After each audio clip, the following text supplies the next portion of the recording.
Los 10.000 millones de guardianes de la Gracia lucharon a muerte contra las deidades, pero solo consiguieron cortarle una de sus alas. Como última esperanza de los guardianes de la Gracia, puse toda mi fuerza en matar a un dios con mi carne mortal. Sin embargo, para mi total desesperación, este era solo el dios de menor rango entre la miríada de dioses. Consumido por la rabia y el resentimiento, renací antes del lanzamiento de Divine Awakening. En mi vida anterior, fue precisamente porque el juego reflejaba la realidad que los dioses pudieron invadir Blue Star. Ahora, armado con mi conocimiento de Divine Awakening, me haré con esos recursos ocultos, a nivel de huevo de Pascua, antes que nadie. Esta vez, juro rebelarme contra los dioses. A 6 horas del lanzamiento de Divine Awakening, gasté los últimos 30.000 yuanes de mi tarjeta para comprar un anillo de inicio de sesión y una reserva de raciones hipercalóricas. Mi intención era dedicar cada momento del día a mejorar frenéticamente. Al comienzo del juego, los jugadores reciben un único talento innato. En mi vida anterior, después de que el juego online reflejara la realidad, casi todos los combatientes de élite poseían talentos de nivel divino. Solo yo había ascendido a la supremacía mundial con un talento de grado F. Al dar la medianoche, se lanzó el mundo de Divine Awakening. Mi mirada se agudizó mientras pulsaba el botón del anillo de inicio de sesión. Bienvenido a Divine Awakening. Confirma tu nombre en el juego. Sin dudarlo, confirmé el apodo que había elegido, el venerado Dios Vin. A continuación vino el sorteo de talentos. Una rueda multicolor apareció ante mis ojos. En mi vida anterior, había obtenido el peor talento en Divine Awakening. Esta vez, sin embargo, no sentí ansiedad, ya que solo yo conocía las pocas vías que quedaban para obtener talentos divinos dentro del juego. Con un movimiento casual de mi dedo, hice girar la rueda. Enhorabuena, Godslayer, has obtenido un talento de grado F, estocada con espada. Una estocada rápida con un solo botón y un tiempo de recarga de 5 segundos. Al ver este resultado, mi cara se puso verde. Era precisamente el talento que había obtenido en mi vida anterior. En ese momento, un violento temblor sacudió la habitación. La rueda se tambaleó ligeramente con la sacudida y el puntero se detuvo precisamente en un rayo de luz blanco dorado. Enhorabuena, Godslayer, por adquirir el talento de grado desconocido, Dios de la Espada. ¿Qué demonios estaba pasando? Completamente desconcertado, me froté los ojos apresuradamente y leí la descripción del talento. Decía, nivel desconocido, pasivo, desconocido, habilidad activa, actualmente no disponible. ¿Inútil? Este talento no sirve para nada. Furioso, di una patada a la rueda. Esto era peor que una puñalada. Empezar el juego con una habilidad menos. ¿Cómo se supone que voy a jugar así? Estimado Dios Vin, al ver una película promocional de 2 horas, podrás volver a seleccionar tu talento. ¿Desea continuar?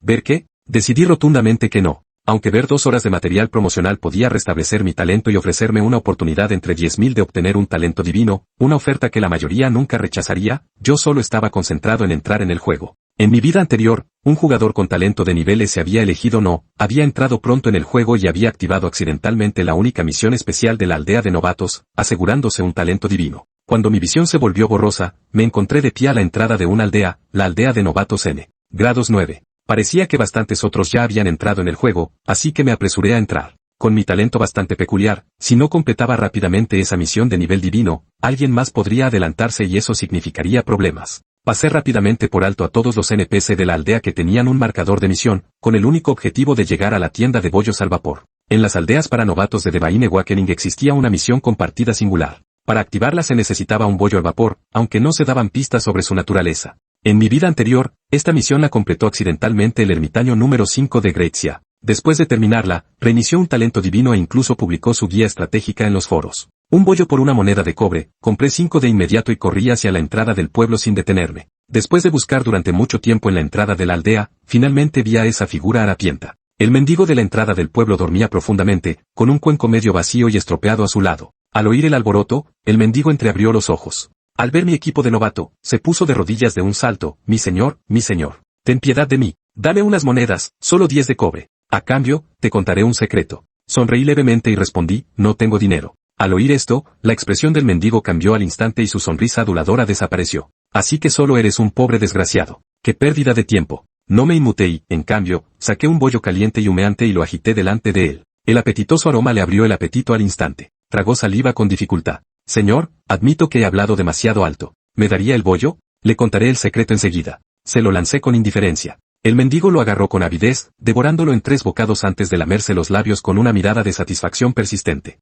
Sin decir nada más, se dio la vuelta y se alejó. Saqué otro bollo y le pregunté, ¿dónde está el secreto? El mendigo se volvió hacia mí en un santiamén, con los ojos fijos en el bollo que tenía en la mano. Me reí con frialdad y me di la vuelta para marcharme. El mendigo entró en pánico y gritó, toma. Cuando sus palabras se desvanecieron, apareció ante mí una indicación de misión, el secreto del mendigo, caza 1000 conejos y recoge 1000 mechones de pelo de conejo. Recibirás 10 monedas de cobre. ¿Aceptas? Ahí estaba. La única misión en todo el mundo de Divine Awakening que ofrecía un talento divino. Mi corazón dio un salto de alegría. Le devolví el bollo al mendigo y acepté la misión con entusiasmo. 1000 conejos por solo 10 monedas de cobre. Cualquiera consideraría sin duda que una tarea tan aparentemente inútil era una pérdida de tiempo. Sin embargo, yo la acepté sin dudarlo. Siguiendo las indicaciones del panel de misiones, me dirigí a una colina a las afueras de la aldea de novatos. Aferrándome con fuerza a mi espada larga de novato, fijé mi mirada en los 5 conejos más cercanos. Con un movimiento de mi espada, corté a 3 de ellos, y 5 carmesíes aparecieron en el aire. Los ojos de los conejos, antes aturdidos, se enrojecían al instante mientras mostraban los dientes y se abalanzaban sobre mí. Ante su embestida, mantuve la compostura. Mis ágiles movimientos me permitieron esquivar sus ataques mientras mi espada iba mermando su salud. Con el golpe final, los conejos emitieron gritos lastimeros antes de desplomarse en montones de pelo. Aunque poseía la experiencia del renacimiento, enfrentarme a estos 3 conejos me llevó 3 minutos completos. Al fin y al cabo, había empezado el juego sin una habilidad crucial. Echando un vistazo a mi panel de estadísticas, observé que cada conejo solo me daba un punto de experiencia. Para alcanzar el nivel 2 tendría que matar a 100. No perdí más tiempo y seguí atrayendo y matando a las criaturas. Esta vez, me enfrenté a 5 conejos a la vez. Tenía que completar la tarea rápidamente, en las 2 horas que los demás estaban viendo el vídeo. 10 minutos más tarde, con un solo golpe de mi espada, la liebre que tenía delante se disolvió en pelaje una vez más. Un destello de luz me envolvió cuando alcancé con éxito el nivel 2. A continuación, asigné los 5 puntos de atributo libres a la fuerza, lo que aumentó mi poder de ataque a 10. Esto significaba que mi velocidad para cazar monstruos aumentaría significativamente. Sin embargo, no estaba satisfecho. En lugar de seguir cazando, volví a la aldea de novatos e intercambié 10 monedas de cobre por una nueva arma. Pero al ver la cosa torcida, parecida a leña, que tenía en la mano, casi pierdo los estribos.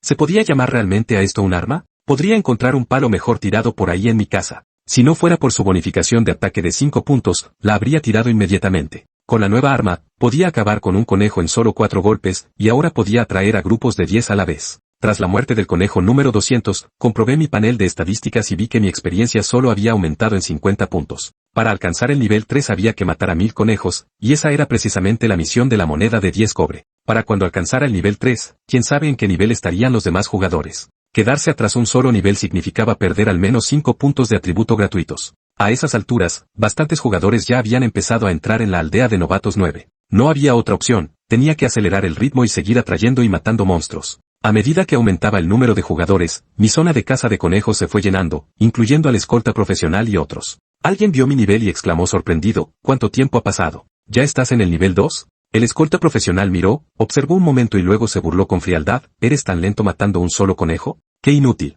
En ese momento, varios jugadores me observaban mientras cazaba monstruos. Como antiguo jugador profesional, inmediatamente intuyó que era una oportunidad de oro para hacerse famoso. Con ese pensamiento, el cazador profesional de chicas cargó hacia adelante, levantó los puños y le dio un puñetazo a un conejo salvaje que estaba comiendo hierba. Esto resultó desastroso. Al atraer instantáneamente la ira de las criaturas, varias liebres cercanas, con los ojos inyectados en sangre, se abalanzaron sobre él simultáneamente. Una cascada de números rojos de daño parpadeó en la pantalla. Justo cuando el terror se reflejó en los ojos del jugador profesional, este desapareció en un destello de luz blanca. El silencio se apoderó de la zona. Los jugadores que comprobaron las estadísticas del conejo se quedaron boquiabiertos, ese conejo tiene 10 de poder de ataque y 50 de salud. Al ver esto, negué con la cabeza y seguí adelante. Se extendieron los susurros, ese tipo es bastante formidable, ¿no? En efecto, ese jugador profesional fue eliminado por un conejo de un solo golpe, es completamente ridículo. Mira a ese de ahí, que atrae a grupos enormes cada vez. Debe de ser muy hábil. El tiempo pasaba y mi recuento de liebres asesinadas se acercaba al millar. Finalmente, mientras me giraba para esquivar los afilados dientes de una liebre y blandía mi espada, cayó la liebre número 999. Un golpe más y la última liebre encontró su fin. Un destello de luz dorada estalló cuando mi nivel subió al 3. Eché un vistazo a los 1000 mechones de pelo de conejo que había en mi mochila y suspiré con impotencia. Matar a 1000 conejos solo me había reportado 105 monedas de cobre y 3 piezas de equipo. ¡Qué recompensa tan lamentable! De vuelta al pueblo de novatos, me dirigí directamente al mendigo para entregarle los objetos de la misión. Recostado perezosamente contra un árbol, bostezó y comentó, amigo, eres un poco lento, pero gracias por hacerle un favor al pueblo. Aquí tienes tu recompensa. Su mano sucia se metió en el cuenco raído que tenía delante, sacó 10 monedas de cobre y me las entregó antes de volver a dejarse caer. No me fui, sino que esperé en silencio a que me dijera los siguientes pasos. Después de lo que me pareció una eternidad, el mendigo no dio señales de moverse. Frustrado más allá de lo imaginable, lo agarré por el cuello y lo levanté de un tirón. He llegado 2 horas antes para resolver esto y solo me das 10 monedas de cobre. ¿Qué pasa con las tareas siguientes? Me invadió el pánico. Si no había más tareas, ¿qué sería de mi inútil y miserable talento? Sentí como si el cielo se cayera sobre mí. Cuando lo levanté, el mendigo refunfuñó, eres un chico impulsivo, ¿verdad? No tienes mucha paciencia, ¿eh? No importa, no importa. Otros tienen aún menos paciencia. ¿Te gustaría aceptar la siguiente tarea? Inmediatamente, se activó la misión en curso, el secreto del mendigo 2, mata a 10.000 conejos y derrota a un jefe élite de grado amarillo para obtener un tesoro misterioso. Mis ojos se iluminaron. Dejé al mendigo en el suelo con indiferencia y acepté la misión con decisión. Entonces, el mendigo sacó de su pecho un pergamino que brillaba con una luz blanca. Enhorabuena, jugador Godslayer. Has obtenido un pergamino de talento de nivel superdios. Mis pupilas se dilataron al instante. La inmensa emoción me hizo dar vueltas la cabeza. ¿Un talento de nivel superdios? Era un rango del que nunca había oído hablar en mi vida anterior. Linyon contemplo el pergamino de talento que brillaba con un resplandor blanco en su mano, incapaz de reprimir la cava de sus labios. Mientras tanto, en la aldea de Nevados 135, un jugador llamado Hermit se encontraba completamente desconcertado. Al ver al mendigo devorar un balo al vapor antes de quedarse profundamente dormido, se sintió totalmente perplejo. En el fondo, sentía que alguna oportunidad destinada a él se había esfumado. Activar pergamino de talento? Linyon abrió el pergamino blanco y, al ver el mensaje del sistema, hizo clic sin dudarlo.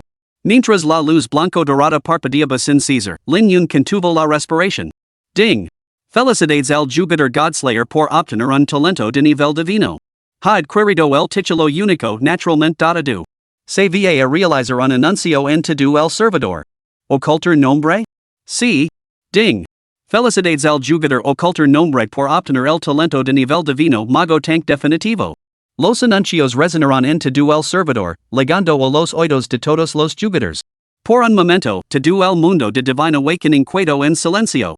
¿Qué demonios? ¿De verdad hay un talento de nivel divino? Maldita sea. Yo ni siquiera puedo conseguir un talento de nivel divino, y ahora hay uno de nivel divino. He visto 2 horas de videos solo para conseguir un talento de nivel A. ¿Qué demonios es esta tontería del nivel divino? Voy a denunciar un fraude. Mi talento secundario sigue siendo de grado F. Esto es injusto. Servidores internacionales. Los anuncios resonaban sin cesar. Me niego a creerlo. ¿Cómo puede una persona de piel amarilla lograr esto? Un talento de nivel divino debería pertenecer a nuestros gloriosos Estados Unidos. Debe ser de nuestra Corea, después de todo, tenemos numerosos jugadores profesionales compitiendo en Gracias. Maldita sea. Maestros del talento de nivel divino de la nación de los cerezos en flor, mostradnos vuestros talentos. Linyon comprobó inmediatamente su interfaz. Talento, mago tank definitivo talento de nivel divino.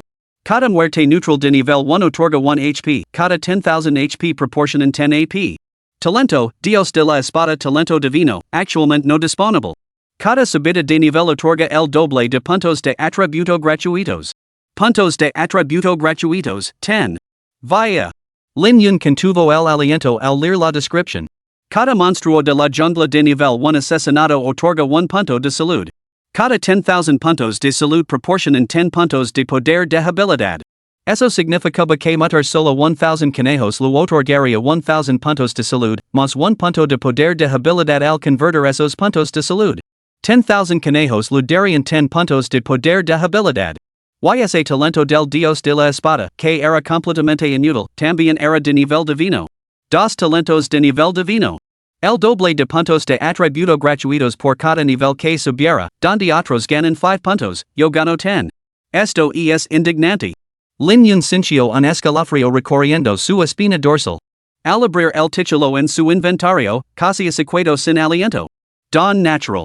Efecto, cantidad de botón tu parcialmente ineficaz, gana 20 puntos de atributo gratis. Nota, no se puede soltar ni transferir. 20 puntos de atributo gratis. Cantidad de botón tu. Linyon contuvo el aliento. Se había hecho rico, realmente rico.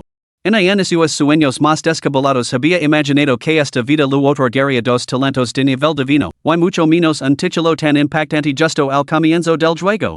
Los objetos soltos ahora se duplicarían. Una moneda de cobra se convierte en 2, un arma se convierte en 2. Eso hay que añadir los 20 puntos de atributo gratuitos iniciales, equivalentes a una ventaja de 4 niveles sobre los jugadores normales, 4 niveles completos de puntos de atributo.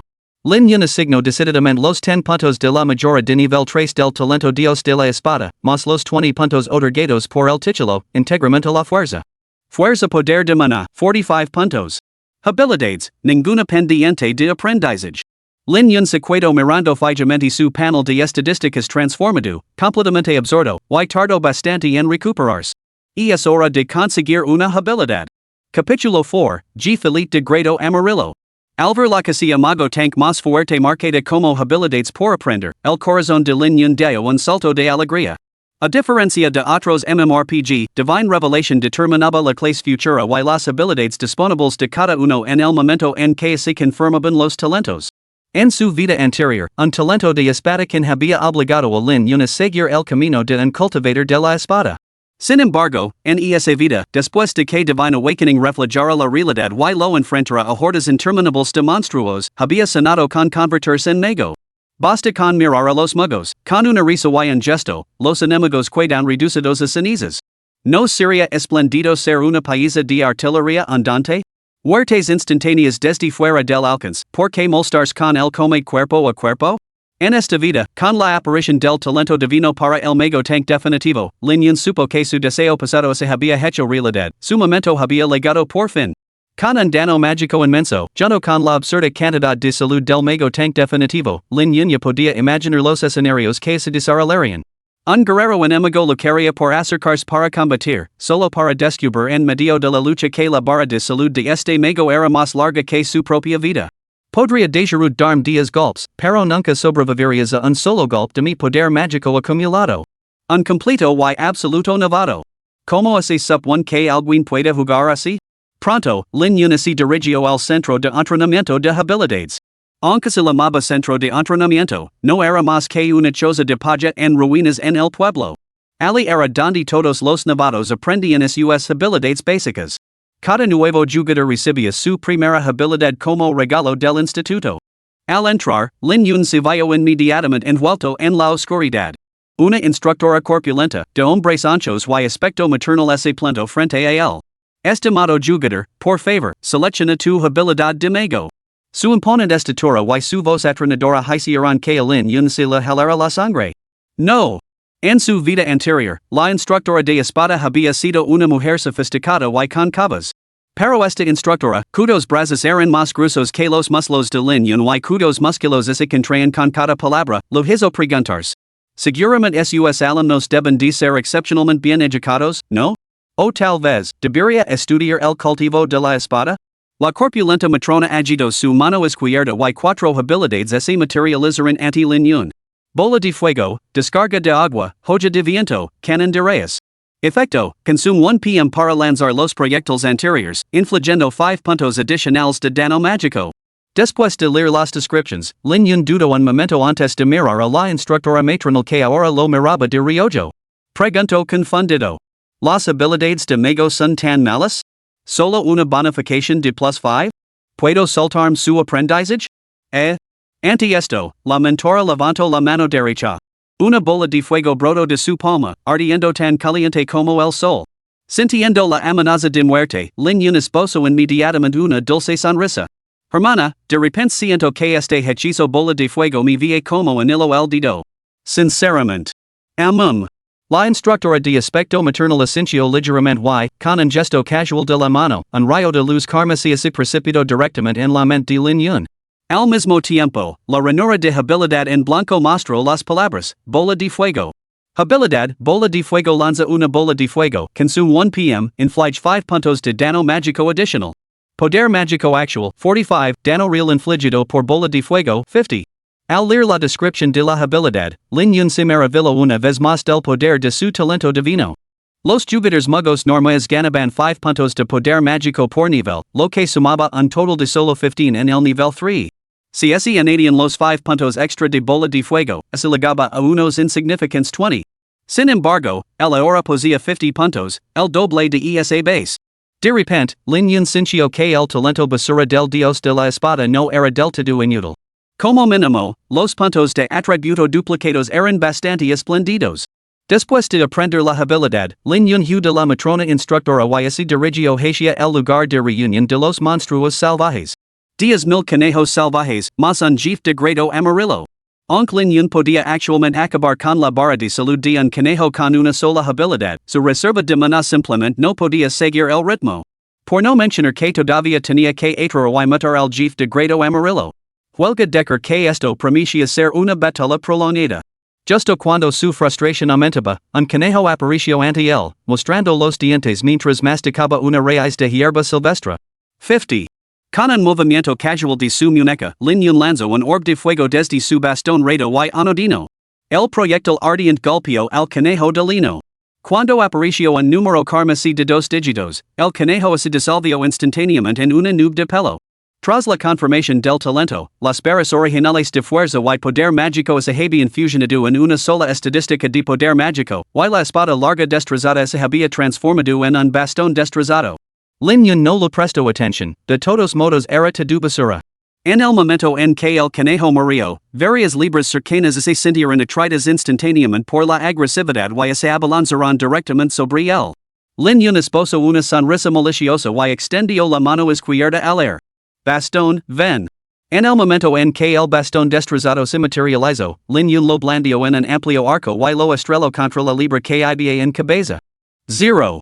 Maldita sea, mi poder mágico base es de 45 puntos, ¿cómo es posible que haya salido un 0? ¿Es demasiado tarde para volver a tirar los dados de mis talentos? De repente, el cultivo de la espada me parece bastante atractivo. En ese momento, el conejo, con todo su odio concentrado, llegó hasta Lin Yun. Sus dos grandes y relucientes colmillos lo consideraban claramente como una raíz de verdura silvestre. Bola de fuego. Bastón, ven. Un hechizo de bola de fuego infligió 50 puntos de daño mágico, incinerando al instante al conejo que tenía delante y reduciéndolo a cenizas. Un bastón de invocación y otros 0 puntos de daño aparecieron. Lin Yun parecía completamente indefenso. Así que había una razón por la que los magos de las películas tenían que recitar conjuros durante mucho tiempo para infligir un daño masivo. Caramba, cuanto más lo pensaba, mejor le parecía el cultivo de la espada. Y si alguien lo mataba antes de que terminara el conjuro. A este ritmo, ¿cuánto tiempo tardaría en matar a 10,000 conejos? Numerosos jugadores de nivel 4 y 5 que regresaban para entregar misiones vieron a Lin Yun todavía luchando contra conejos de nivel 1 y instalaron en risas burlonas. Mira, hermana, para jugar hay que tener cerebro. Ese idiota que hacía fuera a conejos de nivel 1 en el nivel 3? Es tonto o es torpe. Un jugador serio entre dientes a la chica que se aferraba a su pierna. Este tipo es un poco raro. No habrá aceptado esa maldita misión del mendigo, ¿verdad? Nunca se sabe, es muy posible. Pero no puedo entenderlo, 1000 conejos por 10 monedas de cabra? ¿Alguien aceptaría eso? Muchos se sospechaban que Lin Yun tenía un tornillo suelto, y este comentario provocó una carcajada general. Esperad, muchachos. ¿No os habéis dado cuenta de que el daño de este mago es un poco alto? Bla, bla, bla. Soy de nivel 3 con 20 puntos de ataque y estoy macacando conejos de nivel 1. Por supuesto que mi daño es alto. Tienes razón. Lin Yun no prestó atención a las burlas de los que lo rodeaban, y se movía rápidamente para esquivar los ataques. Para entonces, sus piernas temblaban ligeramente. No tenía conciencia del paso del tiempo. Cuando el agotamiento amenazaba con derribarlo al suelo, la oscuridad comenzó a nublar la vista. Finalmente, la barra de progreso de la misión alcanzó su objetivo, 10,000 conejos salvajes. Aunque su visión se nubló, Lin Yun se dio cuenta de que su barra de salud había subido a 10,300 puntos y su poder mágico había alcanzado los 55. Una leve sonrisa se dibujó en sus labios. Agotado, Lin Yun se derrumbó en el suelo, ajeno a los mordiscos de los conejos ciegos y a la barra de salud que aparecía sobre su frente. La misión del mendigo tenía dos objetivos, matar a 10,000 conejos salvajes y derrotar a un jefe de nivel amarillo. Como los secuaces del jefe de elite de nivel amarillo no habían aparecido, Lin Yun no tuvo más remedio que perseverar, aunque su sufrimiento era insoportable. A veces me planteo seriamente denunciar esto a las autoridades. ¿Qué clase de lunático idea una misión así? Aprovechando su superior reserva de salud, Lin Yun absorbió el daño para reponer su mana. Finalmente, después de matar a 15,000 conejos salvajes, un chillido agudo atravesó repentinamente sus oídos. Un viento demoníaco se arremolino abruptamente detrás de los conejos, y su header espeluznante se hizo cada vez más potente. El rostro de Lin Yun se iluminó. Yet está aquí. Mirando hacia el origen del sonido, una libra del tamaño de un toro salvaje se materializó abruptamente en la ladera opuesta. Jefe elite de grado amarillo, libra frenética. Habilidad, mordisco frenético. Description: de días mordiscos consecutivos al objetivo. HP 1000. Ataque 500. Por fin. El rostro de Lin Yun se iluminó. 15,000 conejos salvajes proporcionaban 15,000 HP y 15 MP. Pero luchar contra una manada de conejos día tras día? Era como comer espino amarillo confiado todos los días durante 365 días seguidos. No solo era tedioso, sino que adormecía los sentidos. 1000 HP, 500 ATK? Este juego no trata a los jugadores como seres humanos. Por no mencionar que en mago básico de nivel 3 solo tiene 20 de poder de combate. Incluso con mis trucos, mi poder mágico base es solo de 60. Mi dos 500 puntos? Incluso con ese bastón de mierda, solo son 65 puntos. ¿Dónde está el canal de denuncias? Tengo que cuidarme. Hey conejos salvajes haciendo trampas. ¿Cómo así lucha contra un conejo salvaje de 1000 puntos de vida? Pregunto en internet, y es extremadamente urgent. Absurdo en sus pensamientos, el conejo salvaje jefe de nivel amarillo se había acercado silenciosamente a Lin Yun. Sus mandíbulas de tres lóbulos se abrieron de gol, sacando saliva viscosa mientras se abalanzaba para morderlo. Cuando el conejo atacó, un hechizo de bola de fuego cayó del cielo, golpeando directamente al jefe. 65. 500. Tanto el hombre como el conejo vieron como sus barras de salud descendían significativamente. El conejo salvaje de élite se quedó paralizado, incrédulo. ¿Podría ser que tú fueras realmente el jefe? Al comparar sus respectivas reservas de salud, Lin Yun sintió que su confianza aumentaba. En lugar de retirarse, cargó directamente contra el jefe. Efectivamente, los códigos de trucos dominan el reino. Según los números, este jefe solo podía soportar unos 20 de sus golpes. Mientras que necesitaría morderlo 30 veces para agotar su salud. Está decadido. En ese momento, la forma de la libra de élite se volvió etérea de repente, reapareciendo detrás de Lin Yun en el instante siguiente. Sus dientes afilados como cuchillas se difuminaron en imágenes residuales mientras 10 números de dano destelaban alrededor de Lin Yun. 5000. Capítulo 5, conmocionando a todo el servidor. Maldita sea. Había olvidado la habilidad exclusiva del jefe libre de élite, mordiscos consecutivos. Un enorme poder de ataque de 500 que inflige 10 mordiscos en un instante? Olvidate de los jugadores normales, ni siquiera Lin Yun podría soportar eso. Bueno, tal vez podría aguantar uno. Con un hechizo de bola de fuego en la mano, Lin Yun se movió como un fantasma, aferrándose con fuerza a la espalda de la libra sin exponer ni un centímetro de su propio cuerpo. El objetivo era evadir los ataques de la libra salvaje de élite. Así comenzó una batalla prolongada.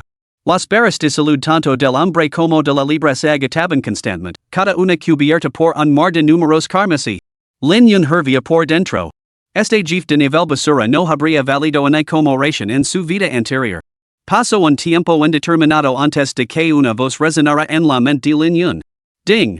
Felicidades al jugador Godslayer por conseguir la primera muerte del servidor de un jefe de élite de nivel amarillo. Recompensa, un conjunto completo de equipo de nivel amarillo correspondiente a tu clase. Se va a hacer un anuncio en todo el servidor. ¿Quieres ocultar tu nombre? No ocultar. Antes había ocultado su talento, receloso de los envidiosos alborotadores. Pero cuando se trataba de primeras muertes y logros, Lin Yun no tenía intención de ocultarse. Con el descenso de los dioses, Lin Yun necesitaba un grupo central que estuviera a su lado y se enfrentara de frente a las fuerzas divinas. Las identidades asociadas con la obtención de varias primeras muertes y logros al principio del juego servían como la mejor garantía de lealtad, incluyendo, entre otros, el alto mando del cuartel general de Gracias. Tras su renacimiento, Lin Yun no tenía intención de ponerse en contacto inmediatamente con el gran comando ni con sus antiguos compañeros de equipo. Después de haber navegado por el apocalipsis durante años, comprendía mejor que nadie que las aguas demasiado claras no dan paz. Algunas formas de luz son más oscuras que la propia oscuridad. Además, el juego acababa de empezar. Revelar los orígenes de uno solo podía tener dos resultados posibles. O bien una estancia gratuita en un hospital psiquiátrico, o bien convertirse en sujeto de pruebas en un centro de investigación. Ding!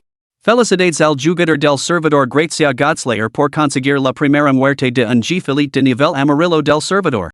Recompensa, un conjunto completo de equipo de mago de grado amarillo.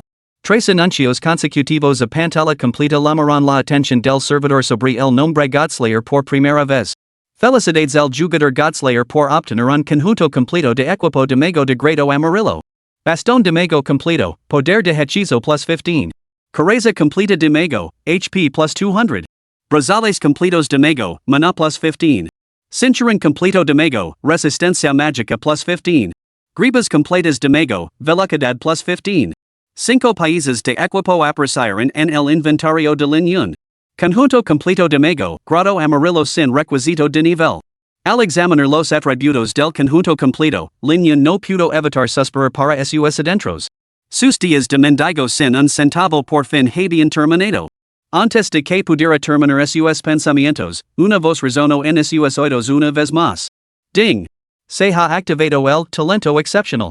El jugador Godslayer ha obtenido 2 objetos de botón, conjunto de mago de grado amarillo 2.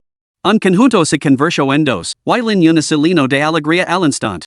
Dado que la mayoría de los jugadores solo tenían actualmente el nivel 3, un conjunto completo de equipo de grado azul podía alcanzar un valor muy superior a una moneda de oro, por no hablar de un conjunto completo de grado amarillo. En Divine Awakening, los niveles de color del equipo se correspondían con los niveles de talento.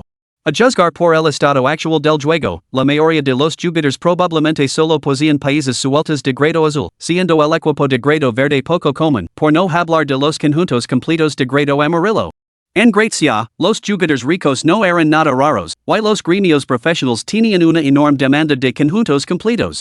Lin Yun se deshizo rápidamente de su bastón de nada y se puso el conjunto de grado amarillo recién adquirido, transformando al instante su apariencia. Hay que decir que el único aspecto realmente satisfactorio de Divine Awakening era su sentido estético. Las túnicas de color amarillo pálido, combinadas con los llamativos rasgos de Lin Yun, sostenían a su figura como la seda, dando al instante el air de un campesino que de repente se había convertido en terrateniente. Poder mágico, 75 puntos original, 65. Retirar el bastón roto, 5, equipar el bastón de mago, plus 15. Salud, 15,500 puntos. En esta etapa, un jugador mago de nivel 5 promedio, sin armas, poseería un máximo de 25 de poder mágico. Los 50 puntos adicionales de poder mágico de Lin Yun solo por su tercer nivel significaban el verdadero valor de la construcción de mago tank más fuerte. Recogió el equipo donado que había dejado caer el jefe conejo salvaje y abrió la casa de subastas. Al echar un vistazo a la basura que se exhibía, Lin Yun no se sorprendió. En esta etapa, ¿por qué alguien se quedaría con un equipo decente cuando podía cambiarlo por uno mejor? Por lo tanto, la casa de subastas se quedó sin nada más que basura. Casualmente, puso a la venta su conjunto de mago de grado amarillo sobrante, configurándolo para una subasta automática con una puja inicial de 1 moneda de oro, equivalente a 100,000 monedas de Gracias. Luego, Lin Yun prácticamente voló hacia el mendigo para entregar la misión, temiendo que algún impulsivo se lo adelantara. Mientras tanto, los foros volvieron a estallar. El jugador Jojigun, Double J, maldita sea. ¿Quién es este Godslayer? ¿Qué jugador profesional podría asegurarse la primera muerte de este jefe en esta etapa? Tiene que ser algún equipo profesional que esté farmando en grupo. Jugador non-committal, caray, acabó de reunir un conjunto completo de equipo donado. ¿Qué significa este grado amarillo? Jugador elipsis, he visto la guía en video de Divine Awakening. Amarillo, verde, azul, donado, el grado amarillo abarca 3 niveles. Jugador I love Gracias, Dios bendiga a Gracias. A ver que tienen que decorar ahora esos cerdos extranjeros. En el extranjero. Jugador estadounidense, maldita sea, que están haciendo nuestros mejores jugadores? Jugador surcoreano, Godslayer es nuestro jugador profesional. Jugador Japones, Baka. Club profesional Major Sia. Averigua inmediatamente a qué club pertenece Godslayer. Ofrece una suma considerable para ficharlo. Además, compra monedas de oro con dinero en efectivo y asegurate ese conjunto de grado amarillo en la subasta. Este escenario se repitió en todos los clubes de Major Sia. Sin que Lin Yun lo supera, su conjunto de mago de grado amarillo subastado ya había superado las 15 monedas de oro. En ese momento, Lin Yun se paró frente al mendigo y le presentó las 10,000 hebras de pelo de conejo que había reunido. El mendigo ni siquiera se molestó en sentarse, aceptó perazosamente la ofrenda y dijo con voz arrastrada. Impresionante, muchacho, has completado la tarea con rapidez. Que este objeto te haga un más poderoso. El mendigo sacó un cofre de equipo mugriento y así lo lanzó a Lin Yun con un air totalmente arrogante. Lin Yun? Honesta por verse esto me hará más fuerte, pero tu actitud es indignante. Ding. Felicidades al jugador Godslayer por obtener un cofre de equipo aleatorio.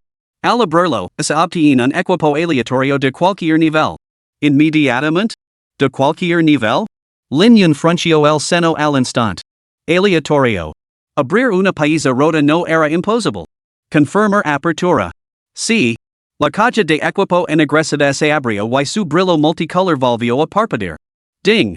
Felicidades al jugador Godslayer por obtener el primer equipo de grado naranja del servidor, el bastón del juicio final.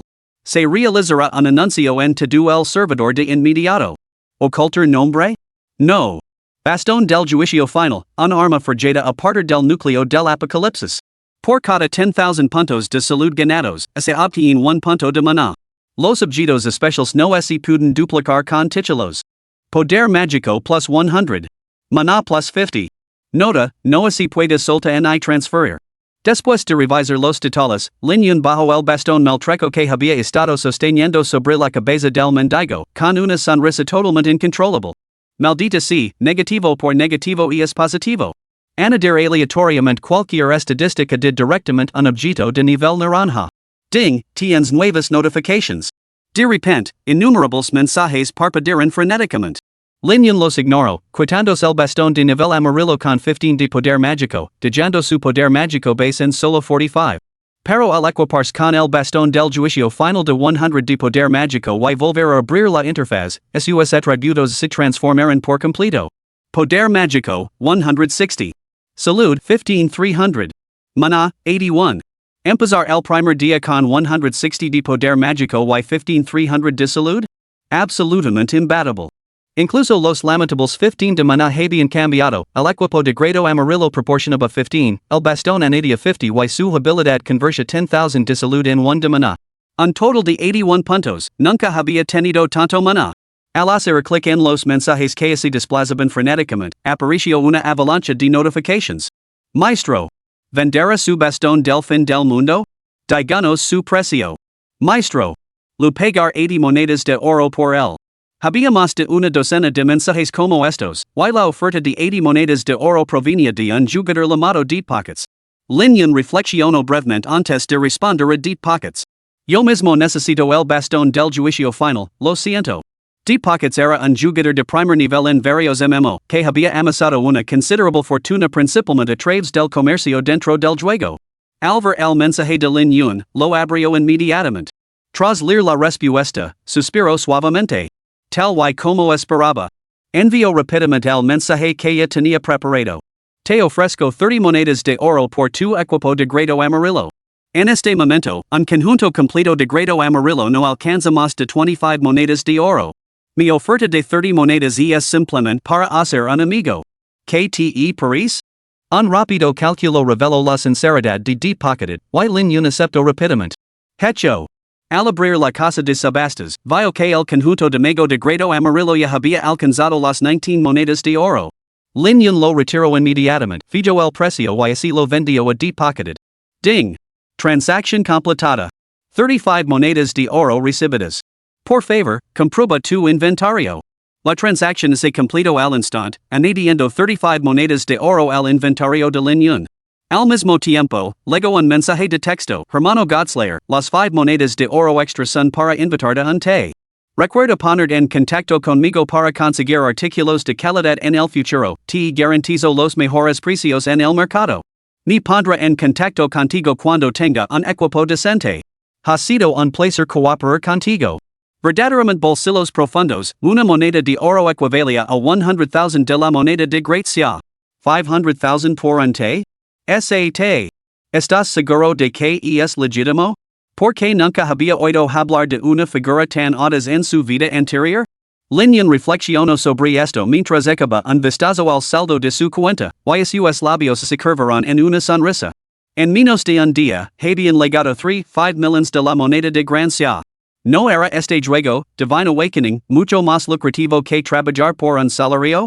Aún así, Linyon sabía que ese equipo había alcanzado un valor de 35 monedas de oro simplemente porque había aprovechado la oportunidad. Una vez que el equipo fuera más abundante, no alcanzaría tal precio. Buzz, buzz, buzz. Su anillo de inicio de sesión inicio un live zumbido y la cabeza de Lin Yun se volvió ligeramente confusa, una señal de que su sesión de juego había llegado a su límite.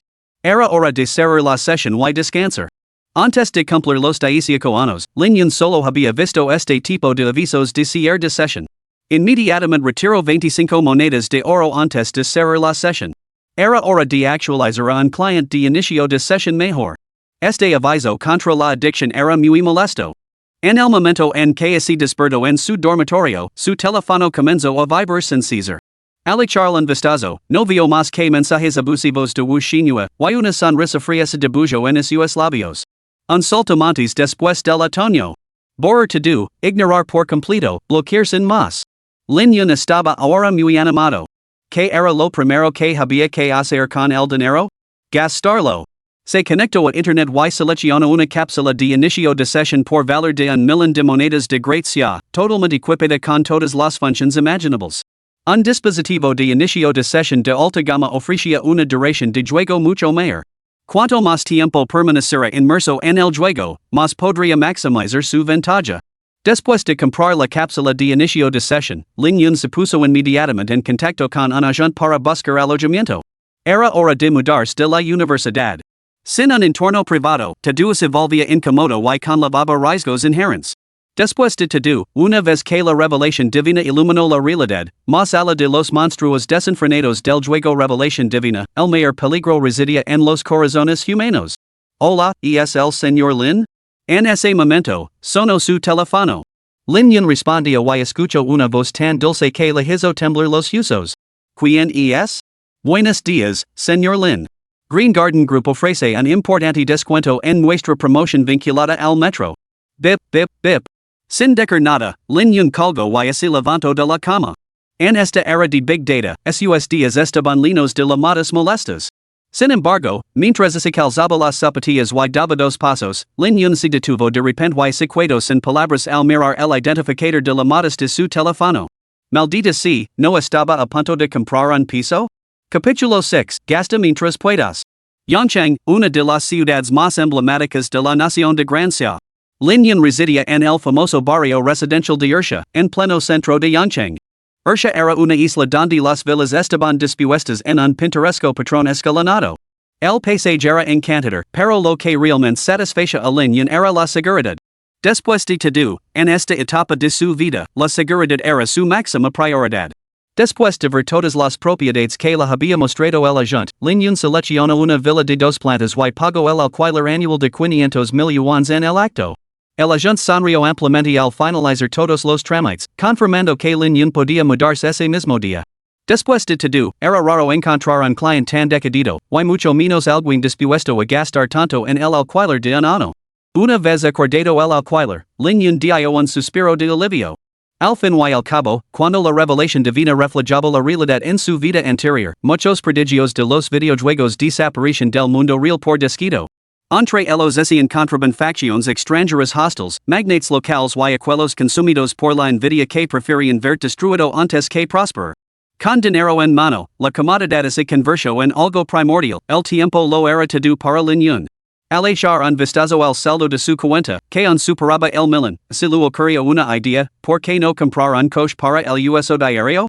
Además, ¿qué hombre no disfrutaba de la sensación de agarrar el volante y la emoción de conducir? Tanto en el país como en el extranjero, el color que más emocionaba a Lin Yun era ese tono carmesí, el emblema de Gracia. Sin dudarlo un instante, Lin Yun llamó a un taxi y se dirigió directamente al concesionario Hongqi. Los coches de Gracia eran los mejores. La gran y opulenta sala de exposición mostraba numerosos modelos Hongqi. Una sola mirada bastaba para levantar el ánimo. En el mostrador, varios vendedores bien vestidos y atractivos charlaban ociosamente. Cuando Lin Yun entró, sus ojos se iluminaron y todos se volvieron para observarlo. Sin embargo, uno de ellos le lanzó una mirada destinosa, con un destello de desprecio en los ojos, antes de murmurar a un colega. Caramba, pensaba que íbamos a vender algo. ¡Qué mala suerte! Lin Yun lo observó todo con una leve sonrisa en los labios. Bajo la mirada hacia su propia vestimenta y negó con la cabeza. A continuación, procedió a examinar los modelos que llevaba tanto tiempo diciendo comprar. Pronto, Lin Yun vio el vehículo que le llamó la atención y su mirada se iluminó de inmediato. El coche que tenía ante si era tan llamativo que lin yun trego saliva. Superia vertical en forma de cascada, que recordaba a una montaña imponente un pilar en la corriente del río, resumaba sofistication, grandeza y elegancia digna. El toque de rojo chino en el centro, combinado con el destino fluido y continuo de las luces diurnas, era absolutamente cautivador. Por supuesto, para Lin Yun, que había sido un joven en su vida anterior, el motor V6, la cilindrada de 30 litros y los 283 caballos de potencia eran las características más atractivas. La belleza y la fuerza bruta coexisten. Cuando Lin Yun abrió con entusiasmo la puerta para sentarse, una voz aguda estalló junto a su oído. ¿Qué estás haciendo? Antes de que Lin Yun pudiera reaccionar, el suelo tembló violentamente.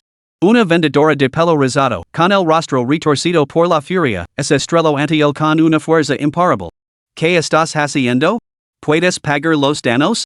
Fomling, la directora comercial de este concesionario, se enorgullece de haber atendido a innumerables clientes y podía saber al instante si alguien podía permitirse un coche.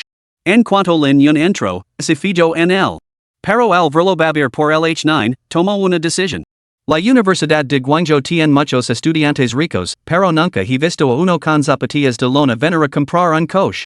Aunque levaras chanclas, te organizaría una prueba de conducción inmediatamente. El tono bolin de Fomling provocó resoplidos de desprecio entre la multitud que la rodeaba. Lin Yun se rió con amargura y replicó, y se hubiera venido descalzo. Fomling cruzó los brazos, puso los ojos en blanco y replicó con sarcasmo mordaz. Deja de finger, ¿quieres? Con tu aspecto de pobre, no te dejaría tocar nada en aunque vinieras con el culo al aire. Ahora largate. Lin Yun frunció el seno. Si viniera con el culo al aire, ¿no estaría haciendo justo lo que ella quería? En ese momento, se oyó una voz femenina clara. Lin Yun. ¿Qué haces aquí? Lin Yun se giró y vio ante él un rostro que le resultaba desconocido y, al mismo tiempo, extrañamente familiar. La chica llevaba un uniforme de dependiente, una ropa de trabajo ajustada que apenas contenía su figura. Su rostro claro irradiaba inocencia y encanto, y llevaba el pelo largo recogido sin apretar. Con ojos brillantes y una sonrisa deslumbrante, se acercó a él. ¿Xia Shui? ¿Trabajas aquí? Lin Yun se sintió confundido por un momento, pero los recuerdos de su vida pasada volvieron a él. ¿No era esta Xia Shui, su compañera de clase? Sí, efectivamente. Trabajo aquí para ganar la vida. Xia Shui se paró frente a Lin Yun, con los ojos brillantes de diversión, una imagen que era verdaderamente refrescante. ¿Estás aquí para comprar un coche? Al encontrarse con un conocido en el trabajo, algo poco habitual, el ánimo de Xia Shui mejoró considerablemente. Xia Shui, como vendedora, deberías saber que no cualquiera puede permitirse un coche. El tono de Fomling era extrañamente sarcástico, disfrazado de consejo, pero rebosante de burla. Las cejas de Xia Shui, finas como las de un sas, se fruncieron ligeramente, pero antes de que pudiera responder, la voz de Lin Yun se interpuso. Tía, ocupate de tus asuntos, ¿quieres? Acabó de pasar por el baño y el header era bastante fuerte. Cuidado, tu jefe podría descontártelo del sueldo. Xia Shui se rió, pero inmediatamente sintió que era inapropiado y reprimió el sonido. Fomling se enfureció al instante. Sabía perfectamente que Lin Yun se estaba burlando de ella y rápidamente gritó enfadada. Seguridad. Seguridad. Xia Shui palideció ante el alboroto. Lin Yun, vuelve dentro. No causes problemas. Como compañera de clase, conoce bien la reputación de Lin Yun como la maquilos más famosa del instituto. La risa de Fomling hizo que sus arrugas de expresión se marcaran tanto que ni siquiera su base de maquillaje pudo ocultarlas. ¿Qué es esto? ¿Nuestra compañera sin un duro ha cuidado en evidencia? Lin Yun le dio una palmada suave en la mano a Xia Shui y le entregó la tarjeta bancaria Lina de Marcos de Batalla. ¿Confías en mí? Xia Shui se quedó paralizada y miró al director general, que había llegado al lugar del alboroto. Su expresión se torció en un conflicto. Al encontrarse con la mirada segura de Lin Yun, apretó los dientes, agarró la tarjeta y corrió hacia el lector de tarjetas. Pago completo. La voz de Lin Yun resonó detrás de ella. Oh, eso es muy gracioso. Tienes galas, te lo reconozco. Pero no cuentes con que la situación cambie a tu favor, ya. La risa estridente de Fomling resonó como un gong roto, pero, en medio de la risa, se dio cuenta de que algo no iba bien. ¿Por qué sus colegas agiladores habituales no se unían hoy a sus burlas? Entiendo que algo no iba bien, phonling gyro la cabeza rapidamente. La imagen que se encontró ante sus ojos la dejó sin visión. Ali, de pie ante ella, no era otro que su propio director general. Al instante, sintió como se le hubieran cerrado la garganta, emitiendo un chillido como el de un cerdo. El director general regional de la empresa Honchi rara vez bajaba a hacer inspecciones, pero había sido testigo de esta escena, lo que le llenó de furia al instante. Sin dudarlo un momento, extendió inmediatamente la palma de la mano hacia Lin Yun, que parecía un estudiante. Señor, mis más sinceras disculpas. Mi incapacidad para gestionar a mi personal lo ha decepcionado. Phonling sintió como se le hubieran dado una fuerte bofetada y se apresuró a hablar. Director General, solo es un estudiante sin un centavo. Usted. Ding. Tarjeta pasada con éxito. Import del pago, 870,000 yuans. En ese momento, el sonido de una transacción de pago exitosa se estrelló en la cabeza de Phonling, haciendo que su mente entrara en un torbellino. ¿Qué? ¿De verdad se ha procesado? El director general del distrito de Honchi, ahora visiblemente mortificado, lanzó una mirada furiosa a Phonling. Phonling salió de su estupor, se ajustó apresuradamente el pecho y se apresuró hacia Lin Yun. Su paso era incluso más rápido que cuando había intentado impedir el tocar el coche anteriormente. Ah, señor Lin, tramitar su papeleo inmediatamente. Phonling esbozó una sonrisa empalagosa y le guiñó el ojo a Lin Yun. Perdit. Lin Yun ladró fríamente sin volverse. Phonling se sintió inmediatamente humillada. No esperaba haber juzgado tan mal la situación. El gran negocio se había esfumado. ¿Dónde estaba ahora su buen ojo para el talento? Lo que más le dolió fue la mirada del director general, tan gelida como un glaciar milenario, que le heló la sangre. Mientras tanto, Xiaoxue, que había recuperado las tarjetas bancarias, seguía atenida y en silencio, devolviéndoselas mecánicamente a Lin Yun. Lin Yun miró a la aturdida Xiaoxue, esbozó una leve sonrisa y se volvió hacia el elegante director regional que tenía a su lado. Gerente general, ¿sería tan amable de acelerar el papeleo? Tengo prisa por volver al campus para recoger un paquete. Ah, por supuesto, señor. Xiaoxue, prepara el contrato y asegure de que se preparan suficientes obsequios. Ya, señor, le pido disculpas por las molestias, pero mi agenda está bastante apretada. Espero que no me lo tenga en cuenta. Lin Yun sonrió, en absoluto. Por favor, ocupes de sus obligations. Mientras tanto, Phonling, que observaba la escena desde un lado, se sentía como un payaso. Sus hermanas, que normalmente se pegaban a ella como lapas, ahora se habían distanciado sutilmente. Al enfrentarse a un problema hacia delante del director general, era fácil imaginar que el futuro no sería agradable. Phonling miró con ira a la figura de Xiaoxue que se alejaba, rebosante de resentimiento. Esa pequeña descarada. Si no hubiera sido por ella, este trato habría sido mío. Unos momentos más tarde, Xiaoxue regresó con el papeleo y las placas temporales para Lin Yun. Enhorabuena, señor. Que la gloria de la bandera roja brille sobre usted. Xiaoxue sonrió a Lin Yun mientras lo entregaba las llaves. Gracias. Siguiendo a Xiaoxue hasta el garage, inmediatamente vio su bestia de coche. Lin Yun abrió la puerta de un golpe y estuvo llegando con ella emocionado durante un buen rato, con el rostro radiante de satisfacción. Entonces, mirando a Xiaoxue, que estaba cerca con una sonrisa, de repente dijo: Señorita Xiaoxue, es casi la hora de salir. Voy a volver al campus. ¿Lo levo? Xiaoxue se quedó paralizada, mirando la expresión lasciva de Lin Yun. Un pensamiento desagradable lo pasó por la mente. Capítulo 7, La repulsiva Wu Xin Yue. Rumble. Con un rugido del motor, un chirrido agudo de neumáticos resonó en la entrada de la primera escuela secundaria de Yangcheng. Antes de que el coche se detuviera por completo, la puerta del pasajero se abrió de golpe. Xiaoxue, tapándose la boca, salió a toda prisa y se agachó al borde de la carretera, vomitando violentamente en la hierba. Uf. Lin Yun. Uf. Xiaoxue vomitó hasta que se puso pálido y tardó mucho tiempo en recuperarse. ¿Has volado en avión antes? Conduces muy rápido. Lin Yun lo entregó unos pañuelos, rascándose la cabeza avergonzado. Al ver el rostro ceniciento de Xiaoxue, pensó para sí mismo: en mi vida pasada, conducía tanques y pilotaba aviones. Lo siento, Xiaoxue. Es la primera vez que conduzco y no he podido controlarlo. Xiaoxue puso los ojos en blanco y respondió irritada: No te atrevas a conducir tan rápido otra vez. No puedo soportarlo. Inmediatamente se dio cuenta de que sus palabras podían malinterpretarse y se sonrojó. Lin Yun, gracias por traerme de vuelta a la escuela. Tengo cosas que hacer, así que me voy al dormitorio. Cubriéndose la cara, se colgó la mochila al hombro y prácticamente de vuelta a su dormitorio. Al ver a la vibrante Xiaoxue, los labios de Lin Yun se curvaron en una sonrisa imperceptible. Justo cuando se dio la vuelta para recoger sus pertenencias del dormitorio, una pareja apareció en la puerta de la escuela. Al instante, una mirada asesina brilló en sus ojos. En la entrada, Wu Xinhua, vestida de forma provocativa, se apoyaba en el brazo de un hombre con una sonrisa agiladora en su rostro fuertemente maculado. Giró la cabeza con indiferencia y sus ojos se encontraron con la mirada asesina de Lin Yun. Sorprendida, Wu Xinhua retiró apresuradamente los brazos del brazo del hombre.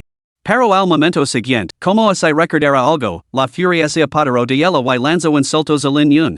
Lin Yun, ¿dónde demonios has estado? Wu Xinhua se adelantó, señalando con el dedo enfadado la nariz de Lin Yun, con aspecto de arpía. ¿Con las manos vacías?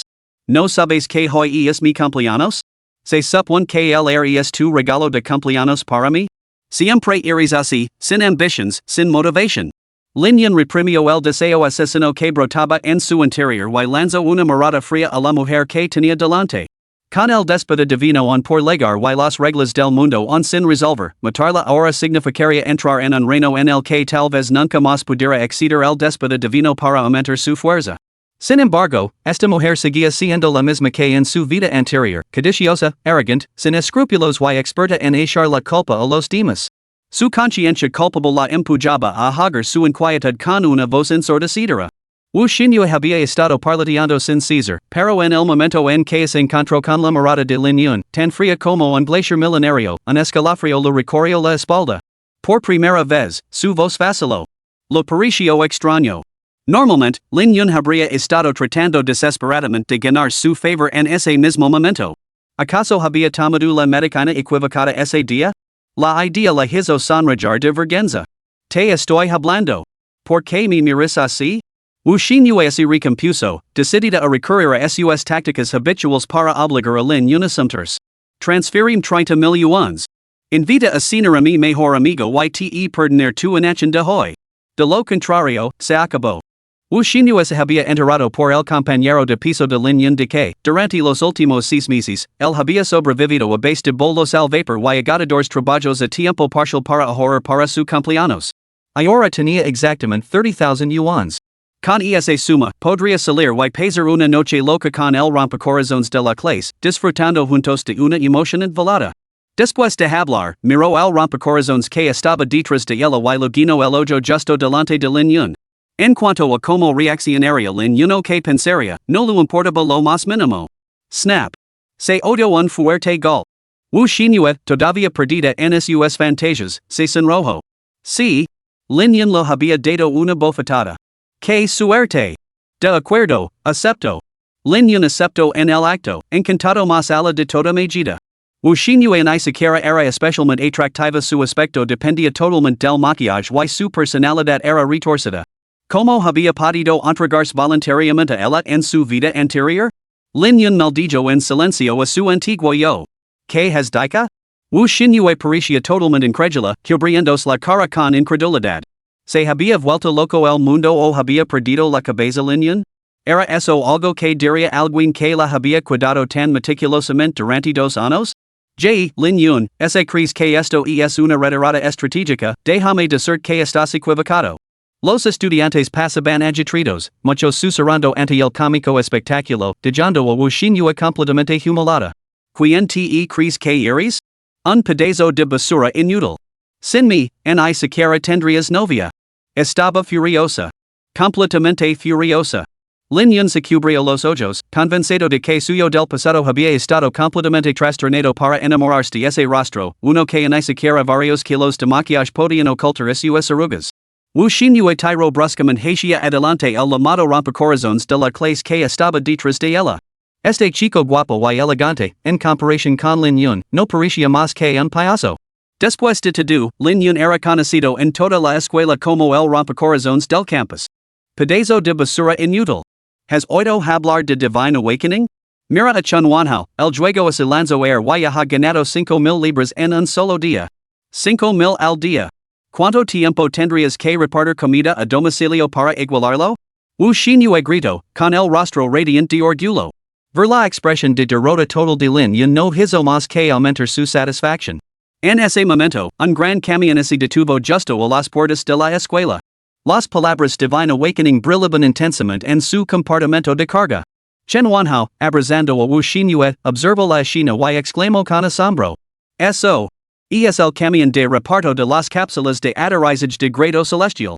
El carácter cielo en su compartimento de carga es el emblema de las cápsulas de aterrizaje de grado celestial. Para demostrar sus conocimientos, Chen Wanhao Caraspio y continuó. Una cápsula de aterrizaje de grado celestial cuenta con un sistema de apoyo nutricional que permite jugar de forma ininterrumpida hasta 24 horas. Lanzó una mirada a Lin Yun antes de volverse para impresionar a Wu Xinyu y a los estudiantes que los rodeaban. Esta cápsula de aterrizaje de grado heaven se vende por menor a 1,000,000 de monedas gracia por unidad. Quien quiera que sea el joven rico de nuestra universidad para quien la haya reservado debe de ser increíblemente generoso. A su alrededor se escuchó un coro de exclamaciones de asombro. Wu Xinyu, igualmente atenida, escudriñó frenéticamente la zona, decidida a identificar al propietario de la cápsula. Luego, utilizando a sus contactos, se presentaría a él cualquiera que se gasta 1,000,000 en equipo para juegos debe provenir de una familia muy rica. Los estudiantes que lo rodeaban también sentían curiosidad. Después de todo, aparte de los niños mamados con fortunas mineras, ¿qué estudiante universitario normal podría permitirse ese equipo para juegos? En ese momento, el conductor del camión salió. Su uniforme de trabajo lavaba los caracteres déspota divino. Estaba marcando un número en su móvil. El teléfono de Lin Yun sonó en ese momento. Lo contestó inmediatamente. Sí, soy yo. Estoy en la puerta de la escuela. He cambiado la dirección de entrega de la cápsula. Solo tienes que seguir mi vehículo. Bien, sigo ese honchi H9 de Ali. Después de intercambiar unas palabras, Lin Yun saludó con la mano al conductor del camión. Wu Xinyu y Chen Wanhao, que estaban cerca, sacaron a reír al ver la escena. Carino, mira a este tanto inútil. Cuanto más pobres son, más les gusta presumir. Se atreven a intentar estafar una cápsula de aterrizaje de 1,000,000 de yuans. La voz burlona de Wu Xinyu llamó la atención de los estudiantes cercanos, que se volvieron para mirar con expresiones de absoluto desprecio. ¿Un honchi? Ni siquiera puedes permitir una bicicleta, Lin Yun. No te ofendas, pero. Wu Xinyu se acercó a Lin Yun y se burló de él. Se consciente de tu lugar, inútil sin ambitions. ¿Comprar un honchi? ¿Una cápsula de aterrizaje de 1,000,000 de yuans? Quizás en tu próxima vida. Chen Wanhao intervino, con una expresión de burla y suficiencia en el rostro, como si el honchi y la cápsula de aterrizaje fueran compras suyas. Señor Lin Yun, Divine Inspiration Games ofrece un enorme potencial de ganancias, pero está reservado para unos pocos genios selectos. En cuanto a usted, dediquése a repartir comida a domicilio. En ese momento, el conductor del camión se acercó corriendo a Lin Yun. Señor Lin, le pido disculpas. No me di cuenta de que había cambiado la dirección durante el trayecto. El conductor sacó un albarán de entrega. La política de la empresa exige una firma para los cambios durante el trayecto. Wu Xinyu, Chen Wanhao y los demás se quedaron sin habla, sorprendidos. Mientras Lin Yun firmaba, Wu Xinyu le señaló con el dedo acusadoramente y lo espido al conductor. Conductor, lo ha confundido con otra persona. Este inútil apenas tiene 30,000 yuans a su nombre. No puede ser su cliente. Exacto. Lin Yun es solo un estudiante sin un centavo. No podría permitírselo. No deje que lo engañe. Chen Wanhao intervino para apoyarla. El conductor tomó el albarán firmado de Lin Yun y miró con desdén a la pareja que tenía delante. No saben que para comprar una cápsula de aterrizaje del déspota divino es necesario registrarse facialmente? Los rasgos faciales del señor Lin Yun están registrados en el sistema de reconocimiento de nuestra empresa. No tienen remedio. Wu Xinyu equato sin palabras ante este comentario, con la mente en ebullición. ¿Cómo podía ser eso? ¿De dónde había sacado 1,000,000 ese inútil? ¿1,000,000? ¿Y aún así tenía que trabajar a tiempo parcial todos los meses? ¿Permitiendo solo 5,000 yuans para gastos de manutención? El conductor soltó una risa destinosa y luego se volvió hacia Lin Yun con una sonrisa. Señor Lin Yun, si no le importa mostrarnos el camino, así lo entregaremos directamente en su puerta y así lo instalaremos. Lin Yun sonrió y respondió. Denmi un momento para recoger mi equipage del dormitorio. Por supuesto, señor Lin. El conductor accedió y volvió al coche para esperar a Lin Yun. Ignorando a Wushinue y al otro, Lin Yun se dirigió directamente al dormitorio para hacer las maletas. Sus pertenencias eran pocas y las tenía preparadas desde hacía tiempo, solo una mochila. A lo largo de sus 2 años en la universidad, Lin Yun había tenido innumerables trabajos a tiempo parcial, pero las únicas posiciones que realmente le pertenecían estaban dentro de esa única bolsa. 2 años de juventud, sacrificándolo todo, solo para alimentar a un par de perros ingratos. Después de que se lanzara el servidor Divine Awakening en su vida anterior, lo había vuelto a dar todo, levando a esos 2 perros ingratos a la cima del mundo. ¿Qué recibió a cambio? Traición. Cargando con su mochila, regresó a las puertas de la escuela solo para encontrar a Wushinue corriendo hacia él, gritando maldiciones. Cabrón, Lin Yun. Tienes suficiente para comprar una cápsula de juego de $1,000,000, pero has estado escatimando en mí?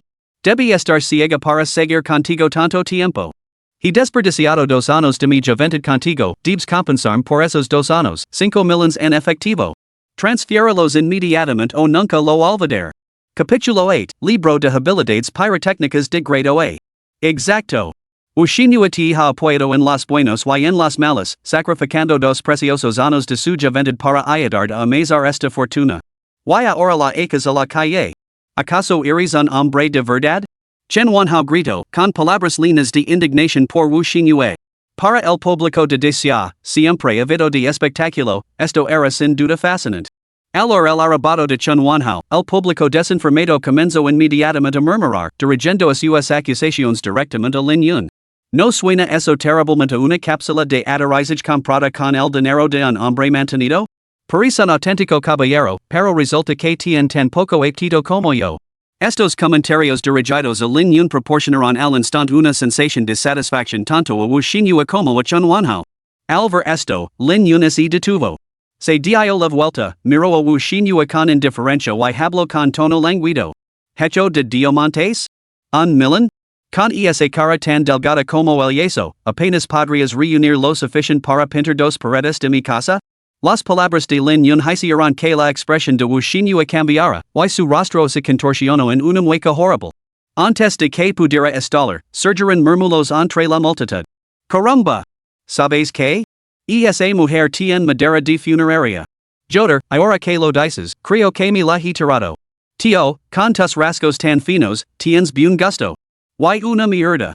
Casi me atraganto con el polvo entonces. Además, mira el aspecto de Lin Yun, si yo tengo buen gusto, ¿eso significa que él tiene daño cerebro? Algunos compañeros de clase que conocen la verdad se unieron a la charla, dejando a Wushinue y el otro completamente mortificados, diciendo poder desaparecer en una grita del pavimento. Lin Yun, que había estado cotilleando alegremente, de repente se encontró con que los cotillos recaían directamente sobre su propia cabeza. Su boca se crispó ante los comentarios. Lo peor de todo es que ni siquiera podía negarlo. Maldita sea, ¿en qué estaba pensando en su vida anterior? Lin Yun perdió instantáneamente todo interés en los chismes. Se dirigió directamente a su coche, abrió la puerta de un tirón y arrojó su mochila dentro. Al darse cuenta de que el vehículo que tenían delante realmente pertenecía a Lin Yun, ambos palidecieron en más. Wushinue, en particular, sintió como si las hormigas le devoraran las entrañas. Lin Yun arrancó el motor y se marchó sin mirar atrás. El conductor del camión de la cápsula de aterrizaje del déspota divino lo siguió inmediatamente. La multitud se quedó paralizada por un momento antes de estallar en una acalorada discusión. ¿Qué opinas? ¿Lin Yun está completamente loco? ¿Por qué demonios pasó 2 años ayudando a Wuxianyu? Probablemente antes tenía agua en el cerebro, pero ahora se la ha drenado. Ya. Debes estar bromando. ¿Cómo podría Wuxianyu haber recogido las semillas de sésamo y haber dejado caer la sandía? Si fuera yo, con un novio como Lin Yun, sería yo la que estaría ayudando durante 2 años. On podrías empezar a lamer ahora mismo. Al oír las conversaciones a su alrededor, Wushinue y Chen Wanhao sintieron como si 10,000 moscas muertas se les hubieran metido en la garganta. Wushinue, en particular, observaba al triunfante Lin Yun y sentía como el resentimiento crecía dentro de ella. Mientras tanto, Lin Yun estaba rebosante de impaciencia. Contemplando la cápsula de aterrizaje terminada, los labios de Lin Yun se curvaron en una sonrisa incontrolable, transformándolo en un dios de la guerra sonriente. En cuanto a esa cápsula de aterrizaje de nivel divino, línea no le dio ninguna importancia. Una cápsula hacia estaba más ala de su alcance, y además, lo único que ofrecía era un único talento de nivel divino. Sin embargo, ella se había asegurado un talento de nivel superdivino. Después de refrescarse, línea se deslizó con entusiasmo dentro de la cápsula. Cuando brilló una luz. La familiar aldea de Nevados en degree 9 reapareció ante sus ojos. La aldea ahora estaba llena de jugadores, muchos de los cuales ya habían alcanzado el nivel 6. Muchos ofrecen servicios de subida de nivel en los principales puntos de reunión de monstruos. Sin embargo, Lin Yun, en el nivel 3, permanecía completamente imperturbable. Tú, el del nivel 3. ¿Necesitas ayuda para subir de nivel? Luchador de nivel 6 de rango amarillo. Una moneda de plata por sesión. Un luchador de nivel 6 con una cinta en la cabeza vio a Lin Yun y se lo iluminaron los ojos. Como Lin Yun había desactivado los efectos de su traje y ocultado su apodo, para los demás no era más que un novato de nivel 3. No, gracias, estoy bien. Lin Yun pasó directamente por el punto de aparición de las ratas hambrientas de dientes de nivel 3 y hacia adentro en la mazmorra. Una moneda de plata por 3 rondas. Hoy. Ese es territorio de monstruos de alto nivel. ¿Vas a ir a KTE maten? Al ver que Lin Yun saludaba con la mano sin volvers, el luchador escupió ligeramente y, a regañadientes, lo llamó una vez más mientras desaparecía. 6 rondas. 6 rondas. Lin Yun pasó por alto por completo la zona de monstruos de nivel 4 y luego al punto de aparición de los árboles langosta alucinantes de nivel 5. Los árboles langosta alucinantes eran una forma mutada de los árboles langosta, con enredaderas espinosas antinaturales que inyectaban veneno al envolver a su presa. Lin Yun desenvainó su bastón del juicio final. El bastón de grado amarillo brillaba con un tenue resplandor dorado, y su punta en forma de orbe rompió con una luz carmesí cegadora que se estrelló directamente contra el árbol locust mind binding que tenía delante. Boom! 146-5. Lin Yun miró el dano con satisfacción. El ataque de un saltamontes atormentado de nivel 5 solo infligía 50 puntos, pero poseía la asombrosa cantidad de 250 puntos de salud. El árbol retrocedió dolorido y un rostro retorcido emergió silenciosamente de su tronco, completamente aterrador. Varias enredaderas espinosas se lanzaron hacia Lin Yun desde todas las direcciones. Sin embargo, Lin Yun lanzó una sola bola de fuego, agitando instantáneamente la salud del árbol y haciendo que las enredaderas desaparecieran. Nivel, amarillo nivel 3, el siguiente nivel require 400 EXP. Un monstruo salvaje de nivel 5 otorgaba 5 puntos de express y, como Lin Yun lo había matado por encima de su nivel, la experiencia se duplicó. Al darse cuenta de que le quedaban más de 70 puntos de mana, Lin Yun se abalanzó sobre el grupo de monstruos del árbol de algarrobo. Cada 2 hechizos de bola de fuego que lanzaba se cobraban la vida de otro monstruo. Mientras Lin Yun se abría paso a través del bosque de algarrobos, su experiencia ya había alcanzado el nivel amarillo 5. Nivel amarillo 5, el siguiente nivel require 1600 EXP. Poder de mana, 165-5. Los monstruos de nivel 5 ya no le proporcionaban una ganancia rápida de experiencia, por lo que Lin Yun centró su atención en los monstruos de nivel 7, los Gorians de cristal de hielo.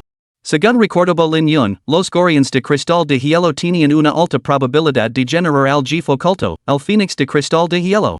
Derrotar a este Fénix de cristal de hielo desencadenaría el único hito importante de experiencia de la aldea para principiantes, activando el modo de asedio de monstruos. Conseguir matar al Fénix de cristal de hielo otorgaría al gran reino de Sao una ventaja decisiva sobre las naciones rivales. En su vida anterior, Estados Unidos había sido el primero en activar el modo de asedio de monstruos, una medida que más tarde causó un inmenso sufrimiento al Gran Sao durante las guerras nacionales. Por el bien del destino del Gran Sao, Lin Yun debía eliminar al Fénix de cristal de hielo sin demora. Tras pensarlo un momento, Lin Yun activó su sistema de comunicación y envió un mensaje a rico y poderoso. Necesito urgentemente un tomo de habilidades de área de efecto elemental de fuego. Tras la casa de monstruos de hoy, Lin Yun comprendió plenamente la importancia de las habilidades AoE Fireball simplemente no podía liberar todo su potencial. Además, contra los Ice Crystal Sparrows, de atributo hielo, una habilidad AoE elemental de fuego aumentaría significativamente su eficacia en combate. En poco tiempo, Deep Pocketed lo envió directamente el objeto.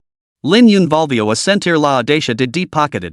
Hermano Godslayer, este es el único libro de habilidades de elemento fuego que nuestro gremio ha saqueado jamás. Mira over site convene. Lin yun abrio su mochila para inspeccionarlo. Fuego salvaje. Grado, a. Efecto, consume 10 de maná. Aumenta el daño de la habilidad en un 100%. Dispara 5 bolas de fuego consecutivas, infligiendo daño de área al impactor y causando 5 segundos de daño sostenido que disminuye por segundo. Gracias. ¿Cuánto cuesta este libro de habilidades? Te transferí el oro en los próximos días. Lin yun guardo el libro de habilidades y respondió solemnemente. La respuesta no tardó en llegar. No te preocupes, úsalo por ahora. Pero no te olvides de tu viejo amigo cuando te leg algo decente. De acuerdo. Lin yun no respondió nada más, decidido a hacer el generoso regalo a deep pocketed. Estudió rápidamente el libro de habilidades y sustituyó su hechizo bola de fuego por el nuevo. Armado con la habilidad diaria de efecto fuego salvaje, reforzado con 165 puntos de poder mágico y casi 20,000 puntos de vida, Lin yun se adentró con entusiasmo en el territorio del Gorrión de cristal de hielo. En el momento en que entró, varios picos de hielo que brillaban con una luz fría se materializaron instantáneamente ante él. Lin yun se apartó rápidamente. Los picos golpearon el suelo, hundiéndose como flechas afiladas. Varios gorrions de cristal de hielo, cada uno del tamaño de una palma, revoloteaban sobre él, con sus ojos carmesí fijos intensamente en Lin yun. Capítulo 9, Jeef de nivel 10 de rango amarillo, Phoenix de cristal de hielo. Gorrioncito de cristal de hielo. Nivel, rango amarillo 7. Ataque, 200. HP, 1000. Habilidad, dispara una espiga de hielo con efecto ralentizador. Description: un gorrioncito de cristal de hielo extremadamente agresivo que desprecia a todos los intrusos en su territorio. Al detectarlos, los atacara en enjambres. Al leer la descripción del gorrión de cristal de hielo, Lin yun no pudo evitar sentir lástima por los jugadores normales de nivel 7. Salvo los gremios importantes, y es probable que los aventureros en solitario ni siquiera pueden entrar en este territorio. Después de todo, con 35 puntos de ataque y 700 puntos de salud, y es posible que ni siquiera se pueda derrotar a un solo gorrión de cristal de hielo en un duelo, y mucho menos cuando prefieren el combate en grupo. Sin embargo, para Lin yun, los 1000 puntos de salud de los gorrions de cristal de hielo eran como papel mojado. Ante él se había reunido un denso enjambre de gorrions de cristal de hielo, con los ojos brillando en color carmesí. Como así respondieron a alguna orden, cientos de ellos lanzaron simultáneamente púas de hielo. Los proyectiles helados, brillando con energía gelada, volaron como flechas en una lluvia de ángulos increíblemente precisos hacia Lin yun. Incluso Lin yun, acostumbrado a los grandes espectáculos, no pudo evitar silbar con asombro. Su figura volvió a parpadear, ejecutando una danza de evasión inquietamente intrincada. En un abrir y cerrar de ojos, esquivó la mayoría de los picos de hielo. Aunque algunos picos inevitables lo golpearon, sus casi 20,000 puntos de salud resultaron suficientes para soportar el impacto. Fuego salvaje. En medio de la evasión, el bastón del juicio final se incendió con una luz carmesí. En un instante, 5 bolas de fuego del tamaño de una pelota de baloncesto se precipitaron sobre el denso enjambre de gorrions de hielo, explotando el impactor. Con una bonificación de daño del 100%, infligió instantáneamente casi 400 puntos de daño, acompañados de daño continuo y efectos de salpicadura. Solo una habilidad. El denso enjambre de pajaros de cristal de hielo en el air quedó casi por completo envuelto en llamas. En menos de 3 segundos, en medio de gritos desgarradores, los pajaros de cristal de hielo explotaron continuamente en el cielo. Por un instante, todo el cielo asatino de carmesí. Pasaron 2 segundos. Otra explosión estelar retumbó. Después de solo 4 explosiones estelares, el enjambre de gorrions de hielo que antes era denso en el aire había sido eliminado en el centro. Los puntos de experiencia de Lin yun aumentaron drásticamente en un instante. Brillante. El rostro de Lin yun se sonrojó de emoción. Por fin se había convertido en el mago que tanto había envidiado en su vida anterior. Y con la ventaja de su talento divino en esta vida, el crecimiento de Lin yun sería aterradoramente rápido, visible a simple vista. Ya podía imaginar el futuro, cuando los dioses descendieran, una sola lamarada estelar haría caer innumerables deidades de los cielos. En poco tiempo, los gorrions de cristal de hielo que tenía delante habían desaparecido por completo. Sin embargo, desde la distancia, oleadas interminables de ellos seguían surgiendo hacia ella una velocidad vertiginosa. Un campo de entrenamiento natural. Durante toda la mañana, mientras leñan los mataba sin piedad, los guardianes de cristal de hielo en el cielo pilaban como palilas hacia una lama, sin cesar en su asalto. Nuevas bandadas legaban continuamente desde los cielos lejanos. Su implacable asalto se asemejaba a una carga suicida, como se defendieran incansablemente algo precioso. Después de un periodo indeterminado, el número de guardianes de cristal de hielo volvió a ser visible. La mañana de Linyun resultó inmensamente fructífera. Innumerables aves le habían otorgado una gran cantidad de puntos de experiencia y salud. Linyun asignó los 30 puntos de habilidad obtenidos al subir de nivel 3 veces consecutivas a su poder mágico. Al echar un vistazo a su panel de estadísticas, le pareció casi increíble, casi 100,000 puntos de salud. Título: Asesino de Dioses. Nivel Amarillo 8, requisito para subir al siguiente nivel, 64,000 EXP. Poder de ataque, 15. Poder mágico, 295. Salud, 9400. Mana, 95. Inventario, 13 monedas de oro, 9 monedas de plata, 890 monedas de cabra, armas rotas 50, bastón de mago intacto 1, careza de guerrero intacta 2. 1000 de cabra equals 1 de plata, 10 de plata equals 1 de oro. El título se duplica. Equipo, conjunto de mago de grado amarillo sin requisito de nivel. Bastón de la perdición, plus 100 de poder de habilidad. Careza de mago intacta, plus 200 de salud. Brazales de mago intactos, plus 15 de mana. Cinturón de mago intacto, plus 15 de resistencia mágica. Gribas de mago intactas, plus 15 de velocidad de movimiento. Talento, mago tank definitivo talento de nivel divino. Cada monstruo neutral de nivel 1 derrotado otorga 1 punto de salud. Cada 1000 puntos de salud otorgan 1 punto de poder de hechizo.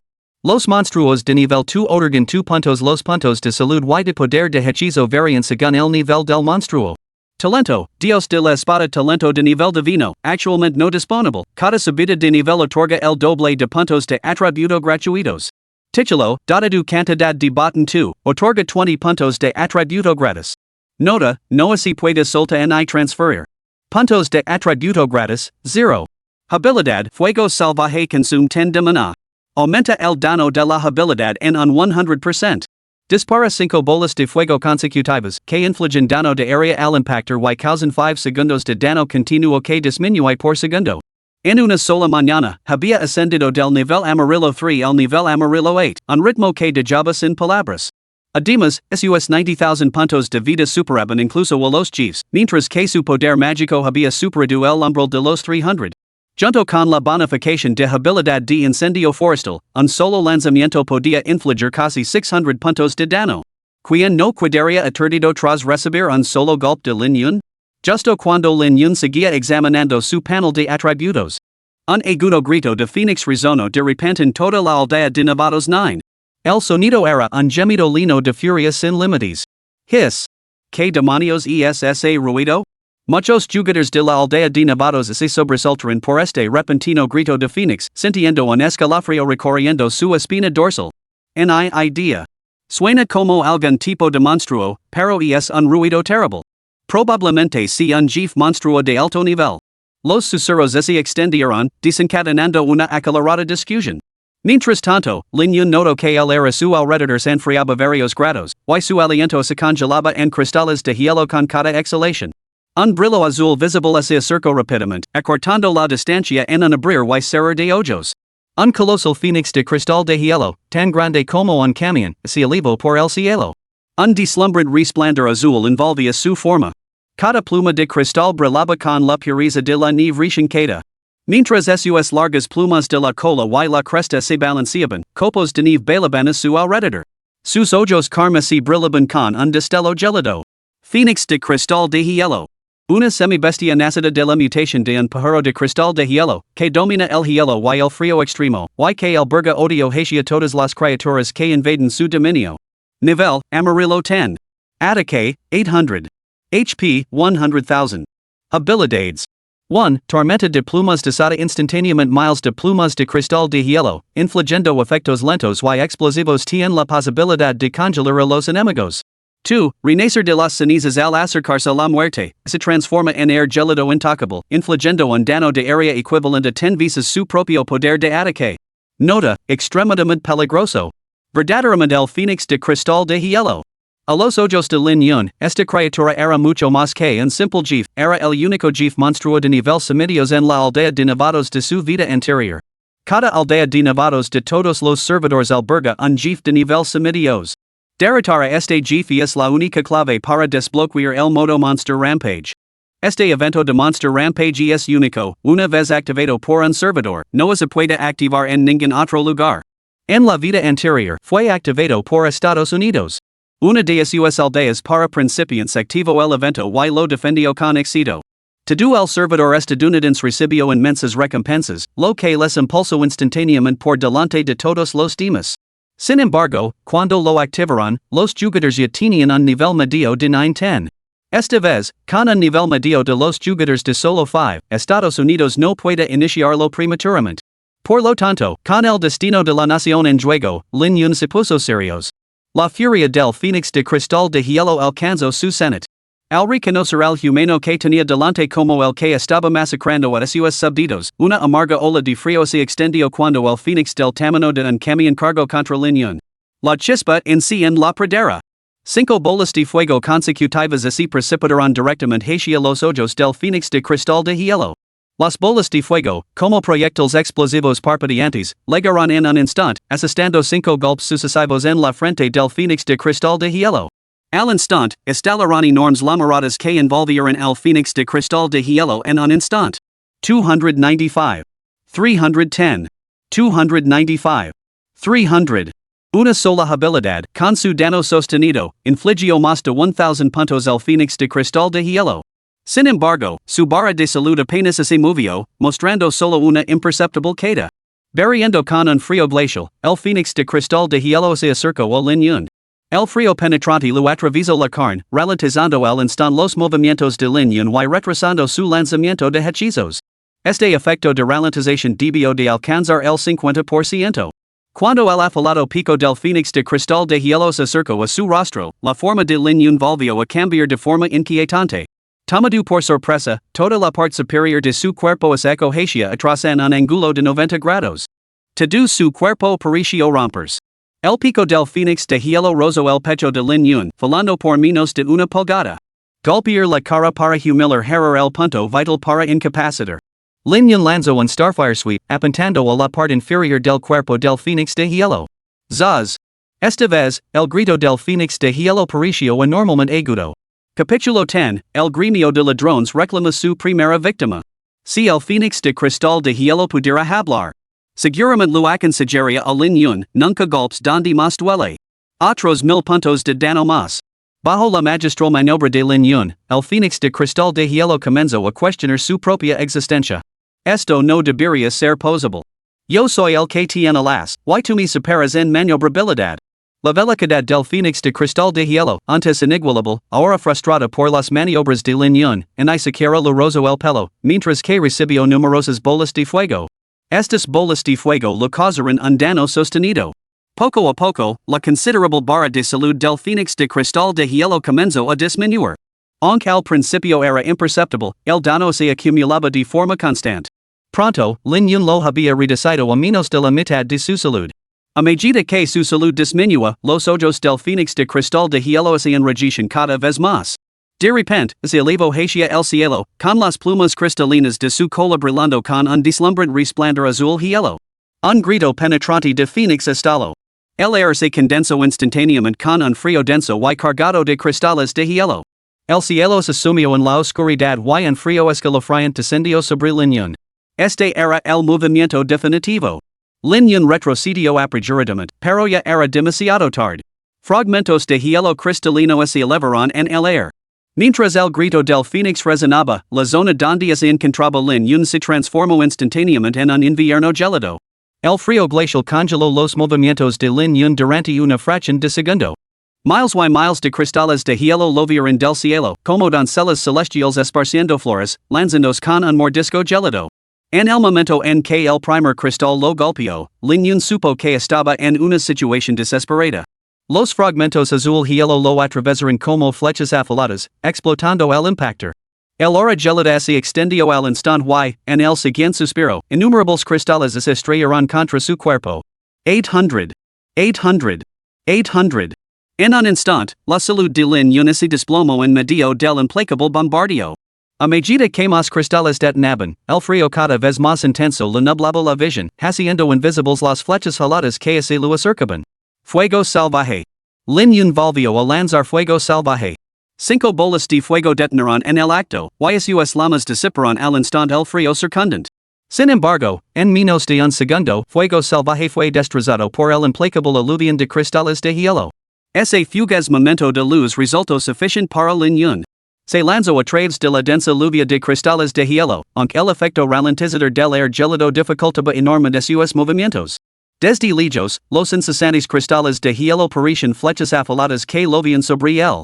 La zona donde se encontraba Lin Yun estaba ahora envuelta en una espesa niebla gélida de color azul oscuro que ocultaba toda la vista del interior.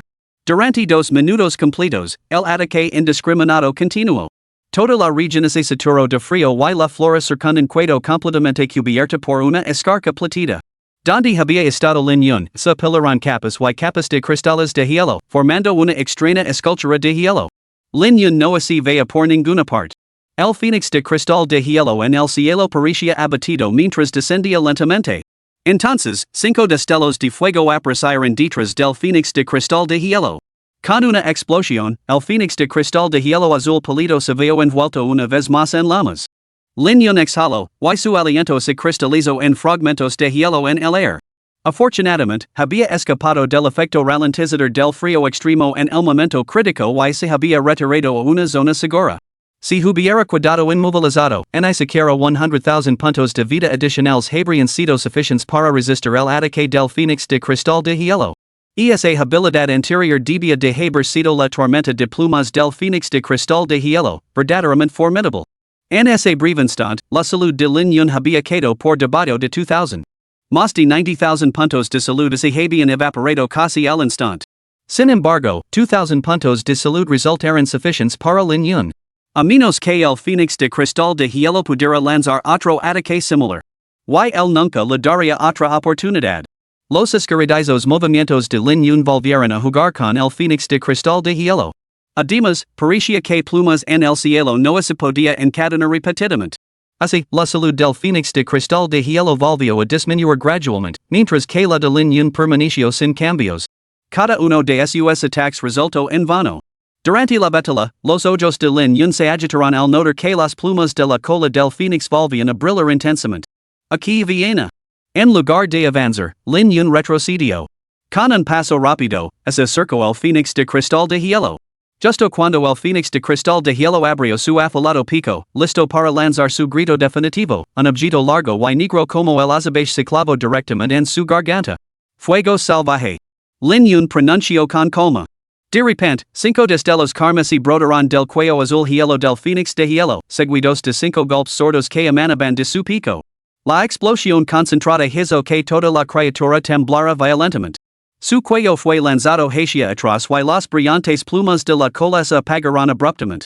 Las plumas lovían por todo el cielo, deteniendo abruptamente su vuelo. La técnica que empleó Lin Yun fue la interrupción de hechizos que dominaban todos en generaciones posteriores, una habilidad inalcanzable en esta época a menos que la disparidad de poder entre los oponentes fuera enorme. Con su hechizo interrumpido, el fénix de cristal de hielo perdió todos los medios de represalia, recurriendo solo a repetidos y vanos intentos de golpear a Lin Yun con su pico. Sin embargo, todo fue en vano. A medida que pasaba el tiempo, si se hubiera filtrado el video de Lin Yun luchando en solitario contra el fénix de cristal de hielo, habría causado una sensación inmediata.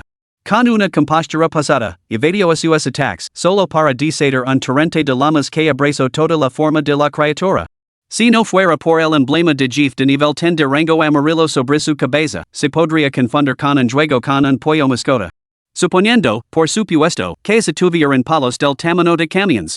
Por fin, con el paso del tiempo, los asombrosos 100,000 puntos de salud del fénix de cristal de hielo se redujeron a una mera fracción, apenas 50 puntos restantes. El corazón de Lin Yun se llenó de emoción. Por fin, en esta vida, Gracias sería la primera nación en ver a los monstruos asaltar las murallas de su ciudad. Lo esperaban enormes recompensas. Aunque su corazón latía con fuerza, sus manos no se detuvieron. El bastón del apocalipsis volvió a brillar con un color carmesí. Bajo el hechizo tierra quemada, el fénix de cristal de hielo se convertiría en el trampolín para el destino de Gracia. De repente, ocurrió una catástrofe. Una figura borrosa se materializó detrás de Lin Yun, con una daga apuntando hacia su pecho. Otra sombra apareció detrás del fénix de cristal de hielo, gravemente herido, con una espada similar cortando hacia él. Al mismo tiempo, la alerta del sistema sonó en el oído de Lin Yun. Ding! Has sido atacado y ahora te encuentras en estado de rigidez. La habilidad punalada por la espalda del pícaro infligía un segundo de parálisis a su objetivo, la técnica más crucial en el repertorio de un asesino. Saludos, este jefe es reclamado por nuestro gremio de picaros. Una voz siniestra resonó, tenida de una risa maníaca, totalmente desprovista de humanidad. Lin Yun se quedó rígido, y la daga lo alcanzó. 30. Sin embargo, a pesar de que su salud ya estaba críticamente baja, este golpe apenas hizo mella en su vitalidad restante. La risa maníaca se detuvo abruptamente, como si alguien lo hubiera agarrado por el cuello. Una leve y fría sonrisa tocó los labios de Lin Yun. ¿Qué? ¿Sorprendido? On hay más. La rigidez terminó. El bastón de Lin Yun brilló. El pícaro oculto intento huir, pero un número carmesí de 3 dígitos apareció instantáneamente en su frente. La salud del pícaro se agotó al instante y se disolvió en un destello de luz. 800. Un solo golpe crítico había acabado con el asesino que tenía delante. Mientras tanto, 3 figuras se materializaron una vez más ante el fénix de cristal de hielo, lanzando sobre la criatura gravemente herida en un intento de arrebatar la primera muerte del jefe que Lin Yun había tardado tanto en debilitar. Al presenciar esto, Lin Yun no intervino para reclamarla. En cambio, giró su cuerpo, le dio la espalda al fénix de cristal de hielo y comenzó una retirada frenética. En lo profundo del lejano bosque, 5 picaros se quedaron paralizados por la sorpresa. ¿Qué tipo de monstruo era este jugador? ¿No era un mago? ¿Qué tipo de mago poseía una salud tan formidable? Verán como su barra de salud que en picado hasta niveles críticos, pero cuando un pícaro de nivel 6 lo golpeó, la barra de salud permaneció totalmente inalterada. Sin embargo, al ver la frenética retirada de Lin Yun, el grupo suspiró aliviado. Aunque no podían entender por qué Lin Yun había huido, sabían que si se hubiera cuidado, la primera muerte de este jefe por parte del gremio podría haberse escapado de sus manos. Sin embargo, al momento siguiente, comprendieron la razón de su huida. Los 4 picaros que rodeaban el fénix de cristal de hielo blandieron sus dagas, acabando con su última pizca de salud. Al instante siguiente, los 4 picaros descubrieron con horror que estaban completamente inmovilizados. Simultáneamente, el fénix de cristal de hielo, que debería haber perecido, se transformó ante sus ojos en una masa de gas azul hielo. Olas de air gélido azul hielo se extendieron instantáneamente, congelando cada objeto que tocaban en una rígida quietud. Incluso la hierba que se balanceaba se congeló abruptamente. Entonces, desde el lugar donde había muerto el fénix de cristal de hielo, un grito desgarrador de fénix resonó una vez más. Una onda expansiva azul hielo estalló hacia afuera, reduciendo cada objeto que tocaba a fragmentos de hielo en una explosión. Los 4 ladrones del gremio de ladrones soportaron el impacto de esta fuerza. 7,000. 7,000. 7,000. 7,000. Observaron impotentes como sus cuerpos se desintegraban en polvo. Números carmesí de dano flotaban sobre sus cabezas antes de ser teletransportados de vuelta a la fuente. Lin Yun también había escapado por los pelos del alcance de la habilidad del fénix de hielo en el último momento. El poder de ataque multiplicado por 10 infligió la asombrosa cantidad de 7,000 puntos de dano. Si hubiera sido una fracción más lento, Lin Yun habría estado bebiendo té en la fuente. Lin Yun dirigió inmediatamente su mirada hacia un lugar concreto en lo profundo del bosque, el gremio de ladrones. El infame gremio de ladrones de su vida anterior. Una banda de jugadores sin escrúpulos que se deleitaban en cometer fechorías a espaldas de los demás. Robaban el botín de los jefes, acampaban junto a los cadáveres. Cualquier cosa que les reportara beneficios, por muy depravada que fuera, les valía. Pero esta vez, se os ha acabado la suerte. Habeas elegido al hombre equivocado con quien mataros. El bastón del juicio final en manos de Lin Yun brilló cuando estalló el fuego salvaje, lanzando una lluvia de proyectiles sobre los 5 miembros del gremio de ladrones. Antes de que los miembros del gremio pudieran recuperarse de la conmoción del fénix de cristal de hielo, 5 bolas de fuego del tamaño de una pelota de baloncesto se estrellaron contra cada uno de ellos. Como os atrevéis? Antes de que las palabras se desvanecieran, aparecieron cinco barras de salud carmesí. Antes de que pudieran reaccionar, las figuras se disolvieron en una luz cegadora y desaparecieron.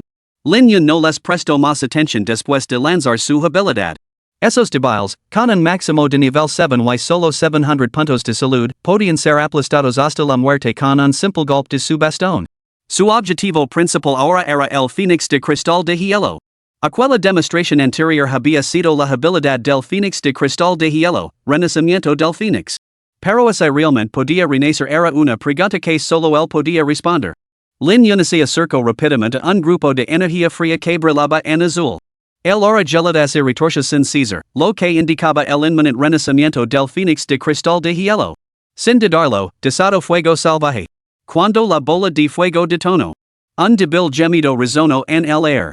El Fénix de Cristal de Hielo, que aún no había resucitado por completo, encontró su fin.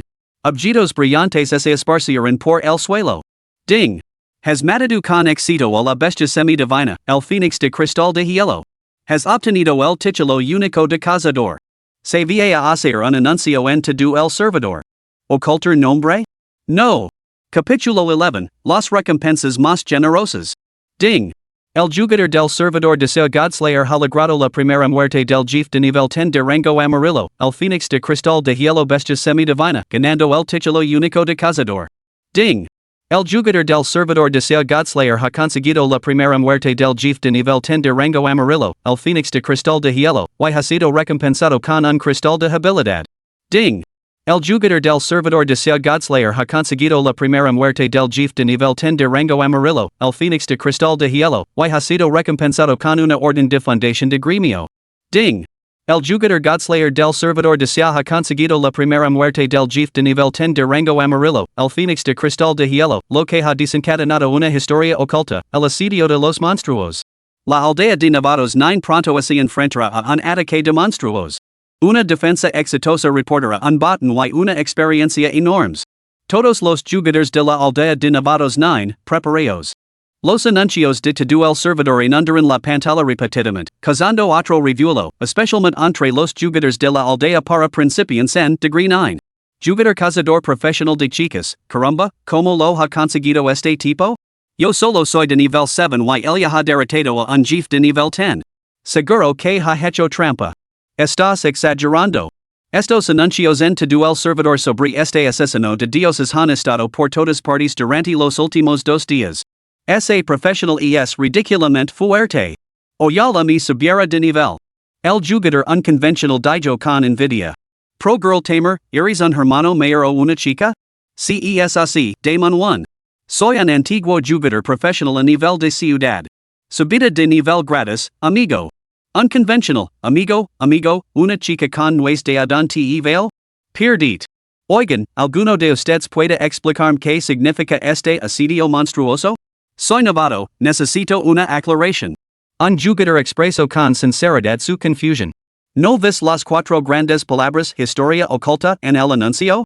Vuelve y repasa tu opinión si eres tan inculto. A decir verdad, no solo los novatos de la aldea 9 estaban desconcertados, los jugadores de todo el servidor Gracias, de hecho, de todo el juego, estaban alborotados. Después de todo, historias ocultas y recompensas masivas?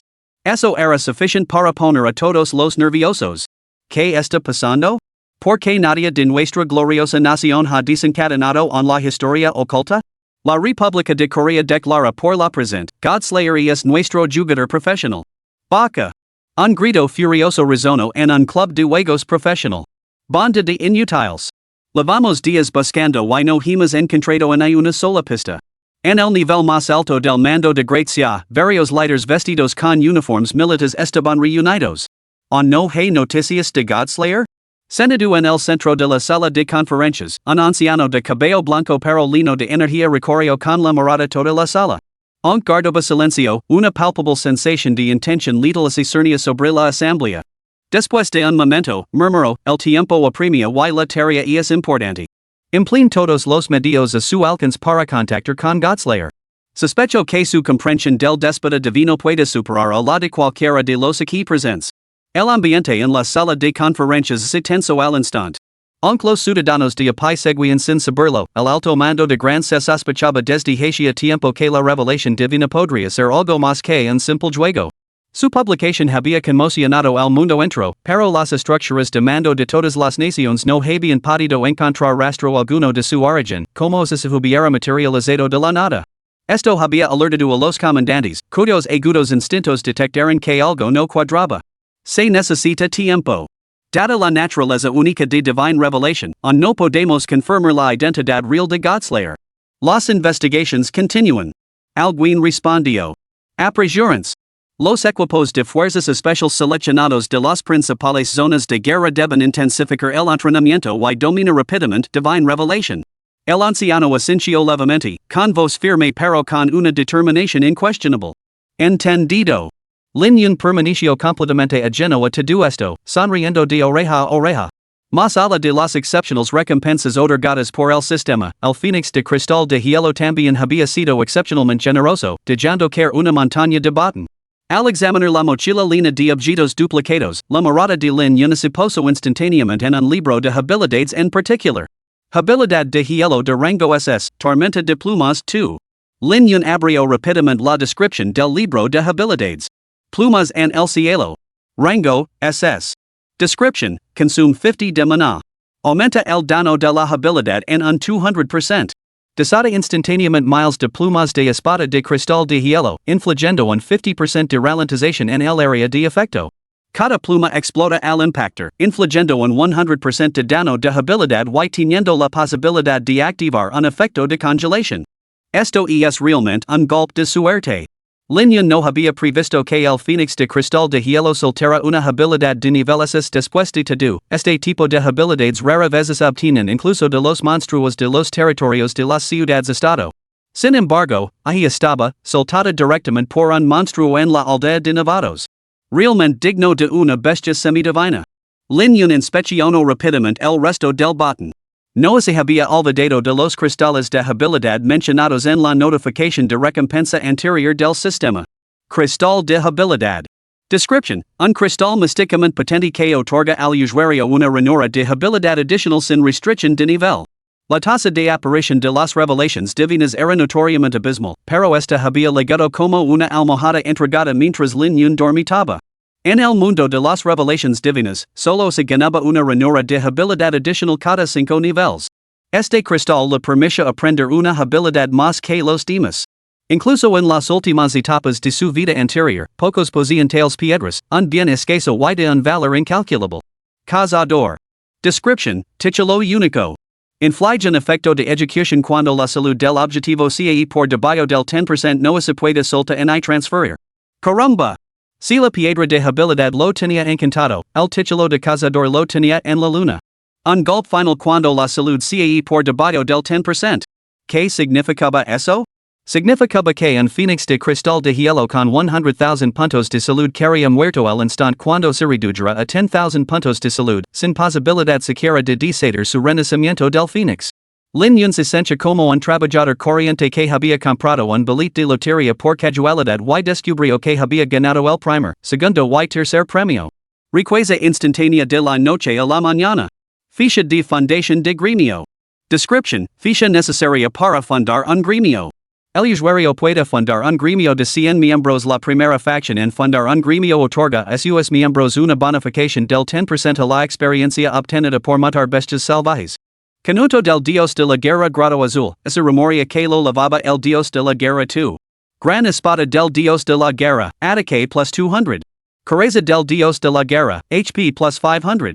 Brazales del Dios de la Guerra, Defensa Física plus 50. Cinturón del Dios de la Guerra, Defensa Mágica plus 50. Gribas del Dios de la Guerra, Velocidad plus 50. Grado Azul. Description: la coraza que, según su memoria, lavaba el Dios de la Guerra. Lavar el conjunto completo inflige un efecto de herida grave, que drena 10 HP por segundo. Un conjunto de grado azul con efectos de atributos formidables, aunque Lin no podía utilizarlo. En cuanto a su mochila, contenía un batabarrillo de equipo diverso. Lin abrió su interfaz de comunicación y intercambió dos conjuntos de armadura del Dios de la Guerra, un montón de armas y equipo variado, además de un libro de habilidades de grado SS Tormenta de Plumas con bolsillos profundos sin fijar un precio. Estaba seguro de que deep pockets podría hacerse cargo de la transacción. Habían aparecido dos copias de plumas en el cielo, y Lin se las ofreció rápidamente a deep pockets. En esta phase, un libro de habilidades de grado es sin duda causaría un gran revuelo en el servidor Gracias. Sin embargo, el requisito de 50 puntos de mana significaba que, en esta etapa, pocos además de Lin podrían utilizarlo. Activo rápidamente el cristal de habilidad. El cristal se transformó en un rayo de luz que se precipitó en su cuerpo. Junto a la chispa en la pradera, apareció instantáneamente una nueva ranura de habilidad aprendable. Aprend plumas en el cielo. Un icono azul hielo apareció en la ranura junto a fuego salvaje erasando las lanuras, plumas lanando el cielo. Equipo el título y activo los efectos ocultos. Dos títulos, brillando con luz dorada, flotaban sobre la cabeza de Lin Yun. Su equipo completo de mago de grado amarillo irradiaba un tenue resplandor amarillo. A simple vista, el resplandor dorado de los dos títulos era absolutamente deslumbrante, totalmente pretencioso. Lin Yun ocultó rápidamente los efectos. Esto no encajaba con su naturaleza discreta y estable, ni ayudaba a su estrategia de finger debilidad para pilar desprevenidos a los fuertes. A continuación, vinieron los preparativos minuciosos para el asedio de los monstruos. Si mantenían la línea, el vasto botín y la experiencia otorgarían a toda la facción Gracia un impulso sin precedentes. Ding ding ding ding ding. Su lista de contactos estalló en un instante, los mensajes de deep pockets inundaron la pantalla más densamente que los anuncios del servidor. Capítulo 12, Asedio de Monstruos, Misión de Defensa de la Aldea. 10 mensajes por segundo era el límite de la lista de contactos, no el de deep pockets. Al recibir la solicitud de intercambio de Lin Yun, deep pockets no había comprendido la gravedad de la situación. Hasta que la abrió, lucía una amplia sonrisa. Entonces, se quedó paralizado. Su respiración se volvió entrecortada, jadeando como un extractor roto, su rostro se sonrojó antes de volverse de un pálido inquietante. Su assistant, a su lado, estaba muerto de miedo. ¿Seguro que no? Nunca había oído hablar de nadie que hubiera muerto en el juego Divine Awakening. Consideró abofetar a Deep Pockets allí mismo. Deep Pockets volvió a la realidad, con los ojos muy abiertos, agarrando con fuerza a su assistant. Rápido. Avisale a todos los hermanos del gremio. Transfieren todos los fondos disponibles inmediatamente. Date prisa. Estamos a punto de hacernos ricos. El assistant jadio. ¿To do el tesoro del gremio? ¿Qué empresa colosal era esa? Antes de unirse a Divine Awakening, Deep Pockets había sido un fijo en otros MMO importantes. Fue precisamente gracias a su carácter y a su agudo instinto, junto con varios acuerdos extraordinarios, que construyó este inmenso gremio, que ahora prospera en múltiples juegos en línea y acumula riqueza rápidamente. Sin dudarlo, el assistant notificó inmediatamente a los demás miembros del gremio. Después de hablar, Deep Pockets comenzó a bombardear a Lin Yun con mensajes. Su emoción provocó numerosos errores tipográficos. Hermano Godslayer. Muchas gracias. Comprar todos los conjuntos de Dios de la Guerra de Grado Azul por 100 monedas de oro cada uno. En cuanto al resto de armas y equipos individuals, me los cuadrar todos por 50 monedas de oro. Lin Yun eco un vistazo a los mensajes desordenados y llenos de errores tipográficos de Deep Pockets y sonrió levemente. Hermano, el conjunto de grado azul del Dios de la Guerra tiene un precio más alto que el bastón del Apocalipsis porque es un conjunto completo. El bastón del Apocalipsis es solo un arma, de ahí la oferta más baja de antes, no te preocupes por el precio. Sintiéndose incómodo, Deep Pockets envió otro mensaje para explicarse.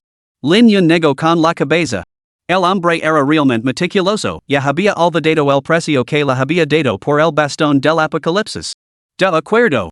Deep Pockets transfirió inmediatamente 250 monedas de oro, recogió el conjunto del Dios de la Guerra y un montón de equipo de 3 países, y luego respiró hondo antes de volver a escribir. Hermano Godslayer, Featherstorm tiene un valor inmenso en esta etapa, no puedo poner el precio. A decir verdad, nunca imagine que le regalarías este tesoro a tu viejo amigo. Al fin y al cabo, es una habilidad de grado SS.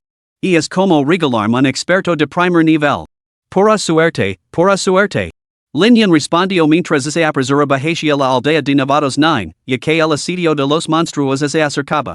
Al ver la respuesta de Lin Yun, Deep Pockets se rió indignado. Si esto fuera mera suerte, entonces el talento que habías despertado seguramente sería la sonrisa de la propia diosa fortuna. Una habilidad de grado SS tiene un precio elevado. Lo fijar provisionalmente en 300 monedas de oro, con ajustes posteriores. Si el precio resulta ser demasiado bajo, lo compensar en consecuencia.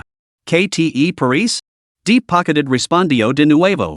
Una habilidad de nivel SS por 300 monedas de oro no era una suma pequeña. Convertido a la moneda de Gracia, eso ascendía a la asombrosa cifra de 30 millones. 30 millones, una fortuna que la mayoría de la gente no podría acumular en varias vidas. De acuerdo. Lin Yun reflexionó brevemente antes de enviar otro objeto. Al principio temía que rico y generoso no pudiera permitírselo, pero ahora parecía que no había que subestimar la fuerza de ese individuo. Una figura así. ¿Por qué nunca había oído hablar de él en su vida anterior? Mientras tanto, rico y generoso seguía esperando la respuesta de Lin Yun cuando llegaron dos nuevos mensajes. Los revisó apresuradamente. Al verlos, se quedaron paralizados una vez más. Una ficha para fundar un gremio. Dentro de la ventana de transacción había una brillante ficha dorada. A los ricos y poderosos se les cortó la respiración, y luego una cálida sensación inundó a sus corazones. Hermano Godslayer, ¿estás seguro de que deseas vender la ficha para fundar un gremio? ¿No tienes intención de establecer un gremio tú mismo? Lin Yun negó con la cabeza. Aunque la ficha de fundación del gremio era actualmente un bien escaso, más adelante se encontrarían prácticamente por todas partes. La única diferencia era que el primer gremio que se establecerá otorgaría a sus miembros un 10% adicional de experiencia de monstruos. Sin embargo, en comparación con las recompensas de los asedios de monstruos, ese 10% era totalmente insignificante. Estoy seguro. De tu precio. Esta cosa no vale mucho.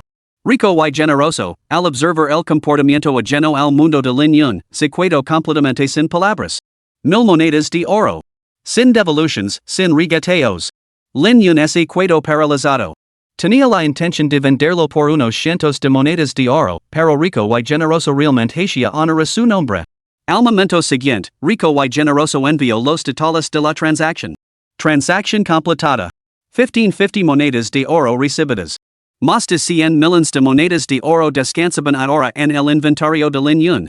Se sintió aturdido una vez más. En su vida anterior, había luchado por ascender desde el peldaño más bajo utilizando nada más que una habilidad de grado E. Por el camino, había soportado la explotación de personajes como Wu Xinyue. Uno solo podía imaginar el sufrimiento que había soportado para llegar a ese punto. Ahora, a los pocos días del lanzamiento del servidor, 1550 monedas de oro ya habían aterrizado en su cuenta. Este mercado contraste le hizo comprender una vez más a Lin Yun que realmente había renacido. Su mirada se endureció con determinación. En esta vida, se situaría en la cima del mundo, enfrentándose a los propios dioses.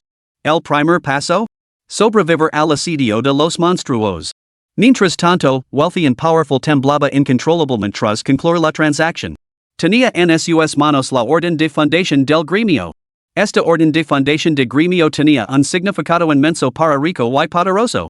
Establecería rápidamente su reputación dentro de Divine Awakening, lo que traería un crecimiento exponencial tanto a su negocio como a su membresía. Rico y poderoso activó la orden de fundación de gremio de inmediato. Ding! El jugador rico y poderoso del servidor Gracias ha fundado el primer gremio, Pabellón del Tesoro. Todos los miembros del gremio recibirán un 10% adicional de experiencia y tasa de batón de los monstruos salvajes. Felicidades al jugador rico y poderoso por obtener el título único Señor Supremo. Antes de que los jugadores del servidor pudieran asimilar este anuncio, sonó otro mensaje. Ding! Se ha activado una historia oculta en la aldea de Nevados 9, asedio de monstruos. La misión protege la aldea de Nevados ya está activa. Jugadores de la aldea de Nevados 9, preparaos para enfrentaros al ataque de los monstruos. Completar la misión os reportará una gran cantidad de experiencia y batón. El anuncio de la fundación del gremio de wealthy and powerful y la misión de defensa de la aldea de Nevados 9 captarán al instante la atención del servidor. En un instante, estos dos nombres resonarán en todo el servidor. Al ver el anuncio, Lin Yun aceleró el paso hacia la aldea. Para entonces, la aldea de Nevados 9 había sufrido una transformación dramática. Tres murales imponentes se habían erigado abruptamente alrededor de todo el asentamiento, elevándose de bajo a alto, formando una barrera formidable. Una densa multitud de jugadores se encontraba ahora sobre estas murales, con expresiones que mezclaban tensión y emoción mientras esperaban. Después de todo, los inmensos puntos de experiencia y el botín se habían grabado profundamente en la mente de todos los jugadores de la aldea de Nevados en degree 9. El mundo bull con todos en busca de ganancias. Los agudos ojos de Lin Yun detectaron que, aunque eran numerosos, varios jugadores destacaban de forma conspicua. Claramente, la posición y la disposición de estos tres grupos diferían por completo de los jugadores solitarios, lo que sugería que eran miembros de un gremio transferidos de otros juegos. Mejor equipamiento que los lobos solitarios, mayor cohesión. Entre ellos, Lin Yun vio a un viejo conocido. El famoso y notorio gremio de ladrones. El gremio de ladrones tenía varios cientos de miembros en la aldea de Nevados 9, todos ellos ladrones. Los demás gremios eran desconocidos para Lin Yun. Cabe mencionar un gremio compuesto íntegramente por chicas. Antes de que Lin Yun pudiera reflexionar más. El suelo estaba en violentas sacudidas. El polvo se remolinaba mientras la luz del sol proyectaba patrones inquietantes, lo que aumentó instantáneamente la tensión en la aldea. Viena. Un jugador de vista aguda tragó saliva nerviosamente, con la voz temblorosa. Cuando las palabras se desvanecieron. A lo lejos. Una línea negra rodeaba la aldea de Nevados 9. A medida que los temblores se intensificaban, la línea negra se transformó gradualmente en una marea negra. Como una ola colosal, ese abalanzo hacia la aldea de Nevados 9. En ese momento, la aldea parecía una joya al viento, balanceándose sin cesar. Todos los jugadores contemplaron la densa horda de monstruos que tenían ante ellos, con los rostros pálidos y las piernas temblando incontrolablemente. En ese momento, el miedo se apoderó de todos los corazones. La frase sitio de monstruos parecía bastante simple, pero solo cuando aparecieron las criaturas se dieron cuenta de lo ingenuos que habían sido sus suposiciones. La multitudinaria horda estaba compuesta en su totalidad por bestias salvajes que vagaban por las afueras de la aldea. Más allá de la interminable marea de monstruos se alzaba una figura que se elevaba hasta las nubes. Con cada paso que daba esa figura, los jugadores de la aldea 9 sentían que el suelo temblaba bajo sus pies. Resultó que los temblores no eran causados por las hordas de monstruos, sino por el movimiento de esta entidad desconocida. Solo se podía imaginar lo colosal que debía de ser esta figura. A estas alturas, muchos jugadores ya estaban considerando la retirada.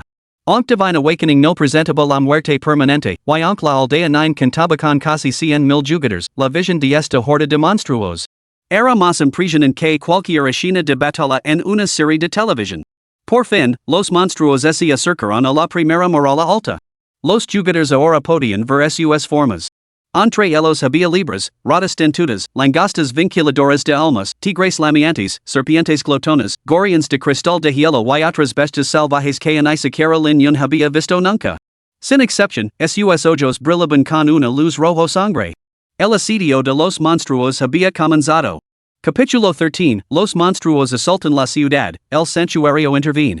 En la primera muralla alta de la aldea de Nevados 9.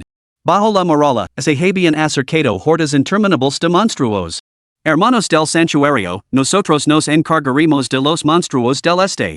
Conmigo, sois invencibles. En medio de la multitud, Xiaoyao, el líder del gremio del santuario, habló para animar a las tropas. Sus rasgos apuestos mostraban un ligero seno fruncido bajo sus cejas afiladas, y un mechón de pelo blanco lo que suelto, lo que le daba a todo su aspecto un air de elegancia despreocupada.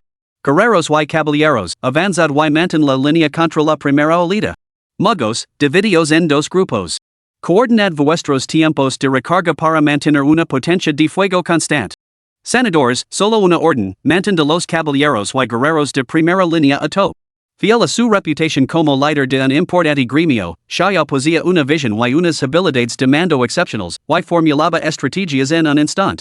Espadachines y asesinos, según para flanquear y contener al enemigo. C. Unos mechones blancos de pelo caen de la cabeza de Xiaoyao.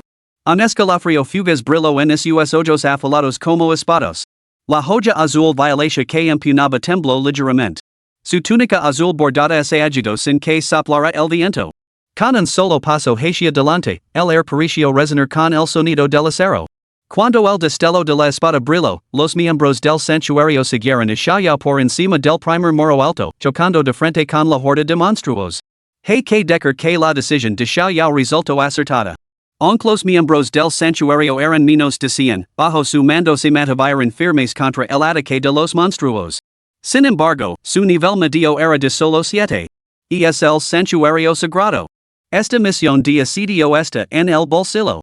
Muchos jugadores, al reconocer el famoso santuario sagrado liderando la defensa del flanco este de la aldea de Nevados, verán como su valor se duplicaba y se unirán a la resistencia junto a ellos. En un instante, un kaleidoscopio de habilidades multicolores lino el cielo. Lin Yun nunca imaginó que el famoso Xiao sword immortal, el maestro más destacado del santuario sagrado, estaría presente en la aldea de Nevados 9. Era una figura formidable, poseía el talento divino iluminación del corazón espada, y el templo sagrado contaba con innumerables guerreros expertos bajo su mando. En su vida anterior, después de que los dioses descendieran, el templo sagrado había sido la principal fuerza que se les había resistido. Por desgracia, durante una escaramuza contra los dioses, toda la fuerza del templo sagrado fue aniquilada. El propio Xiao luchó hasta que su espada larga se rompió, sacrificando finalmente su cuerpo para convertirse en la espada misma, encontrando un trágico final. En la era anterior, el reino de Gracia contaba con dos espadachines supremos, uno era el asesino de dioses y el otro era el inmortal de la espada, Xiao.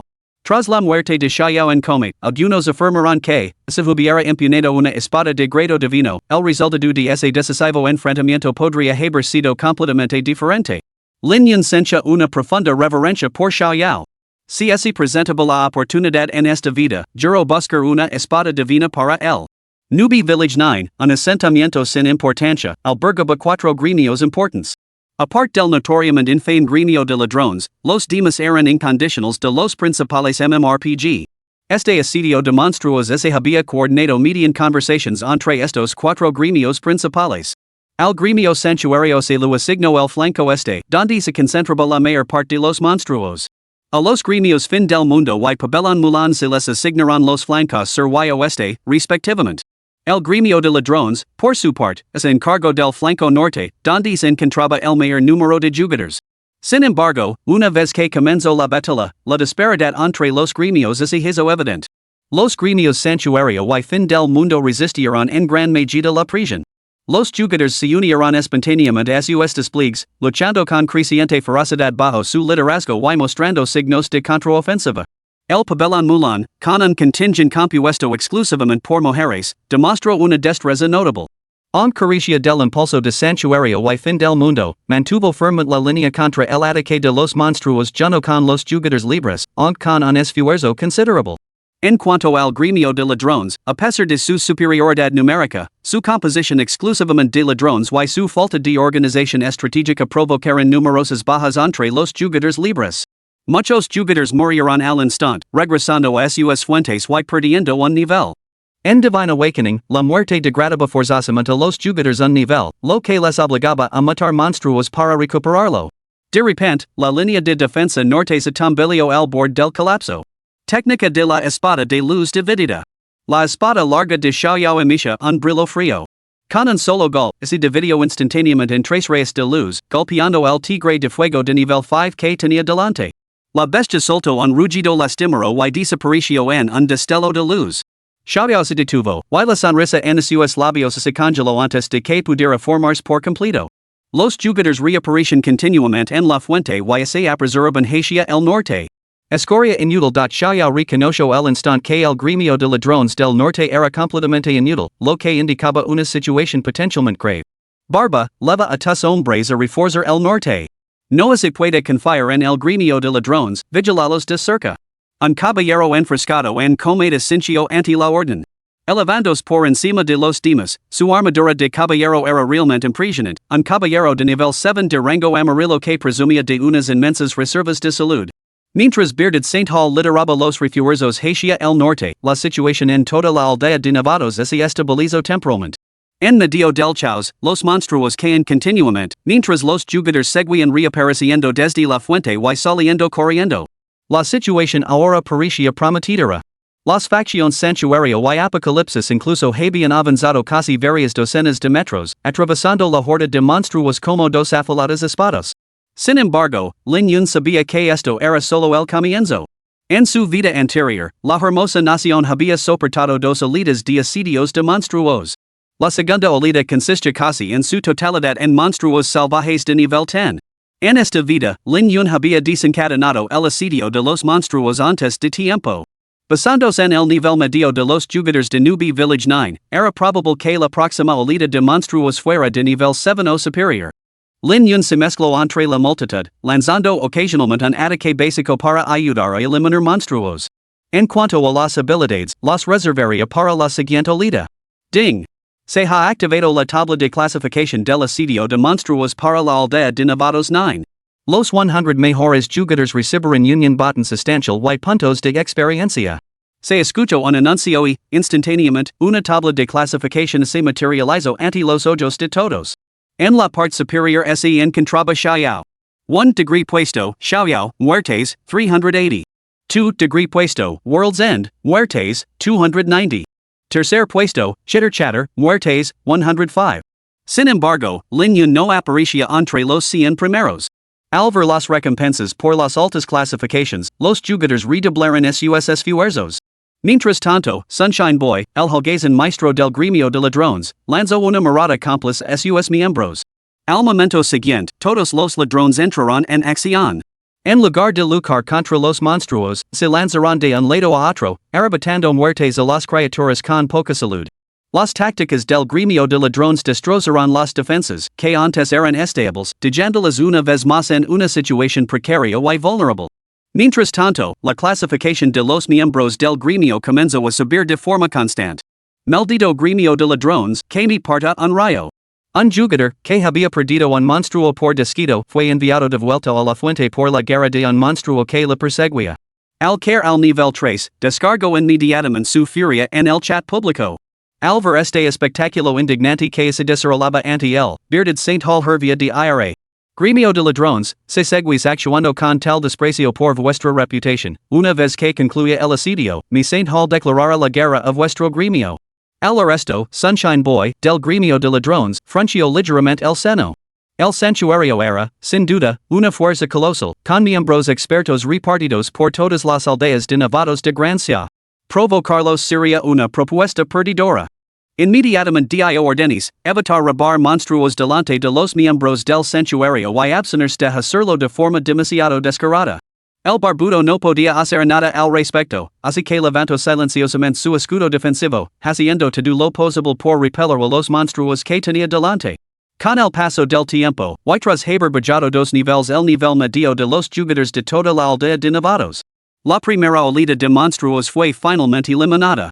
Los jugadores de la aldea de Novatos 9 prorrumpieron en vidas. Xiaoyao, apoyado contra el alto muro con su espada a un lado, sonrió levemente ante los aplausos de la multitud, aunque sus reservas de mana estaban casi agotadas.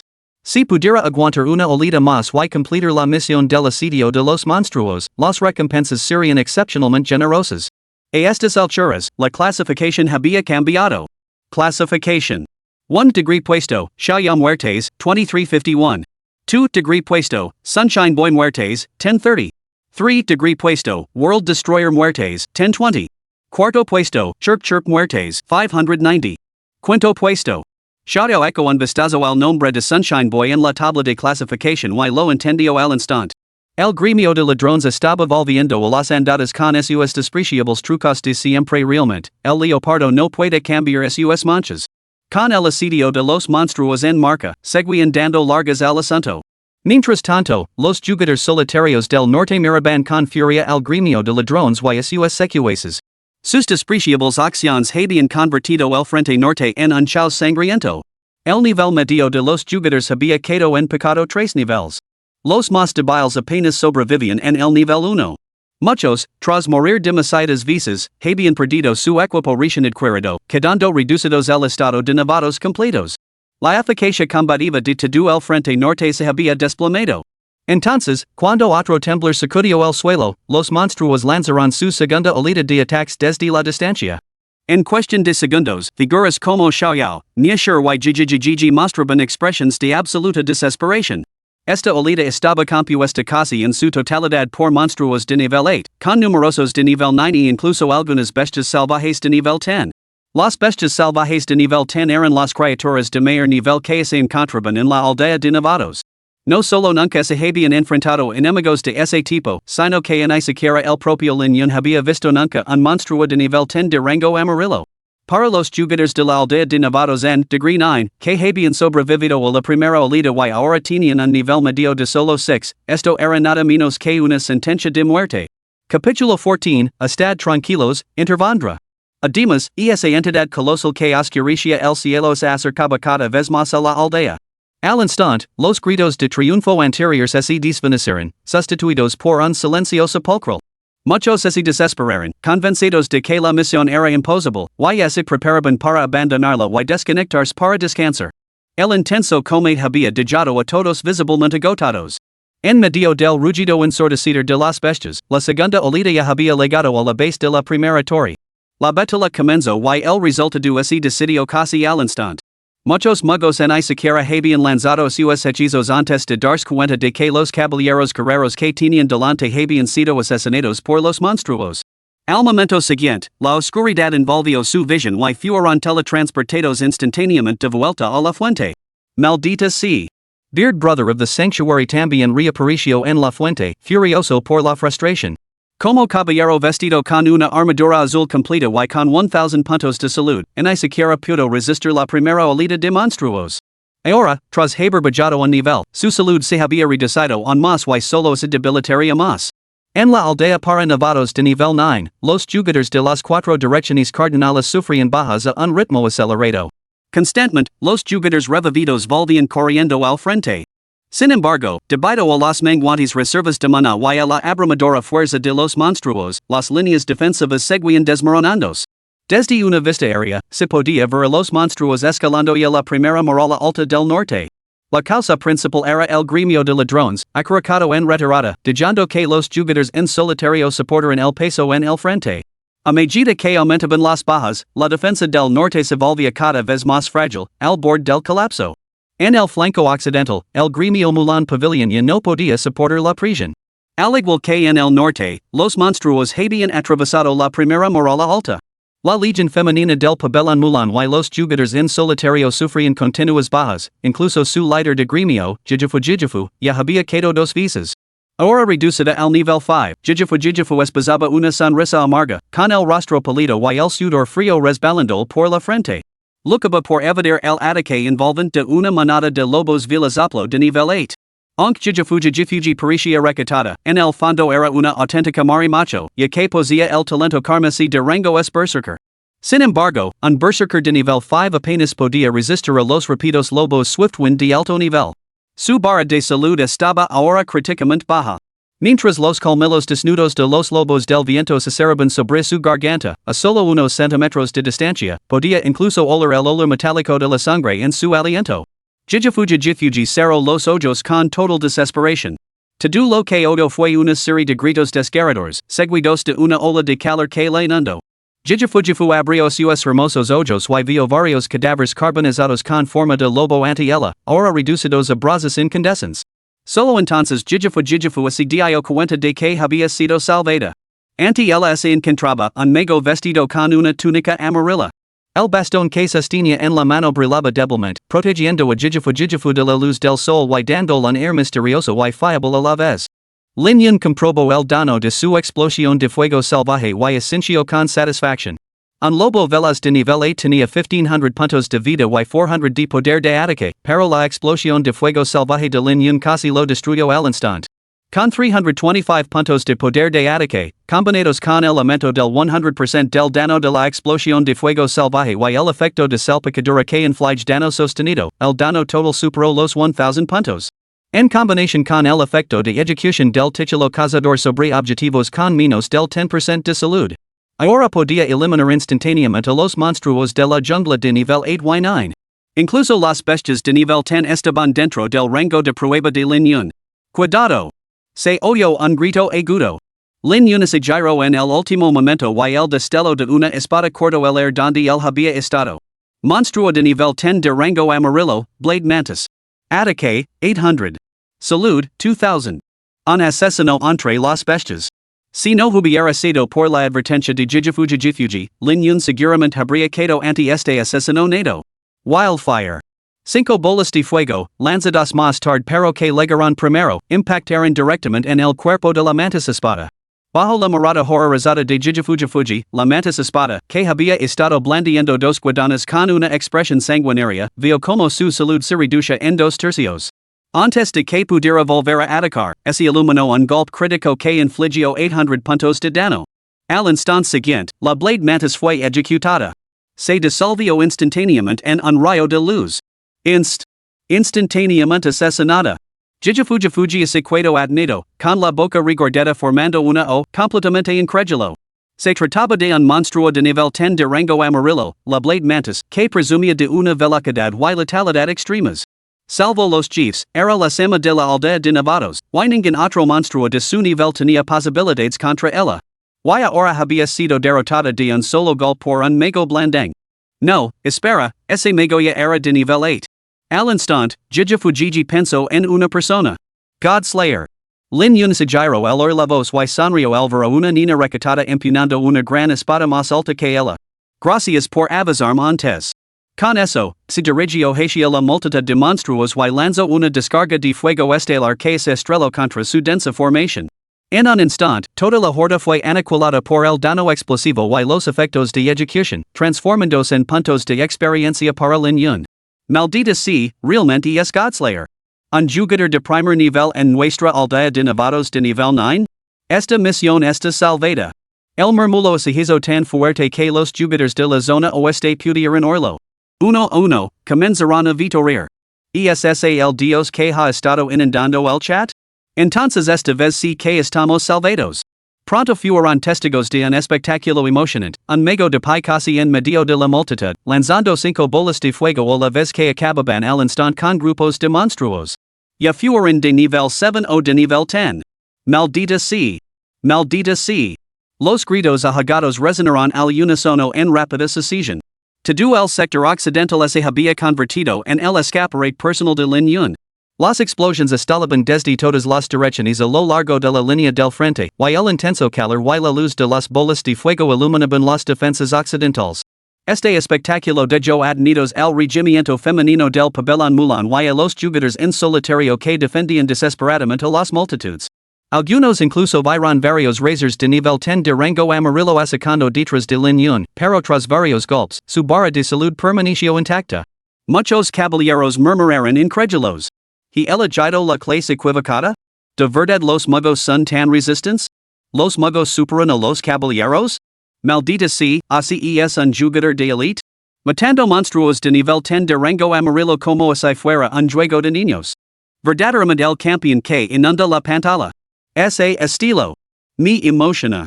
En el frente occidental, con la llegada de Lin Yun, todos los jugadores se llenaron de repente de un coraje limitado. Siguiendo su ejemplo, cargaron contra la horda de monstruos. Como una espada afilada, abrieron una brecha en la masa de monstruos. La intervención de Lin Yun cambió instantáneamente el rumbo de la batalla. Desde que comenzó el asedio de los monstruos, el flanco occidental fue el único sector que montó un contraataque, rompiendo por la fuerza las líneas de los monstruos. Muchos jugadores que habían perdido niveles recayeron restos detrás de Lin Yun, recuperando gradualmente la experiencia perdida. En cuanto al propio Lin Yun, bueno. Sus puntos de experiencia subieron de forma constante y uniforme, acercándose rápidamente al nivel 9. Solo cabía imaginar la magnitud de la horda de monstruos y la aterradora velocidad a la que Lin Yun los estaba eliminando. En marcado contraste con el frente occidental, reforzado por la presencia de Lin Yun, las otras 3 líneas defensivas se habían derrumbado en el caos. El flanco oriental del santuario y el sector sur del apocalipsis habían caído. Las hordas de monstruos salvajes habían atravesado la primera línea de defensa y ahora asaltaban la segunda. En el frente norte, debido a que el gremio de ladrones conservaba sus fuerzas, los monstruos ya habían atravesado la segunda línea de defensa. Si atravesaban la tercera muralla y entraban en la aldea de Nevados, la misión terminaría en fracaso. El enfoque del gremio de ladrones había garantizado que sus propios niveles permanecieran intactos. Actualmente, aparte de Lin Yun, los miembros del gremio de ladrones estaban todos alrededor del nivel 7. Los gremios santuario y apocalipsis, gracias a su intrépida defensa, apenas habían alcanzado el nivel 3. El estimado líder del gremio santuario, el antiguo carefree sword immortal, ahora se encontraba en un mero nivel 4. Tras perecer 3 veces, carefree ya no podía aguantar más. Lo había dado to do, pero los niveles de los enemigos eran simplemente demasiado altos y su destreza en el combate demasiado abrumadora. A la facción Apocalypse no le fue mucho mejor, soportando un ciclo implacable de muerte y marca, to do para agotar todos los esfuerzos en completar esta misión de asedio. Si la misión fracasaba, solo cabía imaginar las burlas a las que se enfrentarían por parte de otros gremios del servidor Gracias. Justo cuando la segunda muralla de Sanctuary estaba a punto de derrumbarse, un gran contingente de jugadores apareció de repente en el campo de batalla del sur. A la cabeza había docenas de guerreras, la primera de ellas una chica menuda que empuñaba una gran espada más alta que ella, nada menos que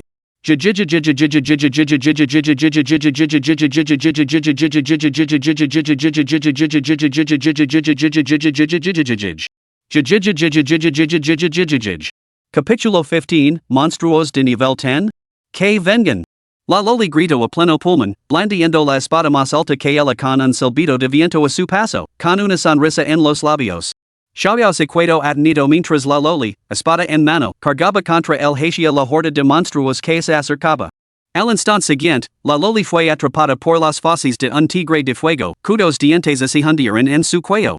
En un abrir y cerrar de ojos, desapareció en un destello de luz blanca, tras caer en un glorioso sacrificio.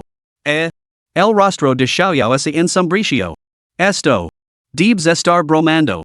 Detrás de él, los jugadores cargaban sin miedo, olita tras olita. Presentar esta escena lo alegró el corazón a Xiaoyao, pero su rostro palideció rápidamente. ¿Ha quedado el sector occidental? ¿Está condenada la misión? Entendía muy bien lo que significaba la llegada de los jugadores occidentales. En ese momento, la Loli que empuñaba la gran espada regresó tras reaparecer, resolviendo rápidamente su confusión. Gran Xiaoyao, no hay por qué preocuparse. Godslayer ha intervenido. La horda de monstruos del oeste ha sido eliminada. Nos dijo que viniéramos aquí primero y mantuviéramos la línea para vosotros. Una vez que haya solucionado el lío del norte, vendrá aquí. Gigi parlatiaba sobre l'unión, con los ojos muy abiertos y llenos de adoración. No parecía alguien que cambiara de opinión en un momento, era como una pequeña fan. ¿Qué? Xiaoyao lo miró con incredulidad. ¿Bestias salvajes de nivel 9 y 10 asaltando la ciudad? ¿Cómo era posible que las hubieran eliminado?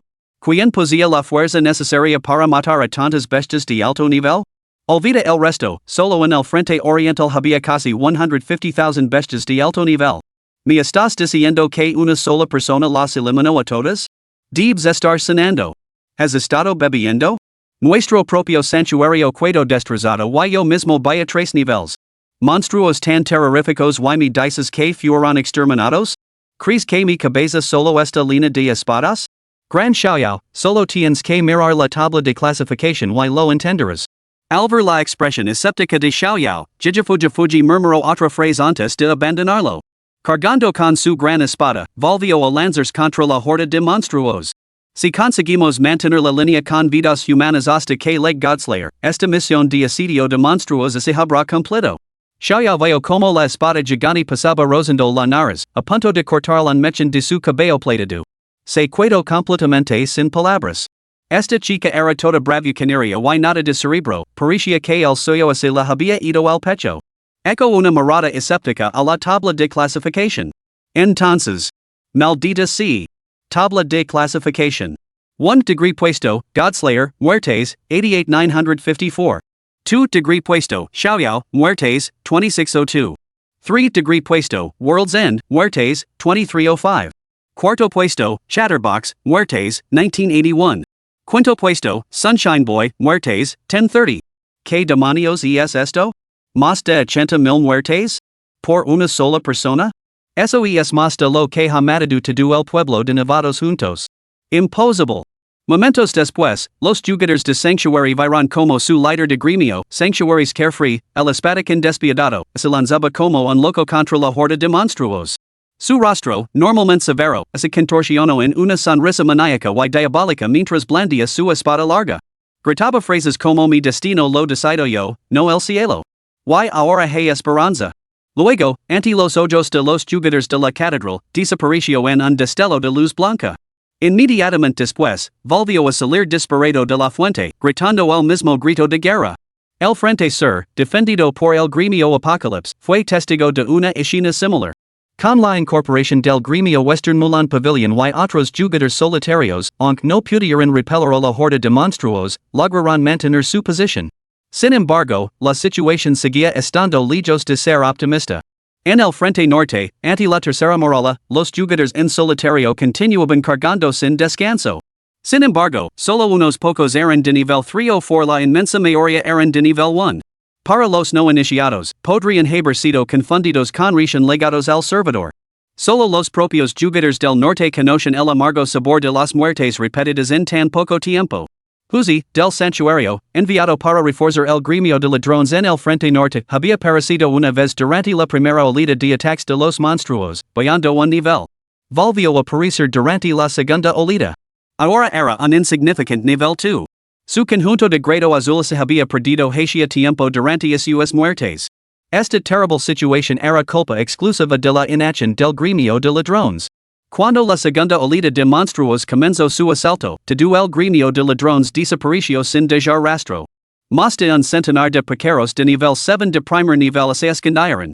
Solo quedaron un puñado de jugadores en solitario y las pocas docenas de miembros de la catedral que habían acudido en ayuda. Es fácil imaginar la eficacia en comé de estos jugadores solitarios sin el respaldo del gremio. Salvo un puñado de veteranos expertos, la mayoría de los rezagados ni siquiera habían reunido un conjunto de equipo donado. Una vez que comenzó la lucha, se convirtió en un asunto unilateral. Ante los monstruos de alto nivel 9 y 10, el frente norte se derrumbó por completo, incapaz de oponer resistencia.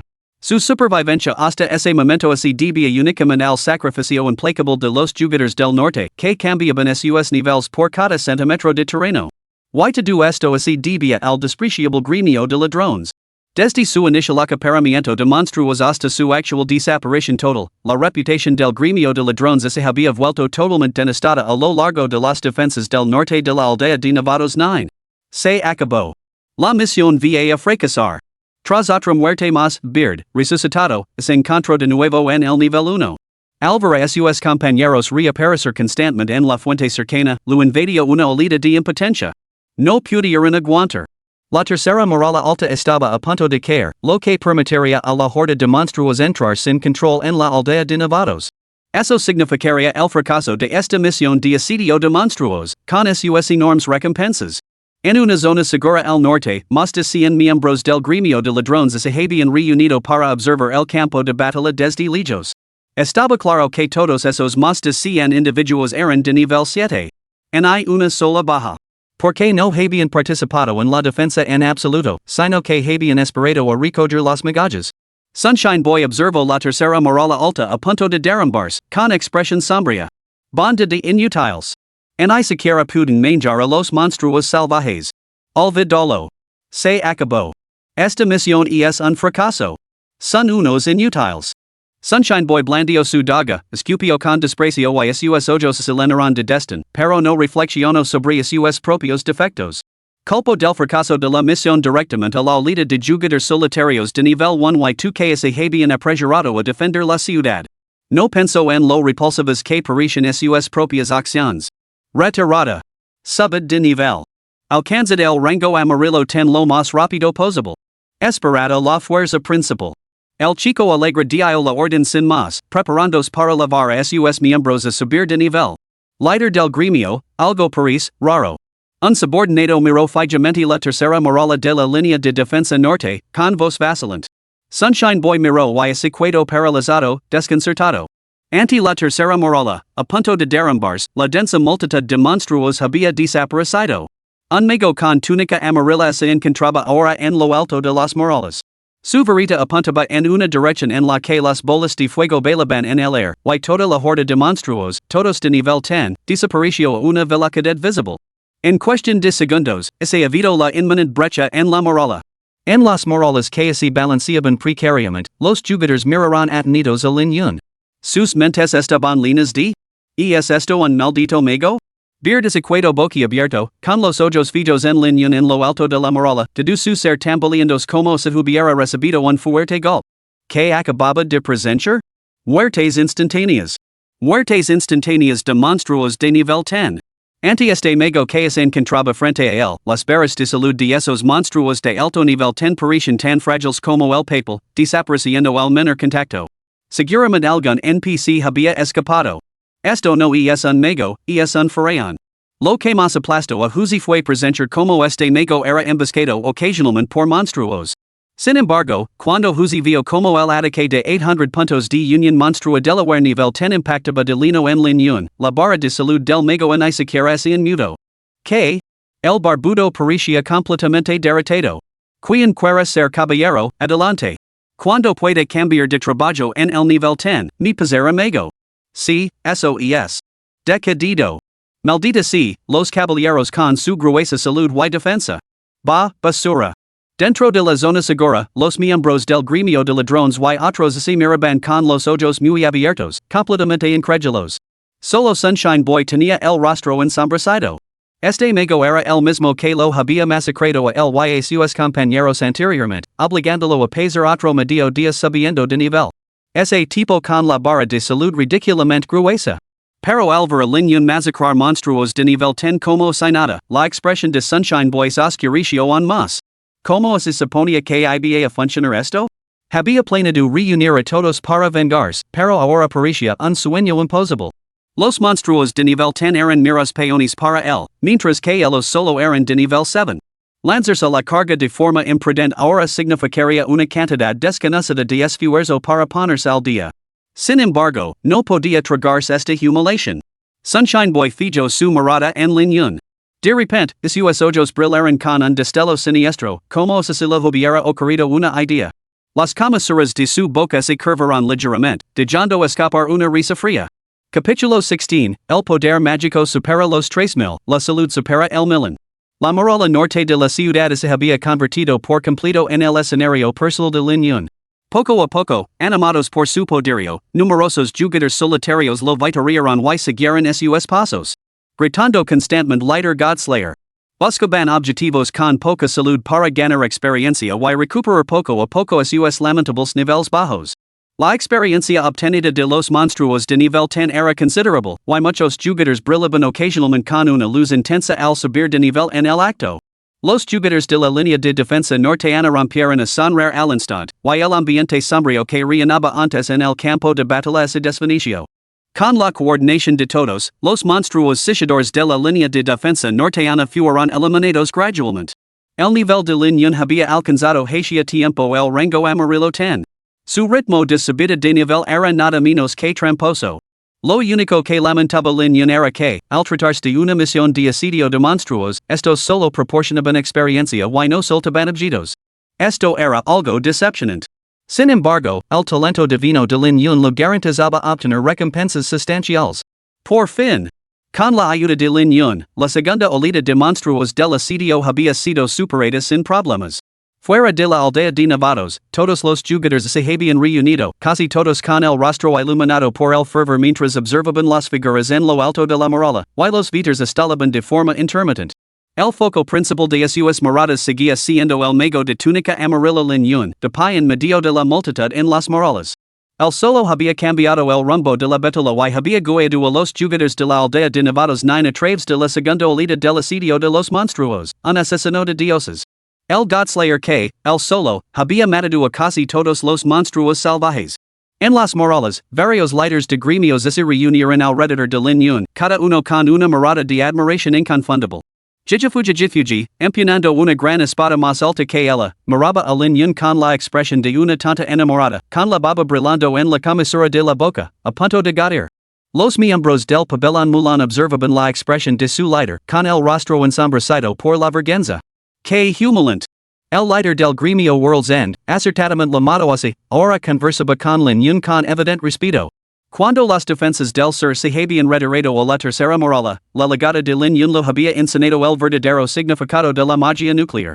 Ahora, su único deseo era reclutar a Lin Yun para el gremio World's End. Si Lin Yun se uniera, World's End se convertiría en el gremio más fuerte indiscutible del juego Divine Awakening. Al recibir la negativa de Lin Yun, World's End solo podía sentir pesar. Mientras tanto, el líder del gremio Holy Sanctuary, Xiaoyao, permanecía de pie abrazando su espada larga, con una expresión fría y altiva. El cabello blanco que le cae sobre la frente contribuye a su air de orgullo solitario. De el radioba un hora de distanciamiento inaccesible. Sin embargo, en ese momento, su mirada estaba fija en la tabla de clasificación que tenía ante sí. Su mente solo estaba línea de tabla de clasificación. 1 degree puesto, Godslayer, Muertes, 453-986. 2 degree puesto, Xiaoyao, Muertes, 2710. 3 degree puesto, World's End, Muertes, 2550. Cuarto puesto, Chirp Chirp Chirp, Muertes, 2130. Quinto puesto, Sunshine Boy, Muertes, 1030. ¿Son estos malditos humanos? Nadie sabía que bajo la fría apariencia de Xiaoyao, el presidente del Salón de los Santos, un hombrecillo estaba ahora arrodillado en el suelo, golpeándose la cabeza repetidamente. Claramente, no podía aceptarlo. Más de 450,000 monstruos de nivel 10. Un mago. Incluso ahora, Xiaoyao no podía precisar lo que había presenciado, monstruos de nivel 10 destruidos al instante, grupos enteros aniquilados de un solo golpe. Esa habilidad llamada la chispa en sí en la pradera destrozó por completo su visión del mundo. Cada bola de fuego parecía una explosión nuclear del mundo real, lanzada en ráfagas rápidas de 5. Xiaoyao miró la espada larga que sostenía en su mano, y su rostro traicionó por primera vez un atisbo de destino. O tal vez, cambiar amigo? La idea pasó por su mente, pero Xiaoyao rápidamente negó con la cabeza, descartando esa absurda idea. Hermano Xiaoyao, ¿por qué niegas con la cabeza? Niesher observó el repentino gesto de Xiaoyao y le preguntó sorprendido. La tormenta mental de Xiaoyao se interrumpió, le lanzó una mirada peculiar a Lin Yun antes de fijar su mirada en la colosal figura que se acercaba constantemente en la distancia. Su voz se volvió solemne. Ni preguntaba qué nivel tendría la tercera oleada de monstruos de asedio. Todas las miradas se volvieron hacia la inexplicable presencia que se acercaba. Un peso colectivo se posó sobre sus corazones. De hecho, la segunda oleada ya había alcanzado el grado amarillo 10. Esta tercera oleada contenía un solo monstruo, por lo que su dificultad era evidente. Incluso desde tal distancia, una hora inmensa y opresiva descendió sobre ellos, aparentemente sin verse afectada por la distancia. ¿Qué temer? Con el hermano Godslayer aquí, este pequeño karami solo y puntos de experiencia. Jijifujiji lanzó una mirada destinosa al grupo antes de hablar con indiferencia. Al resto, el grupo sintió una ligera tranquilidad. De hecho, con una presencia tan formidable entre ellos, alguien que había matado a 450,000 bestias salvajes de nivel 10, que había que temer? Hablando de experiencia, el grupo sentía una inmensa gratitud. Originalmente, aquellos como Xiaoyao casi habían bajado a los niveles 2 o 3. Pero después de que Lin Yun legara, siguiéndolo para absorber experiencia, la gran cantidad de monstruos había elevado considerablemente sus niveles. Lin Yun esbozó una leve sonrisa amarga ante sus palabras. Sospecho que estos monstruos podrían haber superado el rango amarillo y alcanzado el rango místico. Ni pregunto si los monstruos tienen siquiera avances laborales. Lin Yun habló. Solo él sabía en su corazón que no era una posibilidad, sino una certeza. La tercera oleada de monstruos incluía una criatura salvaje de rango místico. En el mundo de Divine Awakening, los niveles 110 constituyen el rango amarillo, mientras que los 1120 pertenecen al rango místico. Para los jugadores, alcanzar el nivel 10 del rango amarillo requería completar una misión de cambio de clase para avanzar al rango místico, de lo contrario, ya no podían ganar experiencia. Al resto, las expresiones de todos se volvieron graves. Aunque albergaban sospechas, orlo de boca del anciano asesino de Dioses les causó una gran conmoción. Un monstruo salvaje de nivel místico, del tipo que solo se encuentra en las ciudades, apareciendo en una aldea para novatos. Probablemente, esta misión de asedio de monstruos nunca estuvo pensada para que la completaran desde el principio. Mientras sus pensamientos se agitaban, Lin Yun eco un vistazo a su panel de estadísticas. Entonces, su mirada se posó en la lejana bestia de nivel místico y su corazón se llenó de confianza. La razón era simple. Talento de nivel superdivino, tank definitivo. Los más de 450,000 monstruos le otorgaron a Lin Yun un aumento aterradoramente enorme. Con un nivel promedio de 6 entre los 450,000 monstruos, cada uno le otorgaba a Lin Yun 6 puntos de salud bajo su talento. Un número base 10 colosal produjo una mejora absolutamente asombrosa. Talento de nivel divino, tank definitivo. Description: cada monstruo neutral de nivel 1 asesinado. Los monstruos de nivel 2 otorgan 2 puntos, sin límite máximo otorga 1 punto de salud. Cada 1,000 puntos de salud proporcionan 1 punto de habilidad. Con tu 72 millones de puntos de salud, esto otorgo directamente a lin yun la asombrosa cifra de 2,724 puntos de habilidad. Que terror! Lin yun está ahora completamente inflado. No importa si son bestas de nivel 100, trade días más y hace os retorcer el cuello. Título, Asesino de Dioses. Nivel amarillo ten nivel máximo, require cambio de clase para desbloquear el siguiente nivel. Poder de ataque, 15. Poder mágico, 3174. Salud, 2,810,000 puntos. Mana, 359 puntos. Velocidad, 20 puntos. Resistencia mágica, 15 puntos. Encanto, 0 puntos. Inventario, 1565 monedas de oro, 2 monedas de plata, 320 monedas de cabra 1000 de cabra equals 1 de plata, 10 de plata equals 1 de oro el título se duplica. Equipo, conjunto de mago de grado amarillo sin requisito de nivel. Bastón de la perdición, poder mágico plus 100. Careza completa de mago, salud plus 200. Brazales completos de mago, mana plus 15. Cinturón completo de mago, resistencia mágica plus 15. Gribas completas de mago, velocidad plus 15. Talento, mago tank definitivo talento de nivel divino, cada monstruo neutral de nivel 1 derrotado otorga 1 punto de salud. Cada 1000 puntos de salud otorgan 1 punto de poder de hechizo. Los monstruos de nivel 2 otorgan 2 puntos. Los puntos de salud y de poder de hechizo varían según el nivel del monstruo. Talento, Dios de la espada talento de nivel divino, actualmente no disponible, cada subida de nivel otorga el doble de puntos de atributo gratuitos. Títulos. Prodigio cantidad de botón 2, otorga 20 puntos de atributo gratis.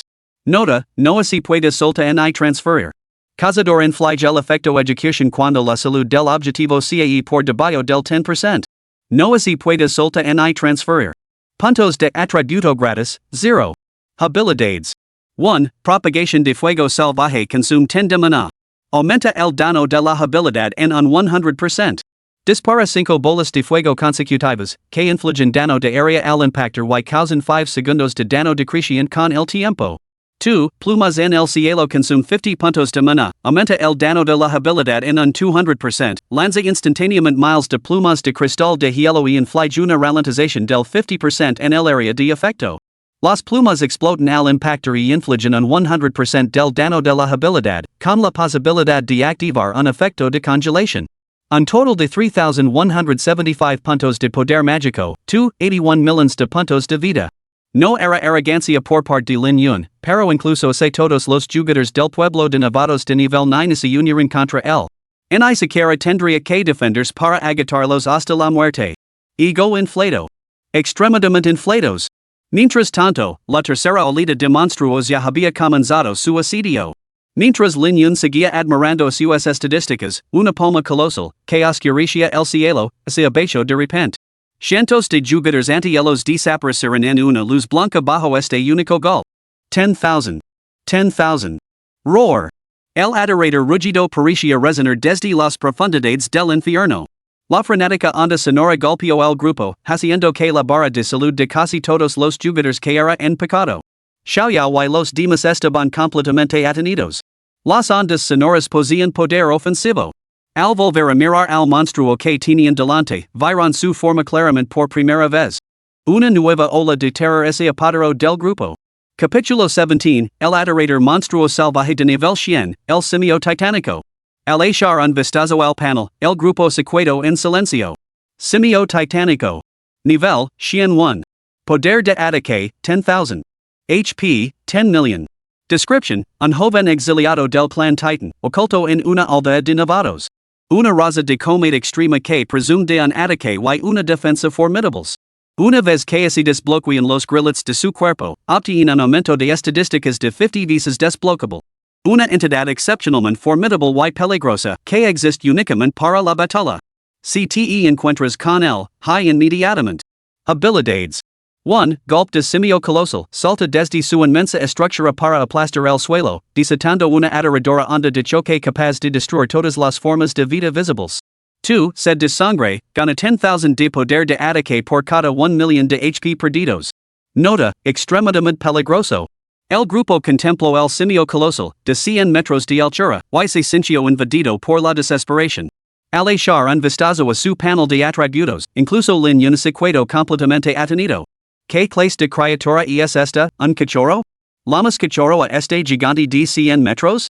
Entonces, ¿qué somos nosotros? ¿Células diminutas? Esto. ¿Qué hacemos? Mi esposo una sonrisa amarga y miro con de esperanza el titan simio que tenían ante ellos. Esta criatura colosal, de casi 100 metros de altura, era un monstruo de nivel 11 del Rangoshan. Con esos atributos. Mi se sintió completamente desprovisto de espíritu de lucha. Hazlo. Tenemos al Jeef Godslayer con nosotros. La mano con la que Jijifujiji empuñaba la espada temblaba, pero su boca se negaba a admitir la derrota. La expresión de Xiaoyao se volvió grave mientras calculaba mentalmente, un millón de puntos de vida. Con su propio poder de ataque rondando los 50 puntos, ¿cuántos golpes harían falta para derribar a esta bestia? Los ojos inyectados en sangre del titan simio se fijaron en el grupo de insignificantes figuras que tenía delante. La saliva goteaba de sus colmillos mientras levantaba una vez más su enorme palma, preparándose para golpear. Despejan el terreno. Xiaoyao rugió, golpeando ligeramente el suelo. Su figura salió disparada como una joya de sas, escapando del alcance del ataque del líder del titan simio. Los demás reaccionaron rápidamente, cada uno empleando sus propias habilidades para evadir la colosal palma. Los jugadores restantes, incapaces de esquivarla a tiempo, desaparecieron una vez más en un estallido de luz blanca. Lin Yun, tras evadir el ataque del titan simio, sintió una olida de sorpresa recorrerlo. ¿Un titan simio? No esperaba que fuera un titan simio. En las últimas etapas de su vida anterior, después de que los dioses descendieron, muchas de las razas que habían legado antes se habían aliado con la humanidad para oponerse a lo divino. Entre ellas se encontraba el clan del titan simio que tenía ahora ante sí. El titan simio que Lin Yun había conocido medía nada menos que 10,000 metros de altura. En comparación, el que tenía ante sí no era más que un cachorro. En ese momento, Lin Yun solo sintió una emoción infinita. Volver a ver esa forma familiar tras su renacimiento inevitablemente despertó sus recuerdos. Pero me temo que tendrás que disculparme. Por el bien de un crecimiento más rápido, si el nieto o el hijo de ese simio gigante que conocí, debes morir aquí hoy. Además, la revelación divina aún no se ha manifestado en la realidad. No estás realmente muerto, simplemente reaparecerás. Lin Yun se encontró una excusa, luego su mirada se agudizó mientras su bastón trazaba una brillante luz carmesí. La chispa que encía en la pradera se transformó en 5 bolas de fuego, que golpearon la parte baja de la espalda del simio titan en rápida sucesión. Boom! Boom! Boom! Boom! Boom! 5 explosions consecutivas resonaron en medio de las llamas. 6348. La vívida cifra carmesí de 4 dígitos dio a todos atenidos. 5 segundos de daño explosivo sostenido, infligiendo 3,174 puntos por segundo. En solo 5 segundos, apareció un número carmesí de 5 dígitos. 22,218. Más de 20,000 puntos de daño. Maldita sea. Esta vez, Xiaoyao no pudo contener su sorpresa internamente y gritó horrorizado. Jijifujiji parpadeó y luego cargó hacia adelante con una espada gigante más alta que un hombre, cortando brutalmente el pulgar del titan simio. 35.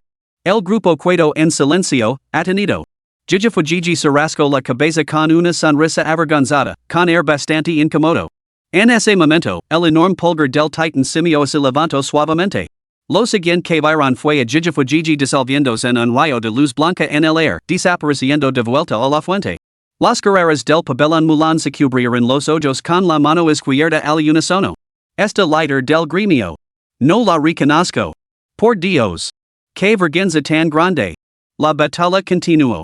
Los más de 20,000 puntos de daño infligidos por Lin Yun parecían miras arenazos en la piel del titan simio. Aunque desconcertado por cómo la hermosa nación de su vida anterior había sometido a una bestia salvaje tan aterradora del nivel 100, las manos de Lin Yun nunca dejaron de trabajar. En el momento en que terminó el intervalo de lanzamiento, Lin Yun desató su Starfire scorching the wilderness. Después de todo, un solo hechizo que costaba 10 puntos de mana era manejable para los 359 puntos de mana de Lin Yun. Y así comenzó el arduo viaje de Lin Yun. Otros jugadores cercanos, al presenciar esto, siguieron su ejemplo en sus attacks. Los magos y arqueros a distancia, en particular, lanzaban hechizos siempre que su mana lo permitía. Aunque los golpes individuals solo infligían daños de 2 dígitos o incluso de un solo dígito, la gran cantidad de ellos prevaleció. Con casi 100,000 jugadores en la aldea de Nevados 9, cada uno contribuyó con un solo punto de dano, lo que colectivamente infligió cerca de 100,000 puntos de dano al Titan Gorilla. Xiaoyao y Jijifuji, uno empuñando una espada larga y el otro una espada grande del tamaño de un hombre, ahora lanzaban sus attacks con todas sus fuerzas. Desde lejos, parecía que lo estaban cortando las uñas de los pies el Titan Simio. Mientras tanto, el Titan Simio levantó impatient su palma. El enjambre de hormigas que tenía delante era totalmente irritante, algunas incluso se habían subido a su cuerpo. Su colosal mano se abajo, reduciendo al instante un gran grupo de jugadores a una luz blanca. Sin embargo, más jugadores se lanzaron hacia adelante inmediatamente. Por un momento, toda la aldea de Nevados 9 se mantuvo unida, empleando todas las tácticas posibles para reducir la salud del Titan Simio. Sin embargo, por mucho que lo intentaran, el dano infligido era insignificante en comparación con los asombrosos 10 millones de puntos de salud del Titan Simio. La barra de salud apenas se movía. Cada uno de los golpes del Titan Simio se quebraba una gran cantidad de jugadores. Sin embargo, la multitud no se desanimó. Después de todo, esta era la última olida del asedio de los monstruos. Sabían muy bien las generosas recompensas que les esperaban si lograban sobrevivir a esta prueba. ¿Que aldea de Nevados comenzaba con una dificultad infernal? No, una dificultad de pesadillas sería más precisa. A medida que el tiempo pasaba lentamente, casi todos los jugadores, excepto Lin Yun, habían quedado en la batalla. Muchos habían perecido varias veces, y sus niveles habían caído drásticamente. Sin embargo, sus esfuerzos dieron frutos tangibles, la aterradora barra de salud de 10 millones del Titan Simio se había reducido en más de 4 millones. El dano infligido por Lin Yun resultó ser particularmente asombroso, superando el millón de puntos. Su contribución en solitario superó al segundo jugador con mayor puntuación, Xiaoyao, en casi 1,000,000 de puntos. Vamos, muchachos. Ya casi lo conseguimos. Jijifuji blandió su colosal espada, gritando con entusiasmo. Era difícil imaginar a la Jijifuji del mundo real, después de que la revelación divina reflejara la realidad, empuñando una espada más alta que ella misma para atacar a sus enemigos. A medida que la salud del Titan Gorilla disminuía, sus attacks cambiaron. La colosal palma que había levantado para golpear cambió repentinamente de dirección, variando horizontalmente, y su objetivo apuntaba casi directamente a Lin Yun. En ese mismo momento, Lin Yun acababa de terminar de lanzar su habilidad, con su bastón en extendido. Al ver la palma que oscurecía el cielo variando hacia Lin Yun, el grupo sintió una olida de satisfacción. Así que incluso el poder de un asesino de dioses tenía sus límites. Muchos ya habían perecido, al menos los de una ronda. Sin duda, ahora era su turno. Sin embargo, al momento siguiente, la multitud se quedó estupefacta. En el instante en que Lin Yun terminó de lanzar el hechizo, su forma parpadeó violentamente, volviéndose tierra. Con un paso totalmente antinatural, interrumpió la animación de retroceso de su propio hechizo, y su cuerpo retrocedió a una velocidad vertiginosa. En un abrir y cerrar de ojos, había escapado del alcance de la palma del Titan Simio. Un silencio sepulcral se apoderó del aire, solo roto por el furioso rugido del Titan Simio. SOES. El paso flotante. Xiaoyao entrecerró los ojos mientras murmuraba. El paso flotante era una habilidad dominada por los jugadores de elite de los principales MMORPG virtuals, una habilidad que requería una práctica incansable para comprenderla. En otros MMORPG, Xiaoyao podía ejecutarla sin esfuerzo. Sin embargo, en este Divine Awakening recién lanzado, sin tiempo suficiente para practicar, ni siquiera él podía lograrlo. Pero este asesino de dioses. Xiaoyao se sumió en sus pensamientos, repitiendo mentalmente los movimientos de Lin Yun. Eran fluidos, naturales y ejecutados en un solo movimiento continuo, como si los hubiera practicado miles de veces. Como era posible? Lo que no sabía era que, en su vida anterior, Lin Yun había ejecutado esta habilidad innumerables veces, como había necesitar más práctica. Lin Yun evadió el ataque, pero otros no tuvieron tanta suerte. Numerosos jugadores fueron buridos por la colosal pata del Titan Simio, reducidos a rayos de luz blanca al parecer una vez más. Al ver que el insecto que más la había dolido evadía su ataque, el Titan Simio soltó un rugido ensordecido. Al instante, la salud de todos los jugadores de la aldea de Nevados se desplomó una vez más. En ese momento, la propia salud del Titan Simio también se redujo en otro millón de puntos. Su salud se había reducido a la mitad. De repente, los ojos del titan simios incendiaron con un brillo carmesí sediento de sangre, y de su cuerpo se hinchó otro tamaño. Una prisión aterradora surgió, haciendo que las piernas de la mayoría de los jugadores se doblaran. Fueron aplastados de rodillas por esta hora espantosa. Capítulo 18, El golpe del gremio de ladrones. Una aterradora hora descendió abruptamente, obligando a la gran mayoría de los jugadores a arrodillarse, salvo a un puñado de jugadores de alto nivel que temblaban pero se mantuvieron firmes. La forma del titan simio se hinchó abruptamente otro tamaño, luego su cuerpo de casi 150 metros de altura se bajó ligeramente de repente, ejecutando una postura agachada. Lin Yun entrecerró los ojos. Pónganse cubierto rápidamente. Está a punto de lanzar una habilidad. En el instante siguiente, el titan simio se impulsó con ambas piernas, su colosal cuerpo se elevó hacia el cielo, saltando en el aire. El suelo se agrietó en ondas mientras una prisión aterradora inmovilizaba a todos, impidiéndoles siquiera mover un dedo. Lin Yun no fue una excepción, sintiendo una fuerza restrictiva terrible que lo ataba.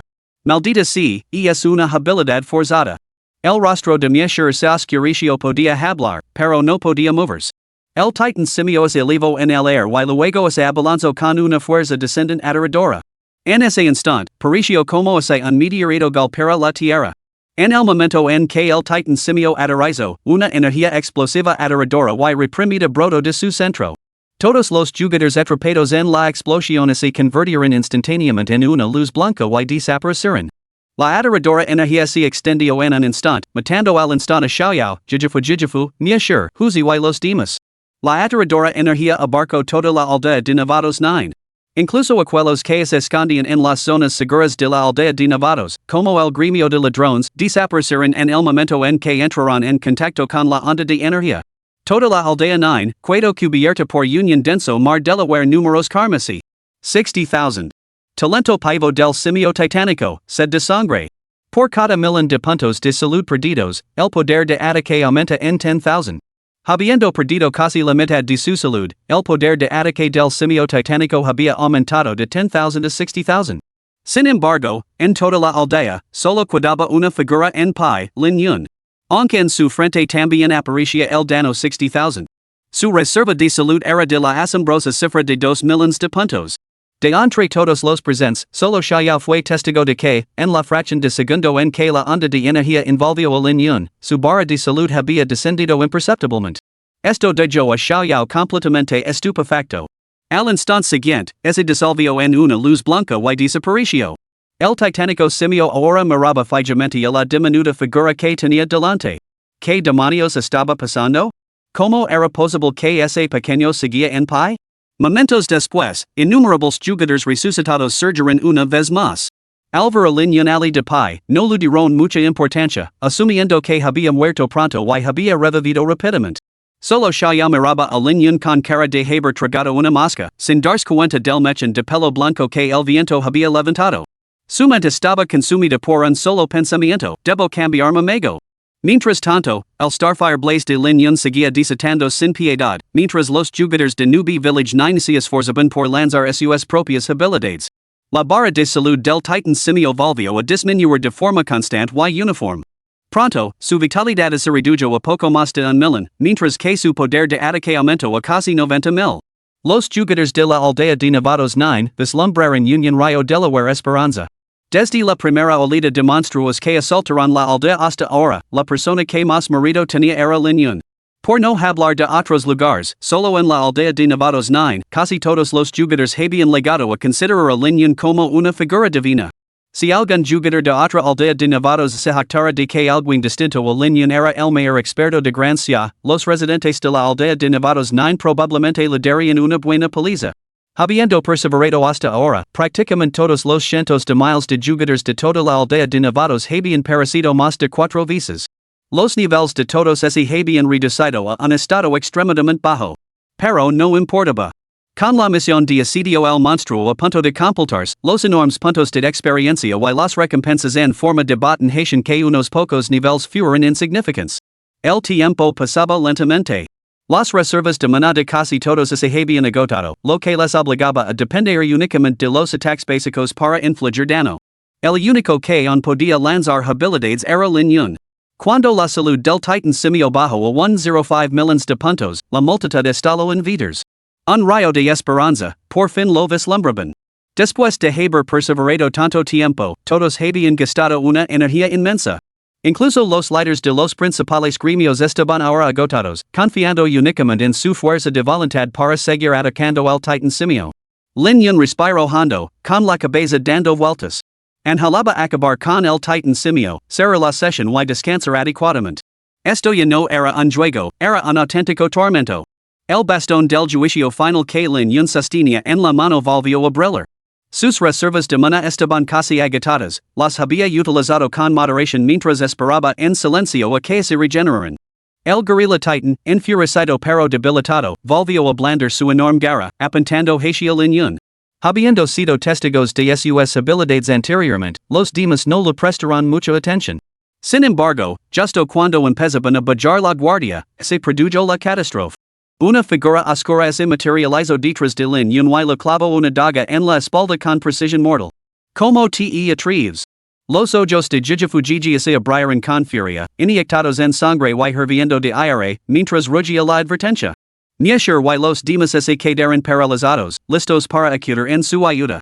Sin embargo, al instante siguiente, más de 100 figuras se materializaron silenciosamente, bloqueándoles el paso. No eran otros que los miembros del gremio de ladrones, ocultos durante mucho tiempo.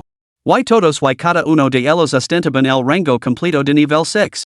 Mientras tanto, los jugadores de Newbie Village 9, tras haber soportado innumerables muertes, solo tenían a sus líderes de gremio alcanzando niveles más altos.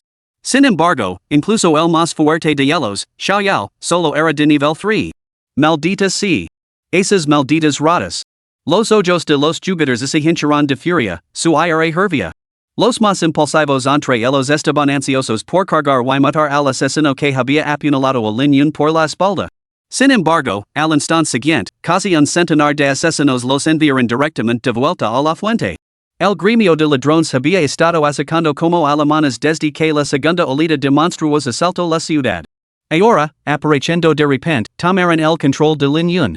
El aspecto más despreciable de los vaqueros residía en su habilidad, puñalada por la espalda. Infligía un segundo de control forzado sobre el objetivo. Y Lin Yun se enfrentaba ahora a un gorila titánico, con su salud reducida en casi un 90% y su poder de combate aumentando hasta los 90,000. En un solo mago, ningún jugador podría sobrevivir a unos ataques tan terroríficos. Aunque esta misión fracase, me asegurar de que este pequeño bastardo pegue. Sunshine Boy, también entre los vaqueros, ahora tenía una expresión sombría, con una sonrisa cruel fija en Lin Yun. Nadie que se cruza con mi gremio de ladrones termina bien. ¿Mataste un dios? Considerad el chivo expiatorio de la aldea de Novatos 9. Con Lin Yun muerto, el titan simio recuperaría rápidamente su salud sin su agro. Esta misión estaba condenada al fracaso. Todos los rostros se volvieron cenicientos. El gremio de ladrones había calculado el momento perfecto, un golpe mortal casi seguro. Asegurar el control de Godslayer durante un solo segundo en un intervalo tan breve haría que los esfuerzos colectivos de toda la aldea de Novatos en degree 9 fueran completamente inútiles. En medio del desánimo colectivo, solo los labios de Xiaoyao se curvaron en una mueca de desprecio y burla. ¿Emplear la misma táctica dos veces? ¿Es el alcance de las capacidades de vuestro gremio? La voz de Lin Yun resonó con ligereza, provocando una expresión sombría en el rostro del chico Sol. Al segundo siguiente, la enorme palma del gorila titan se abaixó sobre Lin Yun y el pícaro que estaba detrás de él. 80,000. 80,000. Dos números carmesís de 5 dígitos aparecieron detrás de Lin Yun y el pícaro. Los ladrones desaparecieron al instante en un destello de luz. Éxito. El chico broncito victorio con entusiasmo al ver que la palma del titan golpeaba a ambos objetivos. Una vez que concluyera el asedio del monstruo, planeaba proclamar a los 4 vientos que su gremio de ladrones había arruinado por sí solo toda la misión de recolección de la aldea Novata 9. Esto aumentaría enormemente la notoriedad del gremio. Al mismo tiempo, difamaría al Godslayer, culpando a las rencillas pasadas del gremio con el Godslayer por el fracaso de la misión de defensa. Exponer esta causa convertiría al Godslayer en un paria, perseguido por todos. ¿Qué tontería era esa del mejor artista marcial de Gracias? ¿El campeón que inundaba las pantallas? ¿De qué servía tu destreza en la lucha? Este mundo valoraba la astucia y el poder. Antes de que sunshine boy pudiera reflexionar más, el momento siguiente lo dijo estupefacto. Lin Yun había recibido claramente más de 80,000 puntos de daño del titánico simio, pero no había parecido como el pícaro que estaba detrás de él. En cambio, todo su cuerpo salió volando por los aires por el golpe. Lo más aterrador es que, después de absorber casi 80,000 puntos de daño del titánico simio, la barra de salud de Lin Yun solo había bajado una cantidad imperceptiblemente pequeña. Apenas se notaba sin un examen minucioso. Maldita sea. No solo el gremio de ladrones, sino todos los jugadores de la aldea de Novatos 9 estarán en unión coro Delaware improperios. Flotando en el aire, el bastón de Lin Yun brillaba con una luz azul helada. Al instante siguiente, innumerables cristales de hielo formados a partir del aire gélido aparecieron densamente en el cielo, disparandos como una lluvia de flechas hacia el titánico simio. Tormenta de plumas. Capítulo 19, un millón de puntos de daño. El talento sed de sangre del titan simio aumentaba su poder de ataque en 10,000 por cada millón de puntos de salud perdidos. Esos 10,000 puntos de daño eran asfixiantes para toda la aldea de Novatos. Sin embargo, Lin Yun, que había recibido el golpe del titan de frente, veo como su barra de salud apenas se movía. Sin una observación minuciosa, nadie habría adivinado que había sido golpeado. Las densas flechas de cristal de hielo brillaban con una luz azul helada, y su frío impregnaba el aire. La temperatura de toda la aldea de Novatos bajó varios grados bajo la influencia de plumas en el cielo. Los ojos carmesí del titan gorila dilataban un terror casi humano mientras un frío escalofriante envolvía su forma. El frío glacial lo inmovilizó en el sitio, reduciendo su velocidad a un ritmo sin precedentes, como si la velocidad de fotogramas se hubiera ralentizado. Al instante siguiente. Una lluvia torrencial de flechas cristalinas cayó sobre el titan simio, cada una de ellas infligiendo casi 10,000 puntos de daño. Bajo el efecto del aumento del 200% del daño de la habilidad tormenta de plumas, todos los jugadores de la aldea de Novatos se quedaron mirando en silencio, atenidos. 9,522. 9,522. Densos grupos de números carmesí de 4 dígitos aparecieron sobre la forma del titan simio. Atrapado al alcance de Featherstorm, el titan simio permaneció inmovilizado. Aunque pequeñas, las flechas de cristal de hielo lo abrumaron por su gran volumen, y sus aterradores efectos explosivos enviaron tenues columnas de aire gélido hacia el cielo. A los ojos de los jugadores, se asemejaba a escenas de King Kong, donde aterradoras armas térmicas golpeaban al colosal simio, enviando columnas de humo espeso. De repente, el sonido de grillets desbloqueados resonó en sus oídos, acompañado simultáneamente por el panel de información del gorila titan.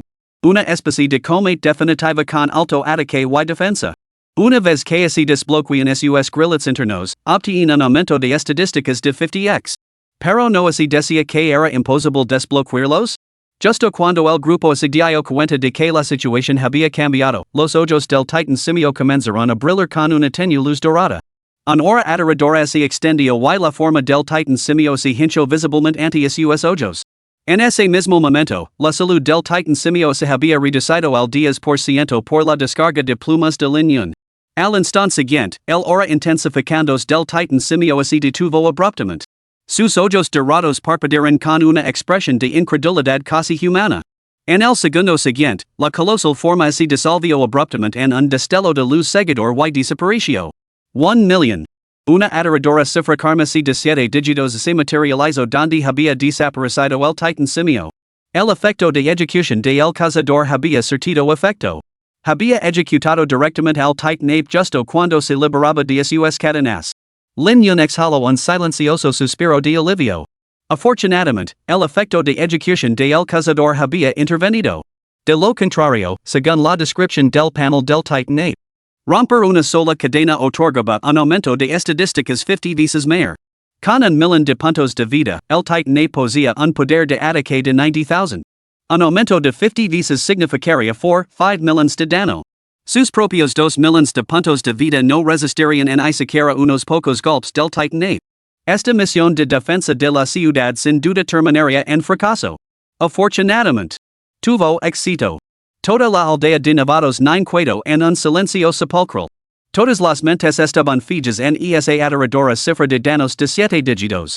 1,000,000 de puntos de daño. ¿Es eso humanamente posible? Xiao sufrió otro golpe devastador. Aunque el día había dejado a todos casi aturdidos, este resultado de un millón de puntos estaba completamente más allá de la comprensión. Al observar la silenciosa aldea 9, todos los jugadores parecen haber visto un fantasma. Lin Yun sonrió levemente. Parece que lo hemos conseguido. Al momento siguiente, instalaron vitas ensordecedores y toda la aldea estalló en gritos y celebraciones sinceras. Algunos incluso loraron abiertamente. Por fin había terminado. Por fin habían tenido éxito. Esta misión de asedio a monstruos había sido nada menos que inhumana. Un solo día había parecido una eternidad. Cada jugador había muerto innumerables veces, pero ahora, por fin, habían triunfado. Innumerables ojos se volvieron hacia Lin Yun, con miradas ardientes de fervor. Se creaba un gremio, los casi 100,000 jugadores que vagaban libremente por la aldea de Nevados 9 probablemente se unirían en masa. Para ellos, el rendimiento de Lin Yun trascendía el mero jugador de alto nivel, era nada menos que un dios. Ding! Enhorabuena a todos los jugadores de la aldea de Nevados en degree 9 por completar la historia oculta, la misión del asedio de los monstruos. Como recompensa, cada jugador de la aldea de Nevados en degree 9 recibe 100,000 puntos de EXP. Ding! Enhorabuena a todos los jugadores de la aldea de Nevados 9 por completar la historia oculta, misión de asedio de monstruos. Todos los jugadores de la aldea de Nevados 9 recibirán unión conjunto de equipo Delaware grado verde correspondiente a su clase. Ding! Enhorabuena a todos los jugadores de la aldea de Nevados 9 por completar la historia oculta, misión de asedio de monstruos. Todos los jugadores del servidor Gracias recibirán un aumento del 100% en la experiencia obtenida de los monstruos. Ding! Enhorabuena a todos los jugadores de la aldea para principiantes 9 por completar la historia oculta, la misión del asedio de los monstruos. Todos los jugadores de la aldea para principiantes 9 ahora reciben un 200% más de EXP de los monstruos salvajes. Ding! Enhorabuena a todos los jugadores de la aldea para principiantes 9 por completar la historia oculta, la misión del asedio de los monstruos. Como muestra de agradecimiento, el jefe de la aldea para principiantes 9 otorga 1,000 puntos de reputación a todos los jugadores de la aldea. Ding! Debido al avance de la historia, el sistema de reputación ya está activo. El tablero de clasificación por niveles ya está abierto. En una hora se producirá una actualización en todo el servidor. Tend en cuenta el momento. Los anuncios para todo el servidor inundarán la pantalla, con caracteres dorados apareciendo continuamente en el aire. Al instante, todo el servidor estalló. Maldita sea, ¿qué está pasando? 100,000 EXP cada uno? Eso nos llevará directamente al nivel 8. Todo el servidor estalló en aceleradas discusiones. Impossible. Lo he calculado, el nivel 2 require 500 EXP, el nivel 3 1,000, el nivel 4 2,000, el nivel 5 4,000, el nivel 6 8,000, el nivel 7 16,000, el nivel 8 32,000 y el nivel 9 64,000. Por el amor de Dios, 100,000 XP son suficientes para que los jugadores de la aldea de Nevados 9 alcancen casi el nivel 9. Un jugador enumeró los XP necesarios para subir de nivel. Maldita sea, que envidia me da. ¿Por qué nuestra aldea de Nevados 1 no tiene una misión de asedio de monstruos? Estoy verde de envidia. Incluso consiguen conjuntos de grado verde específicos para cada clase solo por completar una misión. Amigo, las misiones que avanzan la historia no son precisamente un paseo por el parque. Creo que hay un maldito ejército de jugadores profesionales en la aldea de Nevados 9. Un experto intervino. Pero todos los jugadores del servidor Gracias obtienen el doble de EXP de los monstruos derrotados. Salud por los jugadores de la aldea de Nevados de nivel 1. ¿Todavía es posible ir a la aldea de Nevados de nivel 9, chicos? Estados Unidos. Oh, Lady Liberty, ¿qué diablos estás tramando? Corea del Sur. Maldita sea. Japón. Baca. En medio de los vitas jubilosos del servidor Gracias, los servidores extranjeros estallarán en un coro de lamentos y maldiciones.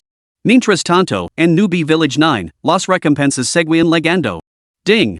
Enhorabuena a todos los jugadores de Newbie Village 9 por completar la misión oculta, asedio de monstruos. Las recompensas se distribuirán en función de vuestra clasificación. Rango 1, recibid un conjunto de grados para vuestra clase. Rangos 1-3, recibid un conjunto de grado A para vuestra clase. Los 5 primeros puestos de la clasificación recibirán equipo de grado B para su clase. Los 10 primeros puestos de la clasificación recibirán equipo de grado C para su clase. Los 50 primeros puestos de la clasificación reciben equipo de grado D para su clase. Los 100 primeros puestos de la clasificación reciben equipo de grado E para su clase. Maldita sea. Maldita sea. Toda la aldea de Nevados 9 estalo una vez más. Los jugadores que se encontraban entre los 100 primeros estaban llenos de emoción, con las caras sonrojadas mientras disfrutaban de una inmensa alegría. Distribución de recompensas completada. El sistema se someterá a una actualización de versión en una hora. Animamos a todos los jugadores a perseverar y disfrutar del juego. Visiblemente, todos los jugadores de la aldea de Nevados 9 irradiaban simultáneamente una brillante luz de nivelación, y sus niveles aumentaban constantemente dentro del resplandor. Por un momento, toda la aldea parecía una bombilla brillante. El resplandor de la subida de nivel de casi 100,000 jugadores iluminaba instantáneamente cada rincón de la aldea de Nevados 9. Sin embargo, en medio de esta escena jubilosa, un lugar permanecía a oscuras. Lin observaba a los jugadores a su alrededor subir de nivel continuamente después de ganar 100,000 puntos de experiencia, con una expresión tenida de impotencia. Habiendo alcanzado ya el nivel 10, ahora necesitaba una misión de cambio de clase para ganar más experiencia. Para Lin Yun, perder estos 100,000 XP no era diferente a perder 100,000 yuans, una pérdida realmente dolorosa. Ding. Como tu nivel actual ha alcanzado el rango amarillo 10, no puedes ganar más experiencia. La recompensa de 100,000 XP se convierte en un cofre del tesoro misterioso. Al abrirlo, obtendrás un objeto aleatorio. Capítulo 20, La Gran Recompensa, Conjunto de Grado S. La voz del sistema resonó en el oído de Lin Yun al instante siguiente. Cofre misterioso. Menos mal, menos mal. Al menos no lo he perdido todo. La decepción desapareció del rostro de Lin Yun cuando eco un vistazo a su inventario, que ahora contenía dos cofres adicionales, uno con un conjunto específico de clase de grado S y el otro con una misteriosa caja negra. Lin Yun abrió inmediatamente el conjunto carmesí de grado S. Un destello de luz escarlata parpadeó y, al instante, su inventario contenía un conjunto carmesí de mago de grado S. Furia halada. Grado S. Bastón de Furia halada, Poder Mágico plus 300. Careza de Furia halada, Salud plus 1000. Brazales de Furia halada, Mana plus 50. Cinturon de Furia halada, Resistencia Mágica plus 50. Ribas de Furia halada, Velocidad plus 50. Description: un conjunto de mago forjado por el clan Frost con todo el poder de su clan, que posee un poder insondable. Lavar el conjunto completo otorga bonifications de efecto paivo. Paivo 1, las habilidades infligen un 100% más de daño y un efecto de ralentización del 20%. Paivo 2, las habilidades ganan un 50% más de efecto de penetración. Paivo 3, aumenta la absorción de hechizos en un 50%. Lin Yun estaba asombrado. Normalmente, los conjuntos de grado S solo poseen dos efectos pasivos, pero este conjunto de recompensa contaba con tres. La penetración de hechizos y la absorción de hechizos eran precisamente lo que Lin Yun necesitaba ahora. Una vez que los jugadores abandonaban la aldea de Nevados y llegaban a las ciudades, los efectos del equipo que obtenían se volvían cada vez más diversos. El aumento de la resistencia mágica debilitaría gravemente el daño mágico de Lin Yun, pero con esta penetración del 50% y el robo de vida. Ya se imaginaba a sí mismo intercambiando golpes cara a cara con sus oponentes. Después de que el enemigo para una eternidad atacando, una sola habilidad suya lo enviaría directamente al masala, mientras que él se correría por completo. Absolutamente satisfactorio. A continuación, centró su atención en otra misteriosa caja negra. Caja misteriosa. Description: desbloquea un objeto aleatorio de cualquier nivel de rareza. La sencilla descripción de a Lin Yun completamente desconcertado nunca había visto algo así en su vida anterior. Sin dudarlo, la activo. Ding. Enhorabuena por obtener una piedra de fusión. Piedra de fusión. Description: fusiona objetos de propiedades idénticas, conservando sus efectos y atributos originales. Inmediatamente, Lin Yun concibió un plan, si pudiera adquirir otro talento de nivel superiores y fusionarlos, ¿no poseería efectivamente dos talentos de nivel superiores? Combinado con ese talento de Dios de la espada que duplicaba los puntos de atributo, esencialmente tendría tres talentos de nivel superiores. Solo pensa en el ojizo que Lin Yun se lo acelerara el corazón. Sin embargo, los talentos de nivel superdivino eran algo de lo que Lin Yun nunca había oído hablar en su vida anterior. Solo los había obtenido por pura coincidencia en esta existencia, una oportunidad rara y imprevisible. Ahora solo tenía 2 años para mayor. El acero debe templarse en la joya. La rápida superación personal era el único camino a seguir. Lin Yun recuperó el bastón del juicio final y el conjunto furia halada, y añadió la piedra de fusión a la mezcla. Al instante siguiente, estalo un destello de luz seguidor. Fusión completada. Enhorabuena por adquirir el conjunto furia halada bajo el apocalipsis. Al volver a examinar el conjunto, Lin Yun descubrió una habilidad paiva adicional. Paiva 4, por cada 10,000 puntos de vida ganados, se obtiene 1 punto de maná. 4 efectos pasivos completos, uno más que el conjunto dorado de grado SS. Lin Yun se equipó rápidamente con el nuevo conjunto, furia halada en el apocalipsis. Todo su panel de estadísticas se actualizó y sus atributos recibieron otro aumento sustancial. El poder de hechizo se disparó a 3474, la salud alcanzó los 281 millones, el necesito en 409 y la velocidad subió a 70. En ese momento, cuando los jugadores de la aldea de Nevados 9 completaron su nivelación, instalaron una vez más salidas de vidas. Maldita sea. Ya casi soy nivel 9. Dios mío, mirad las estadísticas de mi equipo de nivel amarillo.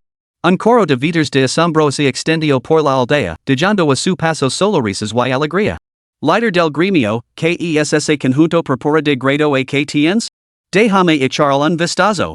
Beard of the Sanctuary sonrió ampliamente el estoico Xiao, claramente encantado con su nuevo conjunto. Xiao, con la espada en el brazo izquierdo, se apartó suavemente un mechón de pelo blanco de la frente con la mano derecha. Su expresión permaneció imposible mientras comentaba, solo es de grado purpura. Nada del otro mundo. Jijifujiji, agarrando su gran espada recién restaurada, sonrió de oreja a oreja. Balanceó casualmente la espada, más alta que ambos, con una expresión rebosante de emoción. Los miembros del pabellón Mulan que estaban cerca, a quien su propio líder del gremio casi les había cortado la cabeza, volvieron a mostrar expresiones de total incredulidad. Hermano Godslayer, te lo debemos. Apocalypse esbozó una sonrisa que casi le ligaba a la nuca mientras se dirigía a Lin Yun con sincera sinceridad. De ahora en adelante, si necesitáis algo, mi gremio Apocalypse no escatimara esfuerzos para apoyaros. Al presentar esto, los representantes de varios gremios importantes y numerosos jugadores de la aldea de Nevados en degree 9 hablaron al unísono. Incluso el estoico y apuesto Xiao asintió levemente con la cabeza. Huelga decir que el líder del pabellón Mulan, Chatterbox, solo tenía ojos para Lin Yun en ese momento. Lin Yun asintió con la cabeza, observando a la multitud que tenía ante sí jugadores de la aldea de Nevados con un nivel medio de 8 y su corazón se llenó de emociones encontradas. ¿Cómo describir ahora la aldea de Nevados 9? Si el gran imperio se fuera un gigante, entonces la aldea de Nevados 9 sería la afilada espada en la mano de ese gigante. En pocas palabras, los jugadores de nivel 7 eran pocos y distance entre sí en todo el servidor, mientras que los de niveles 8 y 9 eran prácticamente inexistentes. Sin embargo, en la aldea de Nevados en degree 9, ese era simplemente el nivel medio. Solo cabía imaginar las torrentosas olas que desatarían sobre el vasto y magnífico mundo de Divine Awakening cuando finalmente traspasaran sus fronteras. Cuando Divine Awakening ilumina la realidad y las deidades descienden sobre el mundo. ¿Cuántas fuerzas supremas capaces de desafiar a los dioses surgirán de sus filas? Esta era, por fin, poseía un atisbo de poder para oponerse a lo divino. Y todo esto fue forjado por Lin Yun, basándose en la experiencia de su vida pasada. Observando las expresiones fervientes de la multitud, Lin Yun sonrió levemente. De hecho, tengo un asunto que requiere vuestra ayuda.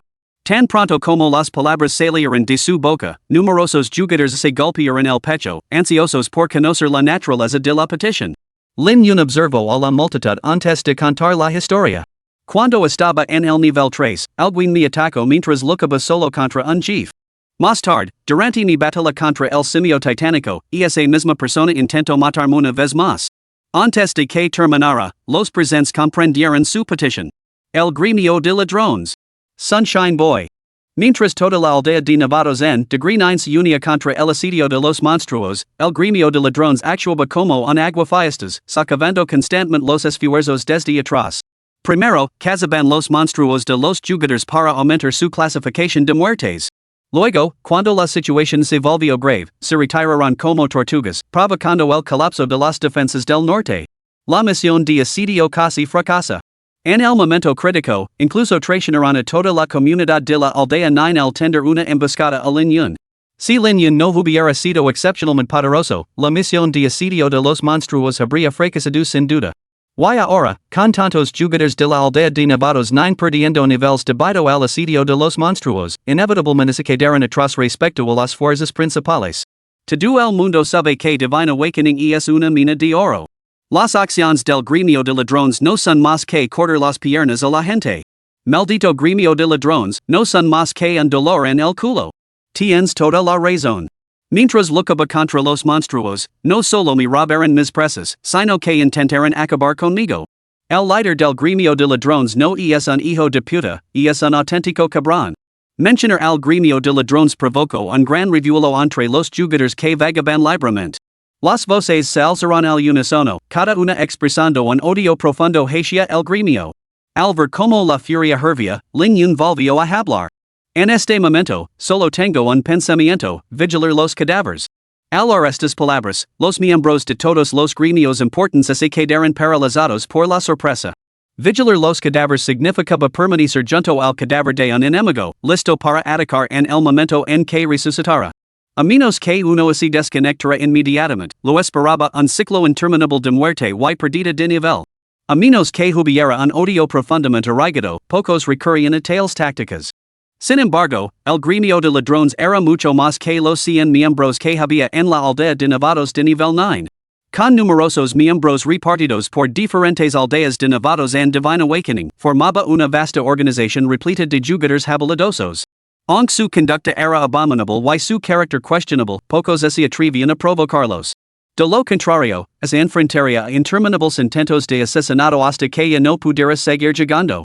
En títulos anteriores, incluso los 10 mejores jugadores fueron asesinados hasta que abandonaron. Sin embargo, esto no incluía las facciones Santuario y Apocalipsis.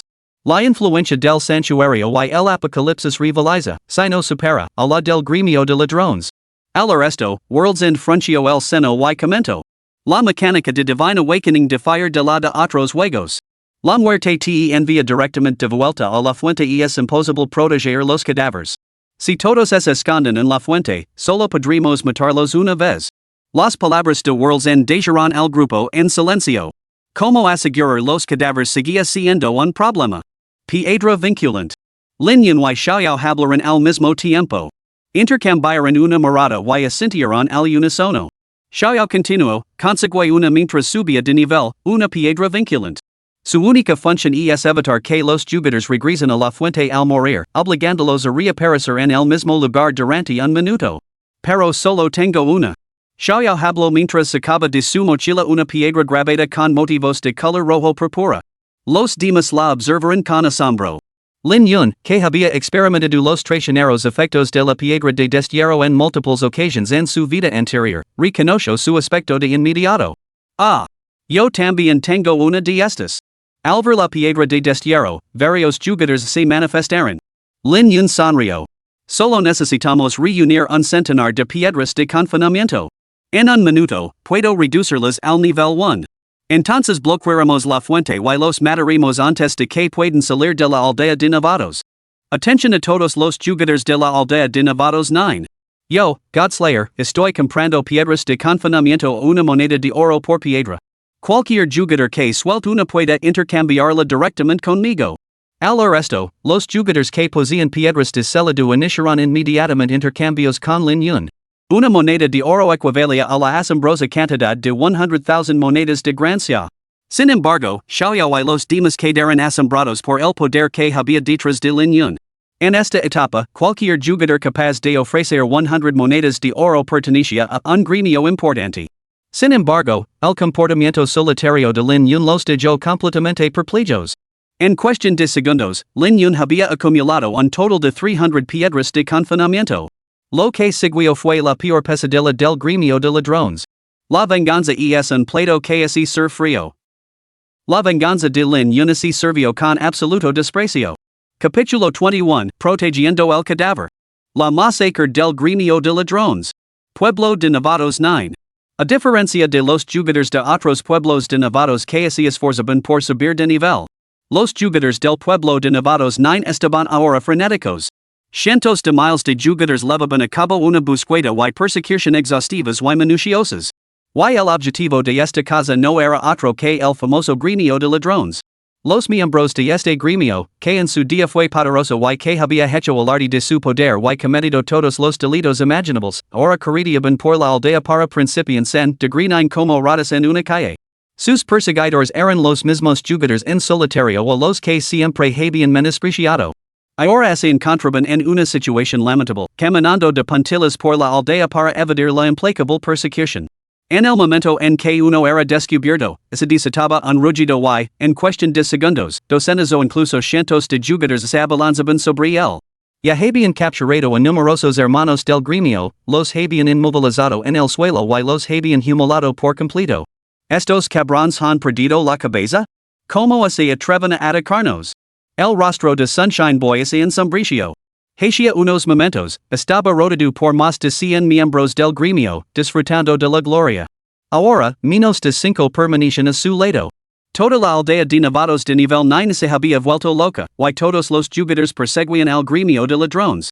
Incluso habían preparado artilugios llamados piedras de restricción. Una vez capturados, aplastar la piedra de atadura les obligaría a esperar a cumplir su castigo hasta el nivel 1, sin poder huir. De los más de 100 piqueros originales, solo quedaban unos pocos. El mismo solo había escapado sumergiéndose en la zona de monstruos de nivel 10 bajo la cobertura de sus compañeros de gremio. Este día había sido absolutamente humillante. Sunshine Boy estaba furioso. Siempre había sido el quien perseguía a los demás. Esta era la primera vez que probaba la alegría de ser perseguido. Las facciones Sanctuary y Apocalypse habían lanzado a toda su fuerza de elite a la refriega, girando con feroces amenazas que él y su equipo no saldrían vivos de la aldea de novatos. El mundo de Divine Awakening ofrecía demasiadas oportunidades, era un premio colosal. Si realmente lo reducen al nivel 1, las pérdidas serían catastróficas. Olvidé de compartir el botón, su propia posición como líder del gremio estaría en peligro. Maldito santuario Xiaoyao. Una vez que se reabran los canales de teletransport, encontrará alguien para acabar con él. Sunshine Boy murmuró entre dientes, mirando con recelo a su alrededor por si había alguien escuchando. Oh, ¿he oído que quieres acabar conmigo? Como era de esperar, había ocurrido lo inesperado. La gelada voz de Xiaoyao resonó detrás del Chico Sol. El Chico Sol palideció. Activo apresuradamente su habilidad de pícaro, intentando pasar a modo sigiloso y huir. Pero era demasiado tarde. Un destello de luz de espada estalló, dividiéndose instantáneamente en 3 rayos. En un solo instante, el triple golpe alcanzó a su objetivo, el Chico Sol, cuyo cuerpo ya estaba parcialmente oculto por el sigilo. Al momento siguiente, su sigilo se hizo añicos y su figura quedó al descubierto. Xiaoyao ejecutó un florio con su espada. Con un ligero cambio de postura, la espada larga azotó el aire como un dragón, rompiendo el silencio con un silbido penetrante y el golpear al Chico Sol una vez más. Las notificaciones de Dano parpadearon en la pantalla. El Chico Sol había perdido por completo cualquier posibilidad de escapar. Xiaoyao. ¿Tu santuario sagrado realmente pretende declarar la guerra a mi gremio de ladrones? Sunboy entrecerró los ojos, con tono gélido, mientras su daga brillaba, enzarzándose en combate con Xiaoyao. J.E. Una sonrisa burlona se dibujó en el hermoso rostro de Xiaoyao, pero sus golpes se volvieron aún más despiadados. Ya te he acachilado tantas veces y sigues diciendo tonterías. Los dos somos de nivel 9, la diferencia no es muy grande. En lugar de perder el tiempo aquí, sería mejor que subiéramos de nivel rápidamente para nuestras misiones de cambio de clase. Había disparidades entre los jugadores, y Xiaoyao era una elite incluso entre otros juegos. Frente a él, Sunshine Boy estaba completamente superado. Mientras tanto, las fuerzas de elite del santuario los habían rodeado por completo. Al darse cuenta de que era imposible escapar, Sunshine Boy recurrió a suplicarle a Xiaoyao. Sin embargo, Xiaoyao permaneció tan imposible como un muñeco de madera. No importaba lo que dijera el chico, él solo le lanzaba una mirada de reojo antes de golpear con un mayor sana. Los espadachines eran famosos por sus movimientos elegantes. Enfrentarse a un asesino experto en ataques sigilosos era como un adulto golpeando a un niño. La barra de salud del chico solido disminuyó constantemente, mientras que sus ataques eran casi totalmente evitados por los ágiles movimientos de Xiaoyao. Perdoname y nuestro gremio de ladrones es aliara con tu santuario. Compartiremos los secretos del reino oculto. Debes comprender que el actual déspota divino ofrece oportunidades ilimitadas. Podría compartir toda esta información contigo. ¿No sería mejor que nos hiciéramos más fuertes juntos? Sunshine Boy volvió a suplicar, con un tono ahora tenido de desesperación. Mi país desagradable. Xavier lo acorraló con una sola estacada de espada, con voz lina de desprecio. La propuesta del chico no lo convenció. Ridiculo. Colaborar con semejante alemana? ¿Qué sería entonces de su imagen alegre y apuesto? La imagen es primordial cuando se navega por los bajos fondos. Sacó una piedra de confinamiento grabada con líneas rojo purpura y la aplastó en la palma de su mano ante los ojos horrorizados del chico. Un aura purpura carmesí se expandió abruptamente, atrapando al chico en su interior. Activó su comunicator y envió las coordenadas al asesino de Dioses más buscado. Ladrón detenido. Proceden inmediatamente. Lin Yun estaba matando a varios ladrones que tenía delante. Una habilidad los envió ardiendo en una luz blanca, pero no pudieron volver a la fuente. En cambio, reaparecieron pálidos en cuestión de segundos. Otra habilidad de Lin Yun los envió a la muerte una vez más. Pronto, los ladrones quedaron reducidos a un lamentable nivel 1. Esta vez, su desaparición los transformó en luz blanca, enviándolos directamente de vuelta a la fuente. Lin Yun echó un vistazo al mensaje que le había enviado Xiao, con una leve sonrisa en los labios. Se levantó y se dirigió directamente a las coordenadas. Mientras tanto, los bandidos que habían regresado a la fuente estaban al borde de las lágrimas. Haber sido asesinados del nivel 9 el nivel 1 les había despejado de todo su equipo. Al salir de la fuente desnudos como recién nacidos, vestidos solo con el equipo inicial, la idea de tener que volver a subir de nivel desde cero les hacía de ir estar muertos. Sin embargo, apenas habían salido de la fuente cuando una lluvia de espadas los recibió de frente. Antes de que pudieran reaccionar, fueron enviados de vuelta a la fuente una vez más. Las tres guildas principales ya habían apostado hombres específicamente para bloquear la entrada de la fuente. Cualquier jugador pícaro de nivel 1 que se atreviera a salir era rápidamente golpeado hasta quedar inconsciente y enviado de vuelta. ¿Crees que vas a salir de la fuente? Ni lo soñáis. Estamos aquí para haceros la vida imposible hoy. ¿Por qué solo se atacaba a los jugadores pícaros de nivel 1? Aparte de los miembros del gremio, todos los jugadores de la aldea de novatos no empezaban en el nivel 7. Sunshine Boy apenas había reaparecido cuando su nivel bajó a 8. Antes de que pudiera lamentar su mala suerte, Xiao se abalanzó sobre él blandiendo una espada, blandiendo una espada, blandiendo una espada. No lo concedió ni un momento de respiro. Después de matar a Sunshine Boy una vez más, Lin Yun llegó al lugar. Al llegar, fue testigo de cómo Changwei atacaba a Laifu. Ejim, es Decker, Xiao atacando a Sunshine Boy. Al ver a Lin Yun, Xiao se retiró rápidamente, enfundando su espada larga con un ademán grandilocuente. Se dirigió a Lin Yun con frialdad. Demasiado débil. Luchar contra él no es divertido. Toma el relevo. Sunshine Boy se sintió totalmente agraviado. Me has estado atacando durante horas sin motivo aparente y ahora dices que es aburrido? ¿Crees que yo, el estimado maestro del gremio de ladrones, no tengo orgullo? Si es tan aburrido, ¿por qué te molestaste en atacarme durante tanto tiempo? Lin Yun observó al imposible Xiao y luego miró al ofendido Sunshine Boy, de apenas nivel 7, reprimiendo una sonrisa burlona. Cuando Sunshine Boy vio acercarse a Lin Yun, su expresión cambió. Antes de que pudiera articular palabra, 5 bolas de fuego le golpearon en la cara. ¡Boom! Al instante siguiente, su barra de salud se vació por completo. Se transformó en una luz blanca, preparándose para resucitar. Mas es mucho más rápido. Xiao asintió con satisfacción ante la muerte instantánea de Sunboy. Sunboy reapareció y, antes de que Lin Yun pudiera actuar, soltó, asesino de dioses. ¿Dices enemistar con mi gremio de ladrones?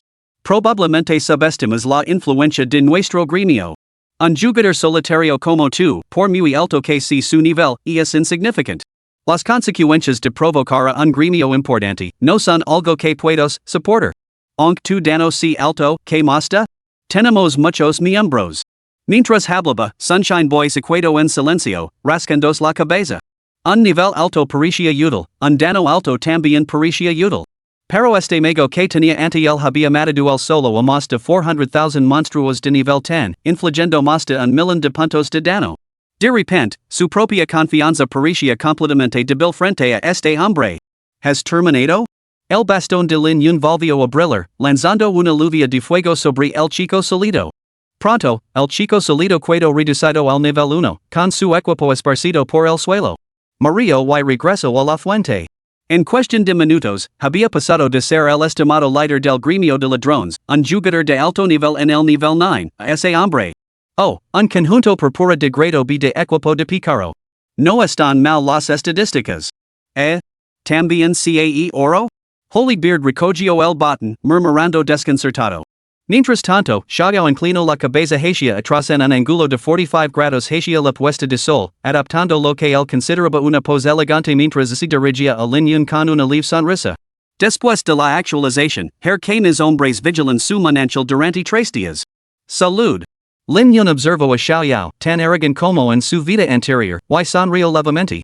En su encarnación pasada, el inmortal espada Xiao siempre aparecía con la cabeza inclinada en un ángulo de 45 grados hacia el sol, independientemente de si este brillaba con fuerza o no. Al fin y al cabo, estar bronceado era algo temporal, pero lucir elegante era un esfuerzo de toda la vida.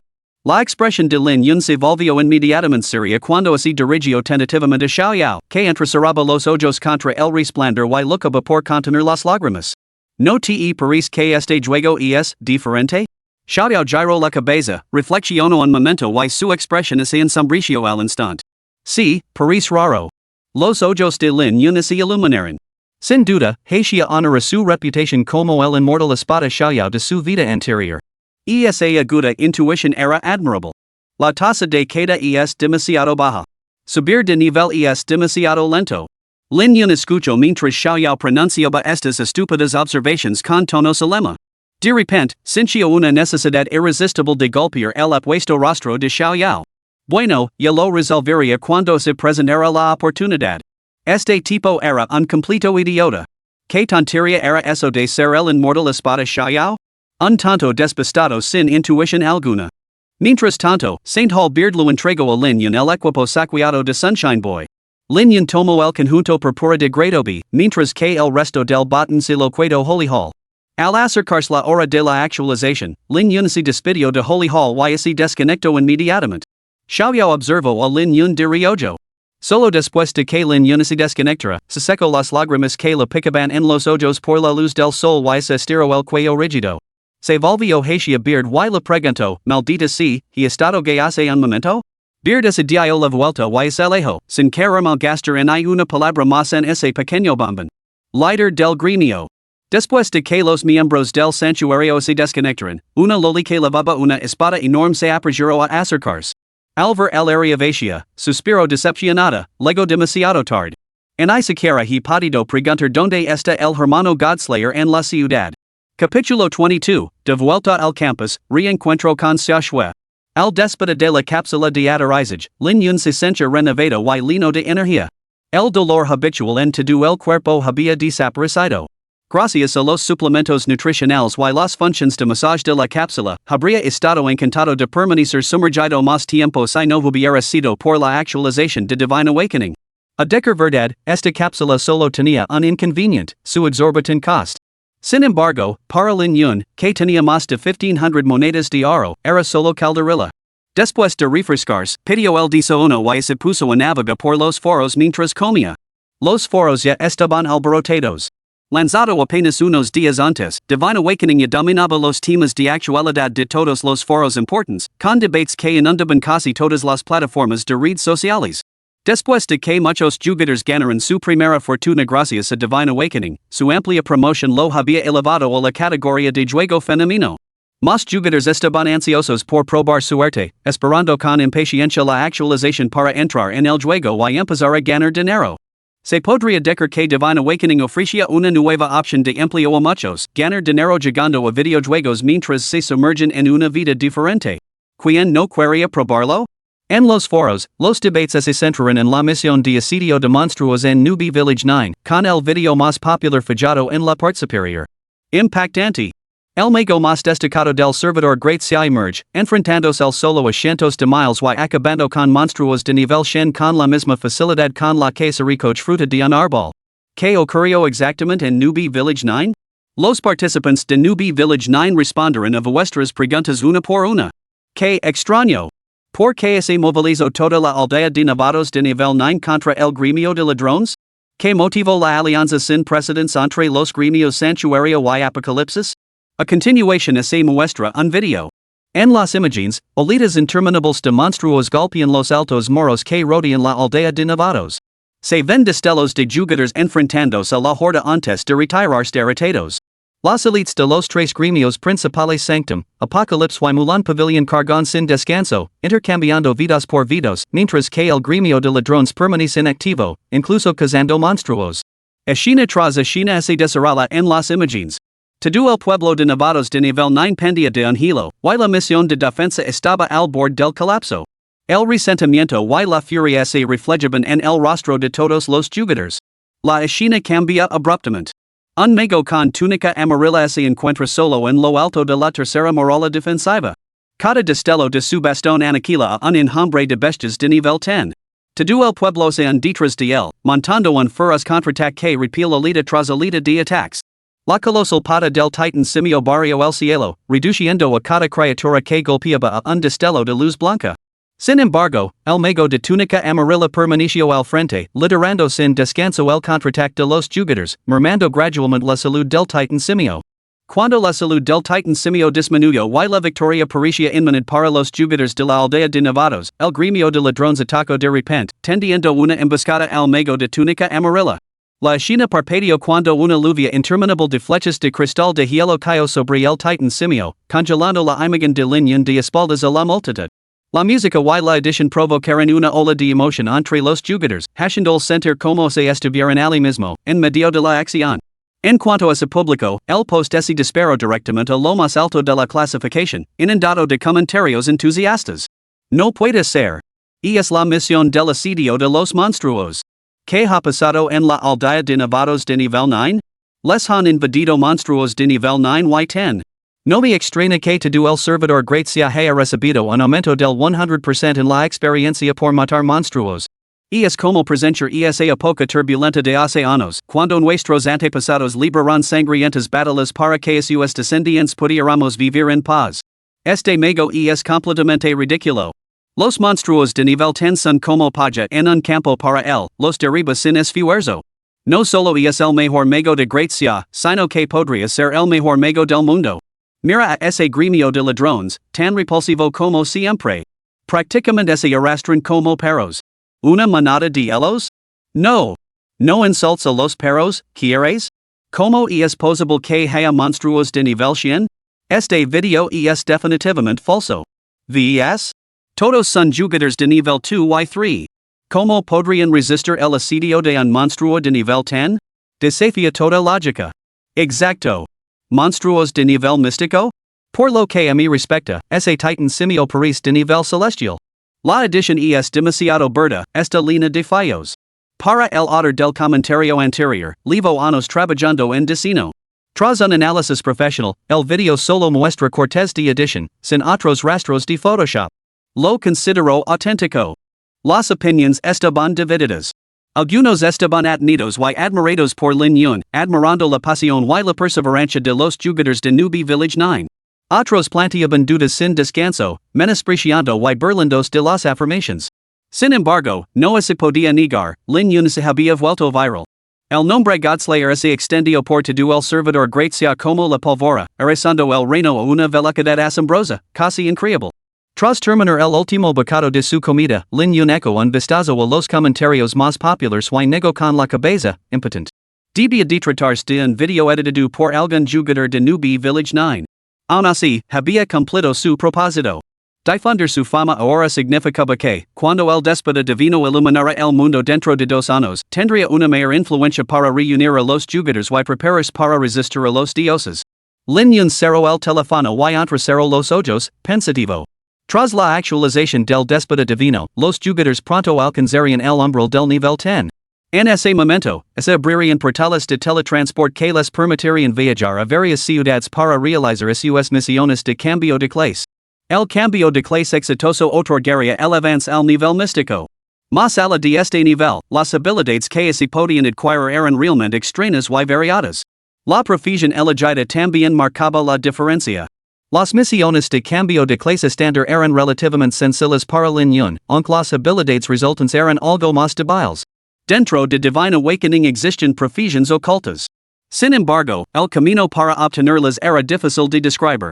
Algunos se tapaban por casualidad con poderosas misiones de cambio de clase ocultas, mientras que otros, a pesar de sus grandes esfuerzos, desperdiciaban un valioso tiempo de nivelación, lo que suponía un mal intercambio.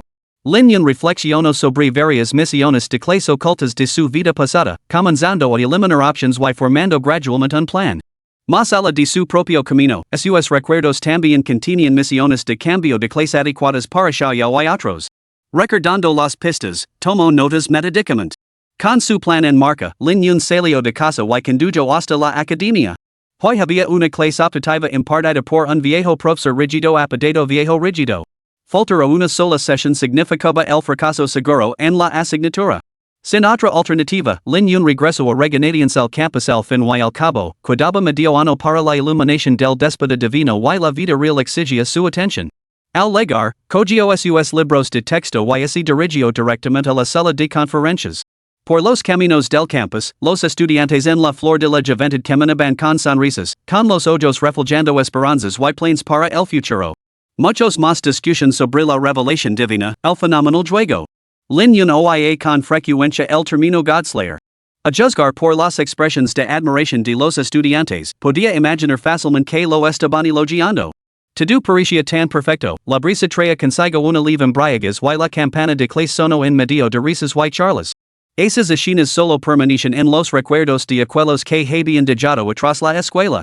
En los recuerdos apocalípticos de su vida pasada, Lin Yun a menudo se encontraba diciendo poder volver a sus días de estudiante, volver a esa época pacífica.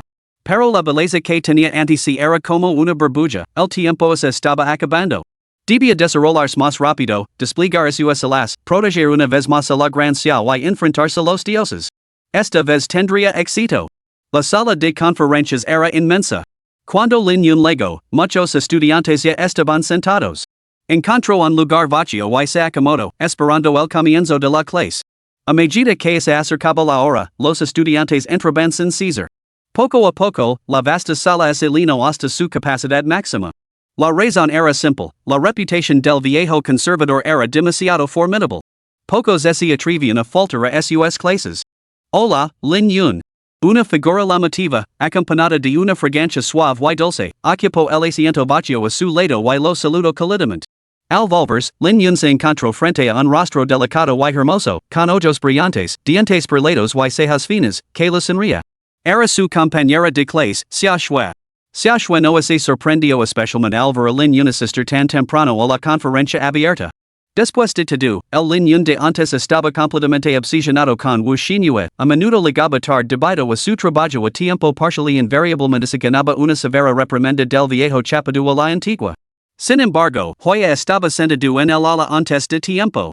Su cabello oscuro con naturalidad y su elegante vestido acentuaba su figura.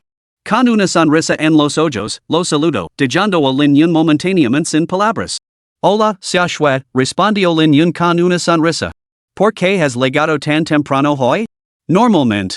Xia Shui estaba de un humor deliciosamente alegre mientras parlaba. ¿Por qué me encanta aprender? Lin Yun, que rara vez se mostraba jugwaiting, observó como Xia Shui fruncía sus delicados labios y no pudo evitar reírse. Por alguna razón, cada vez que veía a Xia Shui, su estado de ánimo se relajaba de forma excepcional. Su conversación provocó murmullos entre los estudiantes que los rodeaban. Mirad. ¿No es ese Lin Yun? ¿Cómo se atreve a sentarse hoy al lado de otra belleza? ¿No tiene que Wu Xinyue monte una escena en clase? Caramba, realmente es él. No es Xia Shui, la chica más guapa del campus. ¿Cuándo se han juntado estos dos? En ese mismo momento, Wu Xinyue entró en el ala del brazo de Chun Wanhao y su mirada se posó inmediatamente en Lin Yun, que charlaba animadamente con Xia Shui. Después de todo, tanto Lin Yun como Xia Shui eran excepcionalmente guapos. Este chico apuesto y esta chica preciosa sentados juntos destacaban como un pulgar dolorido, diferenciándose al instante de los estudiantes normales. Los compañeros de clase más perspicaces notaron la expresión cada vez más sombría de Wu Xinyue y luego miraron el brazo con el que Chun Wanhao la abrazaba. Al instante, sus rostros se iluminaron con esa mirada reveladora de expectación y se apresuraron a intercambiar susurros con sus vecinos. Esto va a ser un buen espectáculo. Capítulo 23, El regalo del ganso. Durante la conferencia abierta, Lin Yun y Xia Shui charlaron alegremente. Cada interaction con sia shue, esa chica alegra y optimista, hacia que lin yun se sintiera completamente a gusto. Conversaban sin rumbo fijo sobretudo, como se conocieron desde hacia años. No había transitions incómodas, pero sus temas parecían interminables. Lin yun. Esta mujer chismosa es la razón por la que rompiste conmigo? Una voz aguda y cortante interrumpió su conversación. Señorita, ¿no sabe que Lin yun es mi novio? Wu Xinyue había sido testigo de la transformación de Lin yun casi inmediatamente después de su ruptura. No solo gastaba millones en juego con total naturalidad, sino que, desde que la dejó, se había vuelto radiante, guapo y carismático. Ya hirviendo de frustración, ahora lo vea charlando y riendo con la belleza de la escuela, y su ira se desportó. Se acercó a ellos y lanzó una serie de comentarios sarcásticos, sin darse cuenta de la expresión cada vez más sombría de Chun Wanhao detrás de ella. Sus palabras estaban llenas de insinuations, posicionándose a sí misma como la parte agravada. Efectivamente, los espectadores comenzaron a especular sobre su relación, y sus miradas hacia Xia Shui se volvieron claramente hostiles. Xia Shui estaba desconcertada por este repentino giro de los acontecimientos.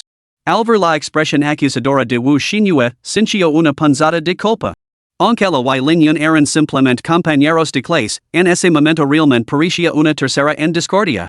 La expresión de Lin yun se ensombreció al instante con la llegada de Wu Xinyue, y su buen humor se esfumó en un momento. Xia Shui, a su lado, palideció ligeramente, y su rostro delado culpa en lugar de su habitual alegría. Wu, tienes 3 segundos para lavar de tu amante y desaparecer de mi vista. No contamines el aire a mi alrededor. La voz de Lin yun era gelada, como una bestia grunendo en su garganta, y el aire a su alrededor parecía enfriarse varios grados. Lanzó una mirada tranquilizadora a Xia Shui antes de levantar la cabeza para mirar a los ojos de Wu Xinyue, enrojecidos por su tono frío. La actuación de esta mujer era tan sobresaliente como siempre. ¿Me estás gritando por ella? ¿Has olvidado quien pasó 2 años de su juventud a tu lado? Wu Xinyue comenzó a solozar, como se sintiera profundamente agravada. Ella y Chun Wanhao lo habían discutido, Lin yun probablemente poseía una considerable fortuna, de lo contrario no habría comprado tan casualmente una cápsula de aterrizaje tan cara. Creyendo que ahora tenía influencia sobre él, pretendía amplificar el escándalo a través de la opinión pública y obtener beneficios de Lin yun. Habiendo vivido 2 vidas, Lin yun comprendía muy bien la maliciosa intención de Wu Xinyue.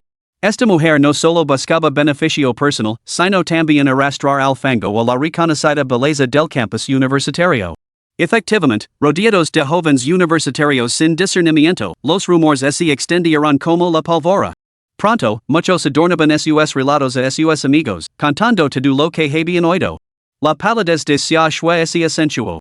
Sin saber la verdad, creía que había hecho algo malo. Las lágrimas brotaron de sus ojos, haciéndola parecer digna de lástima, pero no pudo pronunciar una sola palabra en su defensa. Al ver esto, Lin yun no dijo nada más.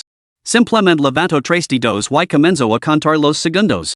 Wu Xinyue, al ver la sombría cuenta atrás de Lin yun, sintió que se lo encogía el corazón. Sin embargo, impulsada por el deseo de dinero, volvió a dirigir sus pulas hacia Xia Shui. Señorita Xia Shui, usted es la reina de la belleza de la escuela. Su aspecto es un regalo de la naturaleza, pero su carácter es algo que usted misma cultiva. Uno se pregunta cuán sombrío debe ser el entorno familiar que ha creado a una mujer como usted, que se fija específicamente en los novios de otras personas.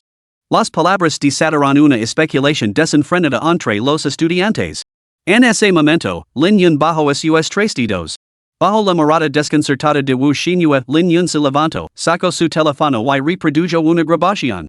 Se escuchó un sonido insoportablemente explícito.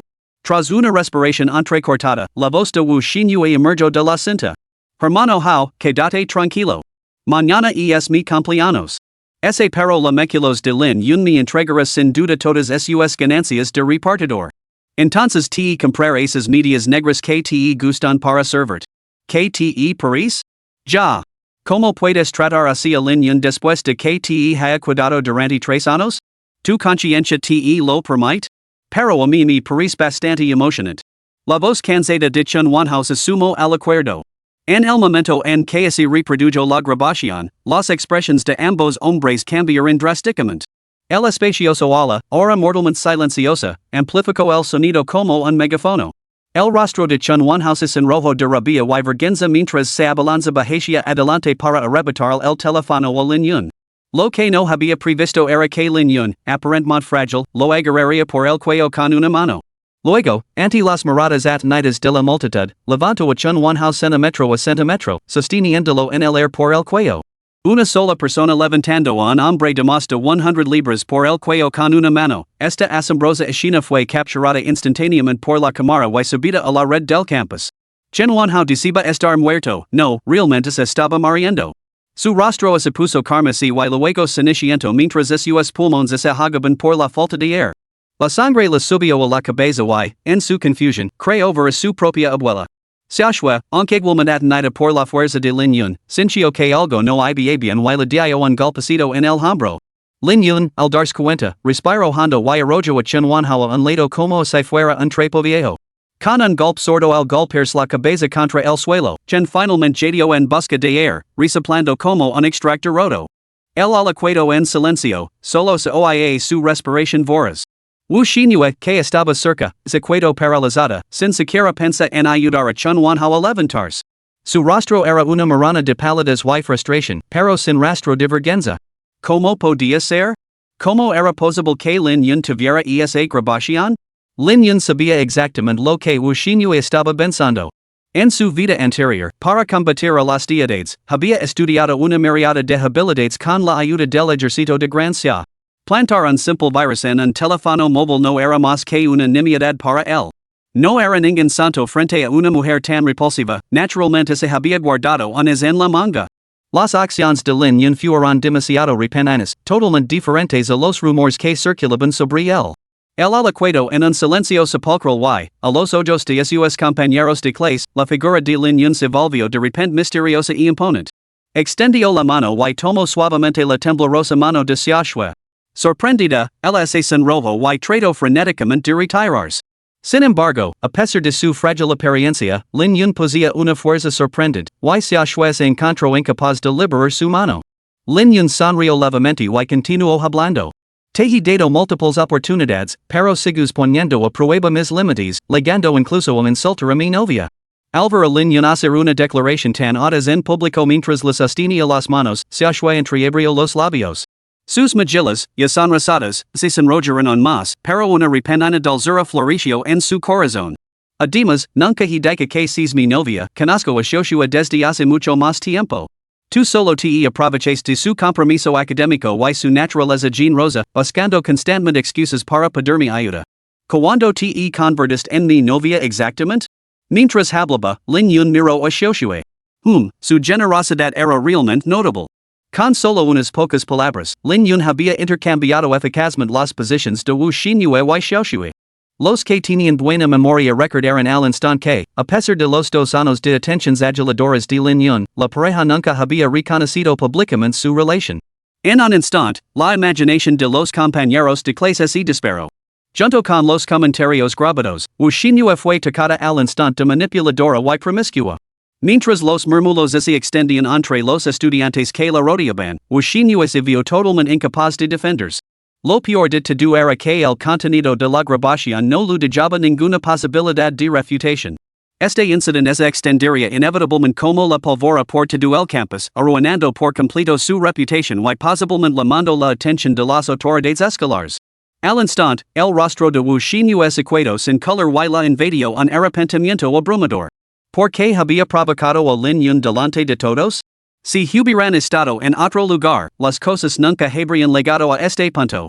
Chen Wanhao, tras recuperar la compostura, ya no pudo soportar las miradas escrutadoras y burlonas de sus compañeros de clase. Rápidamente agarró a Wu Xinhue, que estaba a punto de volver a hablar, y la sacó del ala de un tirón. Estaba empezando a cansarse de esa mujer descerebrada. Al ver a la pareja ir en desorden, Lin Yun se volvió hacia sus compañeros de clase y les dijo con sinceridad, perdón por haceros presenciar este espectáculo y espero que perdonéis a mi novia vuestras duras palabras, ella es la verdadera víctima aquí. Además, creo que todos habéis sido testigos de mi legendaria fuerza en los brazos tras 20 años de soltería. Añadió, agitando su mano derecha de forma cómica. Al instante, el ala estalló en carcajadas. Recordando como lin yun había levantado con una sola mano un hombre adulto, incluso aquellos que disfrutaban creando problemas borraron en silencio sus mensajes exagerados. Después de todo, el cambio de identidad de lin yun había sido demasiado abrupto, nadie conoce su verdadera naturaleza. Ofender a la persona equivocada podría tener graves consecuencias. Alvaro lin yun arriesgar su propia reputación para defenderla, manejando la situación con tanta elegancia y naturalidad, se sintió una leve emoción en su corazón. Capítulo 24, vamos, entonces. Imparte tú la clase de francés. Cuando sonó el tambor, viejo chocho entró en el ala con unas gruesas gafas de montura negra y el rostro serios, sin esbozar una sonrisa. Al instante, toda la clase se quedó en silencio, sin que nadie se atreviera a pronunciar una sola palabra. Después de todo, el viejo chocho siempre tenía una expresión como si todo el mundo le debiera dinero. Como profesor de francés más veterano de la escuela, no tenía consideración con nadie. Si alguien lo provocaba, incluso el director se levaba una reprimenda. Sin darse cuenta del recién alboroto, el viejo chocho observó el ala abarrotada y asintió ligeramente con la cabeza. Cuando lin yun se sentó, le susurró hacia Shue. Mis disculpas, Xia Shue, por cargar de repente con un novio inesperado. Las mejillas de Xia Shue se sonrojaron. Sus manos se movían nerviosamente mientras murmuraba, no pasa nada. Levantó la vista hacia lin yun, solo para encontrarlo mirándola con una leve sonrisa. Humph. Resoplo, y su frustración se convirtió en diversión. Tendrás que compensar por el daño a mi reputación. ¿Qué? ¿No es suficient compensación tener un novio tan guapo? Lin yun respondió con exageración, incluso tocándose la cara con air de agravio. ¿Eres tan feo como la muerte, donde está esa belleza? Xia Shue se enfureció al instante, fingiendo disgusto. Su conversación en voz baja en el ala, extremadamente silenciosa, destacó como un faro en la oscuridad, y fue inmediatamente captada por el viejo chapado a la antigua. Si querías conversar, salid fuera. No interrumpes la clase. Xia Shue abrió apresuradamente su libro de texto y bajó la cabeza en silencio. Sin embargo, extendió la mano y le dio un fuerte pellizco en el muslo a lin yun. Ay. Lin yun contorsionó el rostro de dolor. Para el viejo chapado a la antigua, esa mueca no era más que una provocación. Ese estudiante. Sí, tú. El viejo rígido reprimió la ira en su voz y se obligó a señalar a lin yun. Lin yun se señaló a sí mismo, confirmando que el viejo rígido se dirigía efectivamente a él. Se levantó con expresión hosca. Estudiante, eres muy conversador, ¿no? Vamos, describe esta escena a tus compañeros en francés. El viejo aburrido abrió su libro de texto, con la intención de ponerlo como ejemplo. De lo contrario, estos estudiantes pensarían que asistir a la universidad significaba que podían descansar tranquilos, sin darse cuenta de que el mundo exterior era mucho más brutal. Sin una buena patada en el trasero, se encontrarían con un mundo de dolor más adelante. Lin yun abrió su libro de texto con una expresión peculiar. Xia Shue, a su lado, bajó rápidamente la cabeza y se tapó la boca. Le parecía muy divertido el bocorno de lin yun, pero temía que sus risitas llamaran la atención del viejo chapado a la antigua. ¿Qué? ¿No estabas charlando alegremente hace un momento? Si no te iba bien con este diálogo en francés hoy, a partir de ahora estarás a mi lado durante todas las clases. Día tras día, nunca te he visto llegar a tiempo. Hoy has conseguido llegar temprano, pero desde que entré, no has parado de hablar. Cada vez más irritado, el viejo tocó su libro de texto de francés. Camarade de clase, comment est ton niveau de français? El viejo cascarabias no se molestó en decir nada más y soltó la frase en un francés impecable. Pocos de los alumnos presenciaron estudiantes seriosos, todos se quedaron mirando sin comprender. Al mismo tiempo, se rieron por dentro, mirando de reojo a lin yun para ver cómo este hombre, capaz de levantar a un adulto con una sola mano, soportaría el duro castigo del viejo cascarabias. Incluso Xia Shue luchaba por contener su diversión, con la cabeza gacha mientras la risa sacudía todo su cuerpo. La expresión de lin yun se volvió aún más peculiar. Al observar a Xia Shue, que parecía haber pasado al modo vibración con sus risitas incontrolables, una leve sonrisa tocó sus labios. Si me estuvieras examinando de matemáticas, quizá estaría perdido. Pero Francis? Lin yun se rió entre dientes, dejó su libro de texto de francés y habló con confianza y compostura. Profesor, mon niveau de français est loin d'être le vôtre, just un peu. Señor, mi dominio del francés está muy por debajo del suyo, solo tengo unos conocimientos básicos. Una vez más, un Francis impecable salió de los labios de Lin Yun, en ciertos aspectos, incluso más impecable que el del viejo. En ese momento, la clase volvió a quedarse en silencio, solo para estar en vitres ensordecedores. Caramba, amigo, ¿en serios? De verdad lo sabes. Nunca antes nadie había obtenido la más mínima ventaja sobre el viejo chapadú a la antigua, pero Lin Yun lo había dejado atenido. Ahora, los alumnos observaban al profesor asombrado con sonrisas descaradas. Xiaoxue se quedó paralizada por la sorpresa, con una sonrisa congelada en el rostro mientras miraba a Lin Yun. Al su Francis, sus ojos se iluminaron. Esto. Lin Yun parecía una persona completamente diferente. Desde el concesionario de coches en adelante, había superado repetidamente las expectativas de Xiaoxue. Ahora incluso dominaba el Francis, y sonaba más auténtico que el propio viejo chapadú a la antigua. En ese momento, Lin Yun brillaba como una joya escondida a los ojos de Xiaoxue, cautivando por completo su atención. El más asombrado de todos era el viejo chapadú a la antigua. Con décadas de experiencia a sus espaldas, era la primera vez que oía un Francis tan auténtico.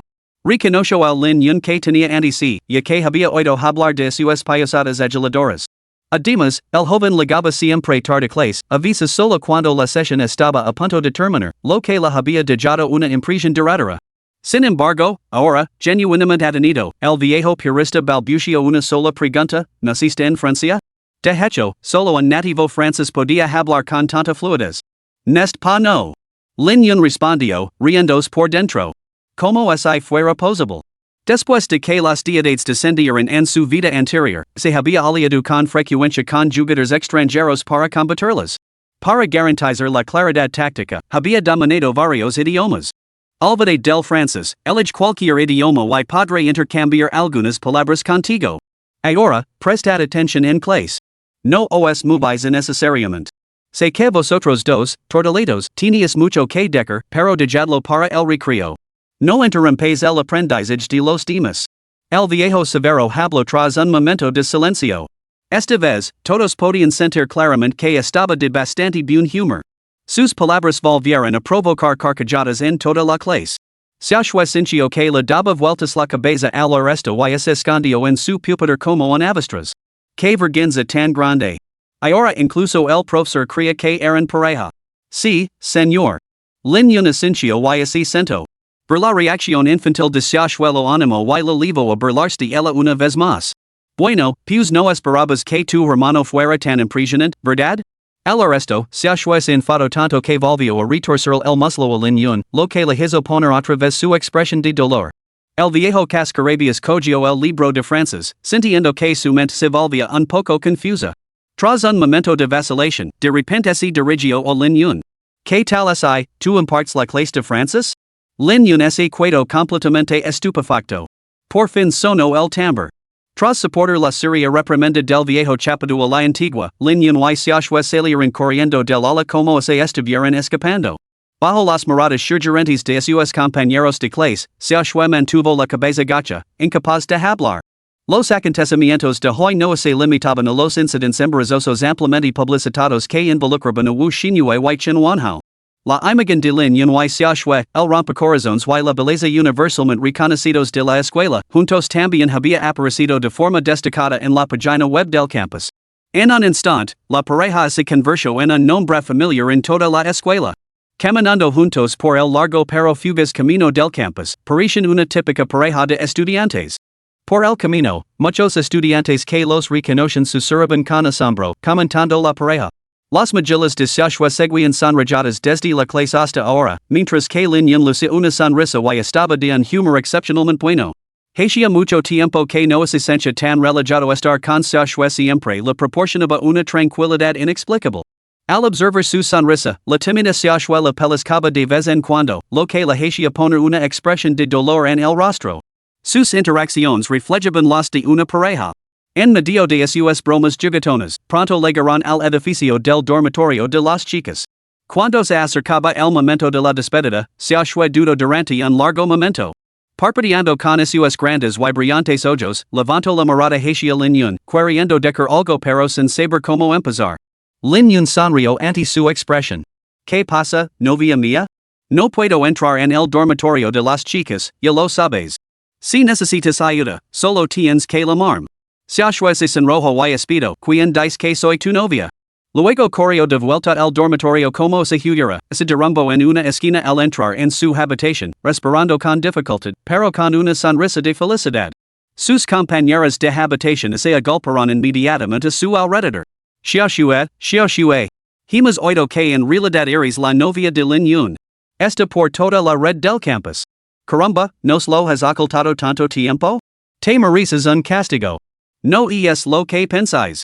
Se apresuró a explicar Xiaoxue, pero sus compañeras de habitación no la dejarán. No lo niegues. La gente lo vio levando de vuelta al campus hace mucho tiempo. Vosotros dos, eh? Su compañera de cuarto hizo un gesto sugerente con ambas manos, lo que hizo que Xiaoxue se sonrojara al instante y se escondiera bajo el edredón. Oi. He oído que Lin Yun puede levantar a alguien con un solo brazo. Así que levantar con un solo brazo. Ajajaja. Bueno, el rompecorazones del campus emparejado con la belleza del campus, realmente una pareja perfecta. Sus hijos serían absolutamente adorables. Completamente llenas a las mejillas carmesí de Xiaoxue, varias compañeras de cuarto continuaron con sus bromas lascivas, lo que provocó que una enfurecida Xiaoxue agarrara una almohada y las persiguiera. El dormitorio estalló en una explosión de jolgorio primaveral, lleno de risas y alegría. Fuera del edificio del dormitorio de las chicas, Lin Yun sacudió la cabeza, con una leve sonrisa en los labios que se convirtió en una sonrisa amarga. Solo quedaban 2 años para el descenso de los dioses y la llegada del apocalipsis. Por ahora, el único objetivo de Lin Yun era mayor sin descanso. Todas las demás emociones y pensamientos tenían que quedar silenciosamente enterrados en lo más profundo de su ser. Después de todo, ciertas cosas solo podían protegerse una vez que se poseía la fuerza suficiente. Al recordar los acontecimientos de su vida pasada, el corazón de Lin Yun se volvió a encoger. Condujo rápidamente de vuelta a su casa. Mientras aún estaba en la escuela, había recibido la notificación de que la actualización de Divine Awakening World había finalizado. Ahora, Lin Yun estaba impatient por iniciar sesión, ansioso por completar su transferencia de clase oculta y hacerse más fuerte rápidamente. Suyo actual estaba lejos de ser suficiente. Su oponente siempre había sido uno solo. Ese era. Los innumerables dioses. Capítulo 25. Conquistando la torre que perfora el cielo. Empate. Un destello de luz blanca lo envolvió y Lin Yun se encontró de vuelta en la aldea de Nevados en Degree 9. La aldea había sufrido una transformación dramática desde la actualización. Casi todas las estructuras y la apariencia de los NPC habían cambiado, pero la característica más llamativa era el imponente haz de luz que se elevaba desde la entrada de la aldea. El portal de teletransport. Una vez que los jugadores alcanzaban el nivel 10 del rango amarillo, podían utilizar el portal de la entrada de la aldea para viajar a varias ciudades y reclamar misiones de cambio de clase adecuadas. Solo después de cambiar de clase con éxito podían seguir subiendo de nivel. En ese momento, mientras que otras aldeas de Nevados tenían un promedio de niveles entre 6 y 7, la activación temprana del portal volvió a situar a la aldea de Nevados en Degree 9 a la vanguardia.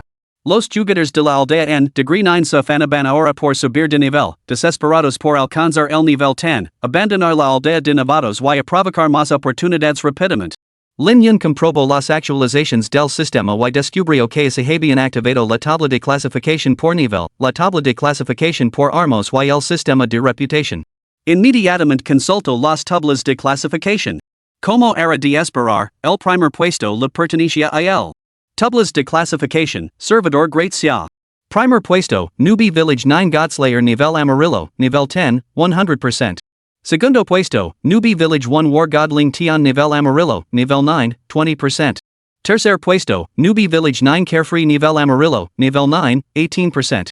Cuarto puesto, Aldea de Nevados 110.3.1415926 nivel amarillo, nivel 9, 10%. Quinto puesto, Aldea de Nevados 75, Thief Saint nivel amarillo, nivel 9, 6%. Para sorpresa de Lin Yun, aparte de él mismo y Xiaoyao, nadie de la aldea de Nevados 9 había entrado en el top 10.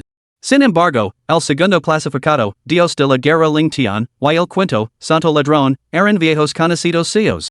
War God Ling Tian había estado envuelto en misterio en su vida anterior, surgiendo de la nada para arrasar con todo a su paso. Había dominado durante mucho tiempo el primer puesto de la clasificación hasta que los dioses descendieron, revelando que era un dios de la guerra cultivado por el más alto mando de Gracia para resistir a lo divino. El campamento del dios de la guerra que el comandaba operaba con una disciplina de hierro y una formidable destreza en el combate, convirtiéndose en una de las principales fuerzas de Gracia en las posteriores guerras nacionales y en el gran conflicto contra los dioses. En cuanto al santo ladrón, era el recién nombrado gran maestro del gremio de ladrones, que acababa de ser asesinado hasta el nivel 1 en la 9. aldea de Nevados. Astuto y tortuoso, sus métodos eran despiadadamente brutales. Sus ojos solo importaban las ganancias. Impulsado por la codicia, incluso había traicionado a los dioses en su vida anterior, solo para ser rápidamente sacrificado como chivo expiatorio por el dios de la guerra Lingtian.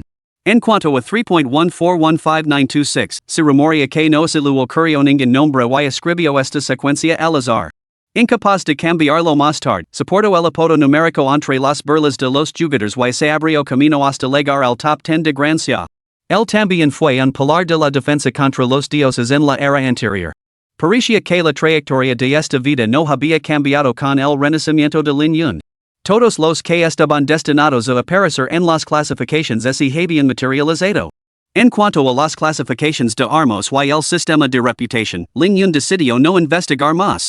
Lo primero se debía a que, una vez que se lograra el avance de clase, se multiplicarían las vías para adquirir armas. Las clasificaciones de armas fluctuaban como los precios de las acciones, subiendo y bajando en cualquier momento, por lo que observarlas tenía poco sentido. El segundo era un mercado en el que se podía intercambiar reputación por bienes, pero como los niveles de reputación de todos eran bajos, había poco de valor que obtener. Después de asignar varias misiones de clase ocultas de sus recuerdos a Xiaoyao y los demás, Lin Yun se dirigió directamente a la parte más recóndita de la aldea. Aunque cumplía los requisitos para entrar en la matriz de teletransport y viajar a la ciudad para reclamar su misión de cambio de clase, Lin Yun no tenía intención de ir. La aldea para Nevados albergaba una misteriosa misión oculta de cambio de clase. En su vida anterior, nadie la había descubierto hasta mucho más tarde, cuando la mayoría de los jugadores ya habían cambiado de clase hacía tiempo.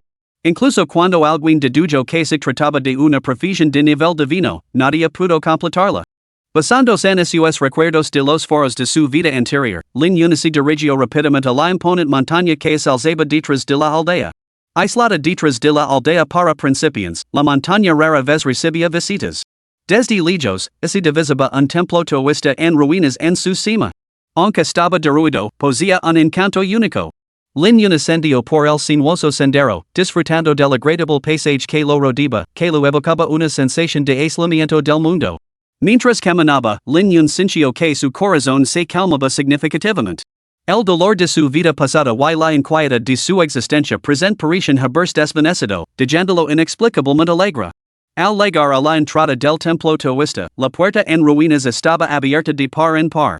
Aunque el templo estaba en ruinas, no estaba sucio. Al entrar, vio a un sacerdote taoísta vestido con túnicas gris, sentado con las piernas cruzadas en meditación. Su cabello era tan blanco como el de una grula, pero su rostro tenía la frescura de la juventud. Su pecho subía y bajaba con cada respiración. Como se sintiera una legada, el taoísta abrió suavemente los ojos. En ese instante, Lin Yun sintió como si lo hubieran visto a través de él, y al instante se puso en guardia. Honrado invitado, honra esta humilde morada.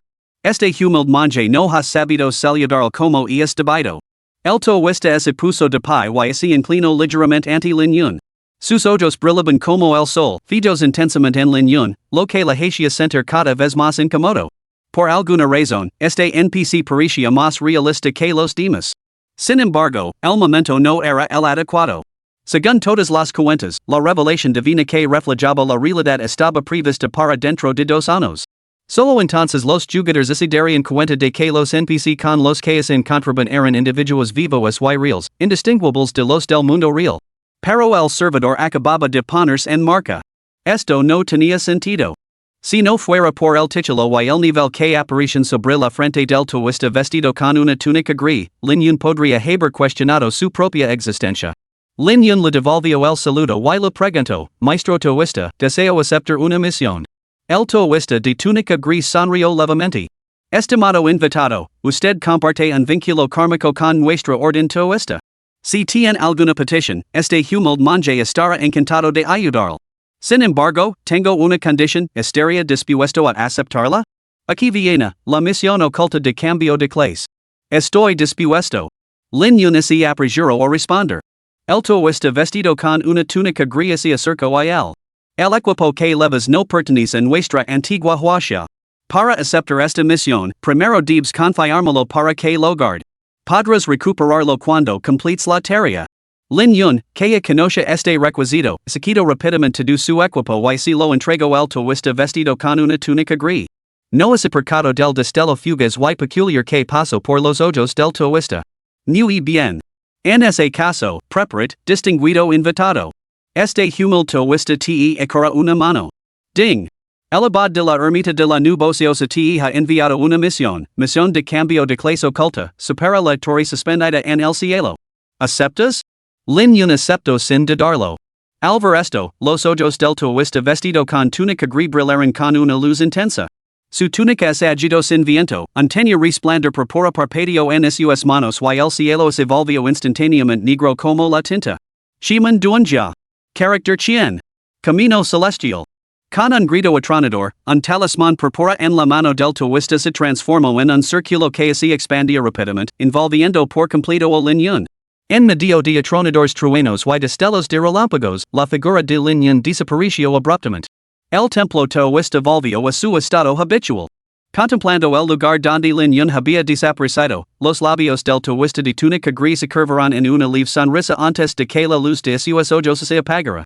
Se volvió completamente apagado y ausente, indistinguible de cualquier NPC ordinario.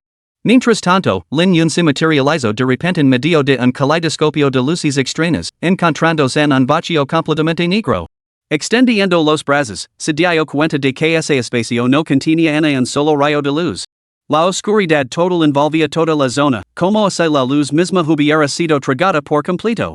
Bienvenidos a la torre suspendida en el cielo. Los jugadores deben evitar los ataques de los monstruos y llegar a la cima de la torre en 10 minutos. Llegar con éxito a la cima dentro del límite de tiempo completa la misión. Superar el límite de tiempo o morir reiniciará el intento. La torre suspendida en el cielo consta de 10 pisos. Preparantes, jugadores. La misión comienza ahora. La voz del sistema resonó en sus oídos. Lin Yun reflexionó por un momento. Llegar al décimo piso en 10 minutos no parecía una tarea imposible. Sin embargo, no tardó mucho en darse cuenta de lo desesperada que era realmente la situación. En la oscuridad, una serie de murmullos bajos llenaron de repente el aire, sonando como si alguien susurrara, pero también como los grunhidos de las bestias. Al momento siguiente, el espacio completamente oscuro se iluminó de repente con un denso grupo de luces verdes. Mirando fijamente, incluso Lin Yun, tan hábil y audaz como era, sintió como si lo erizaba el velo al instante. No eran luces en absoluto, sino pares de ojos bestiales que brillaban en verde. Cuando las bestias se abalanzaron hacia adelante, un header repugnante saltó las fosas nasales de Lin Yun, y unas garras afiladas aparecieron ante sus ojos en un instante. Instintivamente, Lin Yun invocó a Frost Fury del Apocalipsis, solo para recordar que el taoísta de túnica gris la había confiscado todo su equipo al entrar. Impotent, intentó desatar la habilidad con las manos desnudas, solo para descubrir que su cuerpo estaba completamente vacío, sin una pizca de poder mágico. Al abrir su interfaz, la encontró completamente en blanco. Maldita sea. ¿Qué demonios es esto? Se apresuró a esquivar el ataque de las bestias, mientras su mente se apresuraba a recordar cualquier detalle sobre esta misión de su vida anterior. Pero no así le ocurrió nada. En su existencia pasada, los grandes sabios del Imperio Gracia solo habían deducido que la aldea de Nevados albergaba una misión de cambio de clase de nivel divino, lo que insinuaba conexiones con la antigua Huaxia, pero no existía más información. Lin Yun no había previsto que esta misión fuera tan brutal. ¿Un mago incapaz de lanzar hechizos? ¿Qué sentido tenía jugar? Las bestias ante él se agolpaban en oleadas interminables, su número parecía ilimitado. No tenía una idea de cuán vasto era realmente el espacio de esta primera capa. Olvidé de llegar a la cima en 10 minutos, incluso se pudiera lanzar hechizos, superar la primera capa en ese tiempo sería una lucha sangrienta. Y ahora, con su interfaz oscurecida, Lin Yun sentía que incluso un novato la superaría. 500. Absorto en sus pensamientos, una afilada guerra agarró a Lin Yun, quitándole instantáneamente 500 puntos de vida. Afortunadamente, el dano no era incapacitante. Sus 2 millones de puntos de vida deberían bastar por un tiempo. Pero la realidad lo acesto otro gol. Una enredadera engancho de repente el pie de l'unión, que estaba retrocediendo. Al instante siguiente, innumerables guerras lo atravesaron, provocando una avalancha de números de dano. De un solo gol, la salud de l'unión se desplomó en decenas de miles. En ese entorno completamente oscuro, rodeado de monstruos de alto nivel, aunque no podía ver los paneles de estadísticas, los 500 puntos de dano sugerían que eran de nivel 6 aproximadamente. Sin su bastón y el panel de estadísticas, l'unión era como un phoenix despejado de sus plumas, incapaz de volar. Solo podía seguir esquivando, mientras su salud se agotaba poco a poco. Era un callejón sin salida. Capítulo 26, l'unión rompe el punto muerto, persiguen al pabellón mulan. Dentro de la lugubratoria de la suspensión. El rostro de l'unión mostraba signos de agotamiento. Desde que entró en la torre, había perdido la cuenta de cuántos intervalos de 10 minutos había soportado. Cada vez, se aferraba a la vida en medio de las bestias que lo rodeaban. Una vez transcurridos los 10 minutos, el espacio circundante se reiniciaba, devolviéndolo al punto de partida. Entonces se enfrentaba de nuevo a la persecución de los monstruos. El ciclo se repetía sin cesar. L'unión se sentía completamente agotado, tanto física como mentalmente, pero no tenía ninguna solución. Había considerado desconectarse para descansar, para buscar instantáneamente una manera de superar la torre cuelga del cielo. Pero descubrió que no podía desconectarse. Era un callejón sin salida. Uno de los raros callejones sin salida de Divine Revelation. Un callejón sin salida en el que el fracaso significaba no poder escapar, ni siquiera volver al mundo real. En la era anterior, muchos jugadores que en su día fueron famosos desaparecieron sin dejar rastro, un misterio que permaneció sin resolver hasta que Divine Revelation reflejó la realidad. Solo entonces se descubrieron sus cadáveres, una clara prueba de que habían quedado atrapados en esos callejones sin salida. Una vez que Divine Revelation reflejó la realidad, perdieron la capacidad de resucitar y perecieron en el callejón sin salida. El l'unión se lo rizó el velo. Si hubiera tenido otra opción, nunca habría aceptado esta misión, ya que no era más que una trampa mortal. Las bestias salvajes volvieron a atacar y l'unión una vez más. Medio día pasó sin que se diera cuenta. L'unión tenía los ojos inyectados en sangre y le dolía la cabeza, pero, más allá de la implacable persecución, no tenía la más mínima idea de cómo proceder. Incapaz de usar habilidades, sin armas, solo podía soportar los golpes pasivamente. Si no fuera por su considerable reserva de salud, l'unión dudaba de cuántas veces habría perecido. Esta torre suspendida en el cielo parecía un infierno perpetuo, en un ciclo interminable de tormento. El tiempo se reinició una vez más y l'unión se quedó paralizado en su sitio. Imposible. Tiene que haber una forma de superar esto. ¿Cuál es la clave crucial para la victoria? L'unión murmuró para sí mismo, con la mente acelerada. El tiempo? El espacio? La oscuridad? Los monstruos? Las armas? Afortunadamente, las experiencias de su vida pasada interminables batallas y encuentros cercanos a la muerte habían forjado su resistencia. La mayoría de los jugadores ya se habrían derrumbado a estas alturas. ¿La oscuridad? ¿La oscuridad total? Una repentina idea iluminó la mente de l'unión, pero no pudo captar el fugaz pensamiento que acababa de pasar. Esquivó a los monstruos mientras reflexionaba. Solo los chillidos de los monstruos y la respiración de l'unión resonaban a su alrededor. A través de repetidas esquivas y reapariciones, l'unión fue trazando poco a poco un mapa del espacio que tenía ante sí. Era una cámara circular, de fácilmente 100 metros de diámetro, pero sin ninguna salida. Una pared rodeaba su perímetro, y cuando l'unión intentó escapar hacia arriba, descubrió con desesperación que el techo también era un espacio célido. Atrapado en este entorno similar a una jarra, l'unión no tenía más pensamientos ni soluciones que esquivar a los monstruos y reiniciar. En esta situación desesperada, su mente se volvió cada vez más clara, como si se hubiera pasado por alto algo crucial. ¿Dónde estaba la clave para romper este punto muerto? El tiempo pasaba, pero l'unión seguía sin encontrar una solución. Mientras tanto, en la ciudad de Tianfa, provincia de Chilán, un grupo de mujeres se había refugiado en una posada. La líder, una mujer con una enorme espada de color púrpura brillante a su lado, tenía una expresión preocupada. ¿Aún no hay noticias? Anti-Elisis encontraba el grupo que había salido de la aldea de Nevados 9 y que actualmente estaba realizando sus misiones de cambio de clase, los miembros del pabellón Mulan. Jijifuji nunca imagino que, de camino a reclamar sus misiones de cambio de clase, serían perseguidas por la sed del gremio de ladrones. Sus adversarios estaban claramente preparados. Bajo los efectos de las piedras vinculantes, numerosos miembros del pabellón Mulan fueron asesinados, reducidos al nivel 1 y teletransportados a la fuerza de vuelta a la aldea de Nevados. Jijifuji y sus nueve compañeras huyeron, escondiéndose y esquivando, pero su composición exclusivamente femenina los convertía en objetivos conspicuos, imposibles de evadir. Cuando llegaron a la ciudad de Tianfa, solo quedaban 7 u 8 compañeras. El gremio de ladrones ya había apostado guardias en las puertas de teletransporte de la ciudad, atrapando a los últimos miembros del pabellón Mulan dentro de la ciudad de Tianfa y llevando a cabo un registro exhaustivo. El gremio de ladrones había reivindicado públicamente la responsabilidad del incidente y había desafiado directamente a Godslayer. Sin embargo, pasaron los días sin que Godslayer respondiera. Godslayer parecía haber desaparecido. Todavía no. El santuario nos ha informado de que su líder, Xiaoyao, está al frente de una gran fuerza en una misión de cambio de clase. No se pueden transmitir los detalles de la ubicación del barbudo del santuario vino a ayudar, pero sufrió una emboscada en el camino. Probablemente ahora están refugiados en la aldea de Nevados. Doomsday ha declarado que no intervendrá en este conflicto. Jijijiji apretó los dientes con frustración. Esa pandilla de escoria de Doomsday aceptó el pago de Godslayer y no hizo nada. Nuestra emboscada seguramente estaba relacionada con ellos.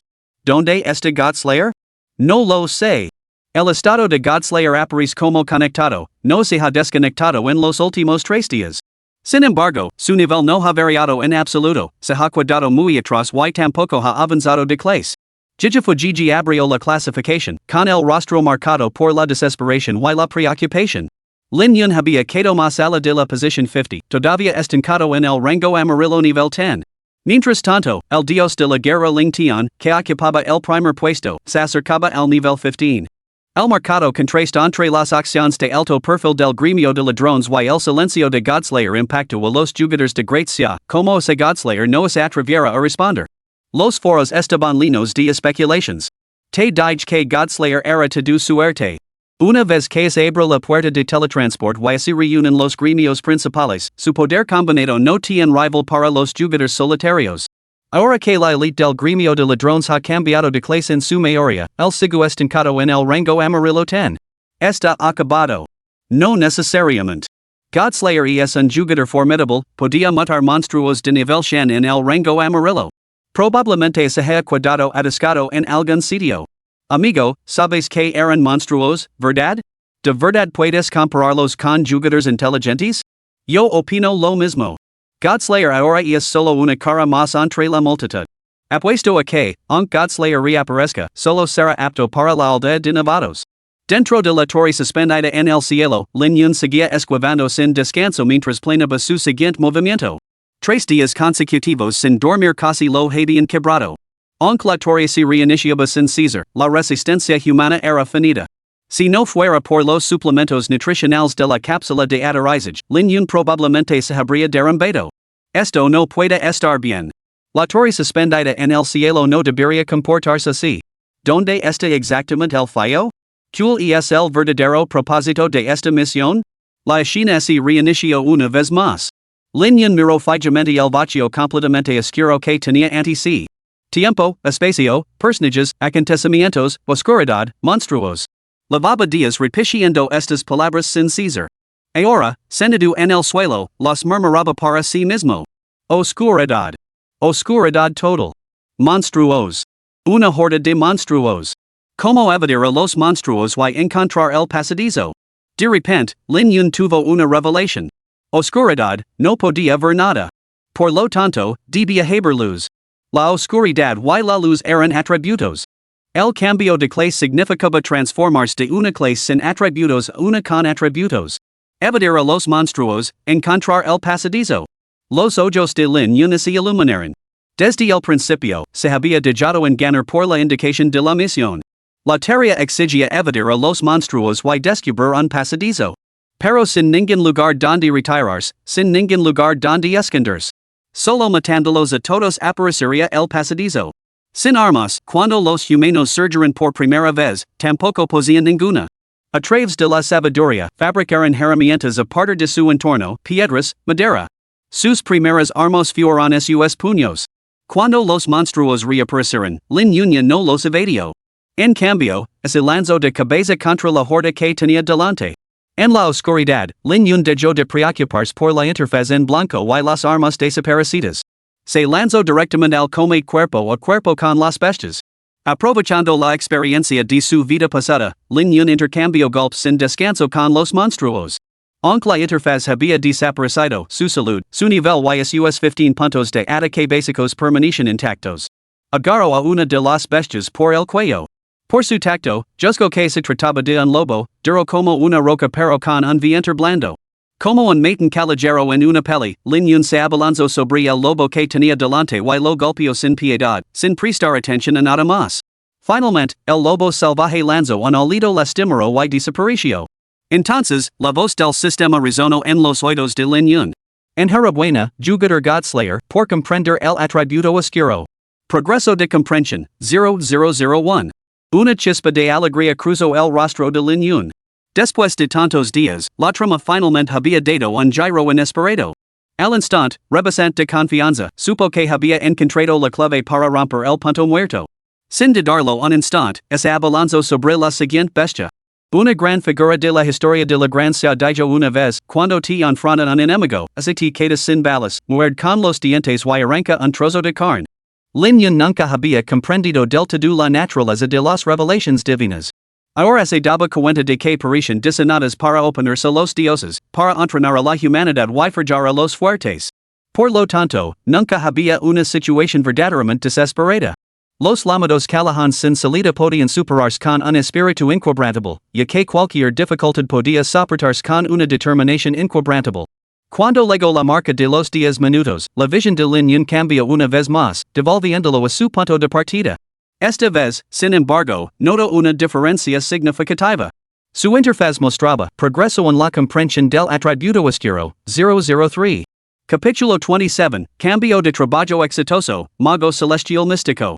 Después de un lapso desconocido, Lin Yun se encontró inmerso en un combate implacable. A medida que pasaba el tiempo, sentía claramente que su fuerza aumentaba. De intercambiar golpes por golpes inicialmente, ahora despachaba sin esfuerzo a lobos salvajes. Su comprensión del atributo oscuro aumentaba constantemente. Finalmente, tras innumerables reinicios, la comprensión del atributo oscuro de Lin Yun alcanzó el 100% en ese mismo instante. A medida que la escena se transformaba ante él, el espacio en el que se encontraba era ahora un mundo deslumbrante. Después de haber soportado días de oscuridad, la repentina reaparición de la luz agredió los ojos de Lin Yun, dejándolo momentáneamente cegado por una bruma blanca deslumbrante. Cerró los ojos con fuerza y tardó mucho tiempo en poder abrirlos de nuevo y observar su entorno. Hordas de criaturas parasitas y unicornios, con sus cuerpos brillando con puntos de luz parpadeantes, lo miraban fijamente. Parasitas a caballos, tenían un solo cuerno en la cabeza. Lin Yun lo entendió, la primera capa era el atributo oscuro, esta capa era el atributo de la luz. Había 10 capas en total, que representaban 10 atributos. Adquirir los 10 completaría su misión de cambio de clase. Una sonrisa se extendió por su rostro mientras cargaba hacia adelante una vez más. Fuera una ilusión o no, sintió una inesperada tranquilidad al enfrentarse a estas criaturas de atributo de luz después de comprender el atributo oscuro. Enhorabuena, jugador Godslayer, por comprender el atributo de luz. Progreso de comprensión, 0001. Cada monstruo asesinado de un atributo correspondiente otorgaba 0001 puntos de comprensión del atributo. Esto significaba que había que matar 100,000 bestias salvajes por atributo. Aunque su interfaz seguía oscurecida, Lin Yun sentía claramente que los efectos del talento de nivel divino persistían. Cuanto más lucaba, más rápido mataba a los monstruos. El espacio se reinició una vez más. Esta vez, Lin Yun se dio cuenta de que no había vuelto a la capa del atributo oscuro, sino que permanecía en el reino del atributo luz. Este descubrimiento reforzó su confianza en completar la misión. Conociendo el camino hacia la victoria, se embarcó en un ciclo interminable de lucha contra monstruos. Lin Yun ya no se parecía a un mago, sino más bien a un artista marcial, y el impacto visceral de cada puñetazo y patada la hacía perder la noción del tiempo. Anti el solo había una matanza implacable. Su velocidad es acelero drásticamente, pasando de completar una capa en media hora a hacerlo en 10 minutos, mientras que su comprensión de los atributos elementales es profundizaba con cada capa. Oscuridad, luz, viento, trueno, metal, madera, agua, fuego, tierra. Después de experimentar nuevos atributos distintos, la expresión de Lin Yun se congeló cuando se dio cuenta de algo. Metal, madera, agua, fuego, tierra. ¿No son estos los 5 elementos tradicionales de la filosofía china? Luz y oscuridad. Eso es el yin y el yang. El yin y el yang y los 5 elementos. Los 9 grandes elementos. Los pensamientos de Lin Yun se multiplicarán. En el mundo de Divine Awakening, todas las profesiones se asemejaban a los arquetipos occidentales, con solo un puñado de roles de inspiración china. La clase de mago, en particular, carecía de cualquier rastro de elementos chinos. Esto no era científico. Incluso en su vida anterior, Lin Yun solo conocía un lineage chino ortodoxo, el inmortal espada despreocupado del santuario sagrado, el único jugador que comprendía el camino del inmortal espada. El dios espada de Lin Yun se parecía más al concepto occidental. Sin embargo, en la misión oculta de cambio de clase en la aldea de Nevados, se encontró con elementos ortodoxos chinos. ¿Qué razón o circunstancias ocultas podrían haber provocado la desaparición de los elementos chinos del mundo del déspota divino? Lin Yun, con su aguda intuición, había discernido esta anomalía. Al alcanzar el 100% de dominio del atributo tierra, todo el espacio tembló de repente. Inmediatamente, sonó la voz del sistema. Ding! Debido a un error desconocido, el acceso a la décima planta de la torre suspendida en el cielo no está disponible. La misión ha sido modificada. Los jugadores deben ascender a la novena planta de la torre suspendida en el cielo en 10 minutos. Alcanzar con éxito la cima dentro del límite de tiempo completa la misión exceder el límite de tiempo reiniciará la misión y será necesario volver a empezar. Antes de que Lin Yun pudiera reaccionar, se encontró de vuelta en el espacio inicial del atributo oscuro. En ese momento, Lin Yun había dominado 9 atributos: metal, madera, agua, fuego, tierra, viento, trueno, yin y yang. Después de matar a otro lobo salvaje de atributo oscuro, Lin Yun se dio cuenta de que el atributo oscuro, correspondiente al aspecto en la filosofía china del yin yang, no mostraba más signos de crecimiento. De repente se dio cuenta de que lo único que quedaba era superar el noveno piso en 10 minutos. Superar 9 pisos en 10 minutos ya no era un reto para Lin Yun, que había dominado los 9 atributos, matado a más de 1 millón de bestias salvajes y acumulado inmensos atributos. Ding! Enhorabuena, jugador Godslayer, por completar con éxito la misión, superar la torre suspendida en el cielo. Recompensa, pergamino de cambio de profesión oculta de nivel divino. Lin Yun estaba al borde del colapso, pero su espíritu ardía con una intensa emoción. Esta misión lo había consumido una inmensa cantidad de tiempo y energía. Afortunadamente, por fin había terminado. Cuando la escena cambió, Lin Yun se encontró de nuevo en el destartalado templo taoísta, una vez más frente al taoísta de túnica gris. Esta vez, sin embargo, Lin Yun percibió claramente que algo no iba bien. La mirada del taoísta de túnica gris era vacía, totalmente diferente a la de la figura con la que se había encontrado la primera vez. Parecía, sin alma. Enhorabuena, compañero taoísta, por completar la misión. El taoísta vestido con túnica gris habló, devolviendo las armas y el equipo de Lin Yun antes de volver a adoptar su postura de piernas cruzadas, sin prestar más atención. Al mismo tiempo, un pergamino de tono oscuro que irradiaba un brillo siniestro se materializó dentro de la mochila de Lin Yun. Una chispa de alegría cruzó el rostro de Lin Yun. Dejando a un lado todos los demás pensamientos, rápidamente recuperó el pergamino y lo desplegó. Ding! El jugador Godslayer ha activado el pergamino de cambio de clase oculto de nivel divino. Por favor, selecciona. 1. Cambio de clase, gran elementalista clase única, una profesión de mago de nivel divino. Cambia libremente entre habilidades de diferentes atributos elementals y desata su poder, obteniendo una mejora de habilidad elemental y un aumento del 200% en el dano de habilidad. El gran elementalista, en su vida anterior, era aclamado como la clase de hechicero más poderosa. Mientras que los magos ordinarios solo podían elegir uno de los 4 elementos viento, fuego, agua, rayo, el gran elementalista no tenía tales restrictions, siendo capaz de dominar habilidades de cualquier afinidad elemental. Dada la comprensión de Lin Yun de los 9 elementos fundamentals, podría incluso manejar los 9 a su antojo. Su corazón se agitó ante la perspectiva y rápidamente centró su atención en la segunda opción. 2. Clase avanzada, maestro celestial místico place exclusiva. Una profusión de mago de nivel divino, una presencia formidable de la antigua civilización huaxia. Domina el yin yang, discern el pasado y el presente, maneja talismans para adquirir los poderes elementals correspondientes. Obtén la habilidad días troncos celestials y reduce el tiempo de inscripción de talismans en un 50%. Maestro Xian Tian? La antigua huaxia. Lin Yun sintió una vez más una sacudida de asombro. Una profusión legítima de huaxia, una clase prácticamente inexistente en el mundo del déspota divino. El reino del déspota divino estaba dominado casi en su totalidad por profusiones occidentales. Las diversas ocupaciones y leyendas de huaxia parecen no tener cabida en él. Lin Yun tomó una decisión al instante. Como subdito de la Gracia, elegir una profusión china antigua era lo más natural. Además, su intuición le decía que existen elementos de la antigua China dentro de Divine Awakening, aunque por razones que habían causado una desconexión temporal. Como todo el mundo sabe, las cosas comunes tienen poco valor son los artículos raros y descatalogados los que valen su peso en oro. Ding! Enhorabuena, Júpiter, por completar con éxito el cambio de clase Godslayer, Maestro Celestial Místico. Al completar su selección, un poder profundamente misterioso recorrió todo el cuerpo de Lin Yun. Rápidamente abrió su interfaz para inspeccionar los cambios. Título, Asesino de Dioses. Ocupación, Maestro Celestial Místico Grado Divino. Nivel, Místico de nivel 1, el siguiente nivel require 100,000 EXP. Ding! Debido al cambio de ocupación del Júpiter Asesino de Dioses, las habilidades y el equipo correspondientes se han actualizado de forma sincronizada. Al instante, las habilidades y el equipo de Lin Yun sufrieron una transformación. Chispa que en la pradera cambio a characterly, sol ardiente. Grado, S. Description, consume 10 pm para inscribir un símbolo del characterly, canalizando potentes atributos de fuego para desatar un intenso infierno. Inflige un 200% de dano explosivo a los enemigos dentro del alcance, además de 10 segundos de dano por quemadura sostenido competencia, 0. Tormenta de plumas cambio a character con flujo inverso. Grado, S.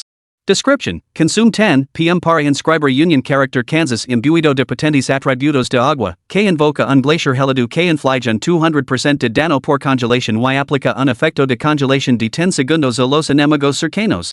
Competencia, 0. Furia helada bajo la fatalidad ha cambiado de nombre a 5 elementos. 5 elementos, bastón de fuego, plus 400 de poder de hechizo. 5 elementos, careza de madera del trueno, plus 2000 de salud. 5 elementos, brazales de agua, plus 100 de maná. 5 elementos, cinturón de tierra, plus 100 de resistencia dual. 5 elementos, gribas de metal, plus 100 de velocidad. Bonificación del conjunto, plus 100% a todos los atributos.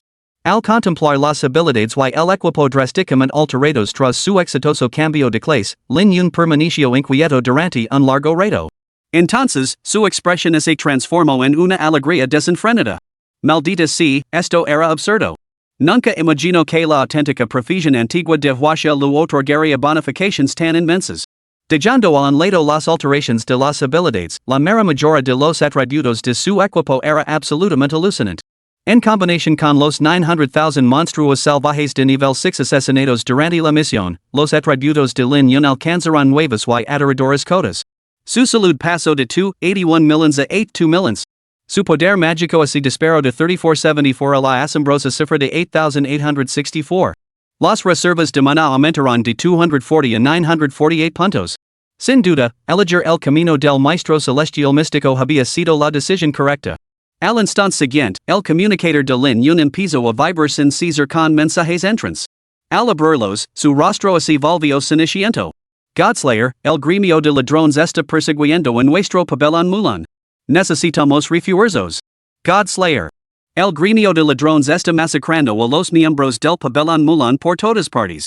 El líder Xiao no puede recibir mensajes durante su misión de cambio de clase. Me tendieron en una emboscada cuando iba a rescatarlos. Si ves esto, corre la ciudad de Tianfa, en la provincia de Chilin. Hermano Godslayer. Salvame. El último mensaje era de Jifuji.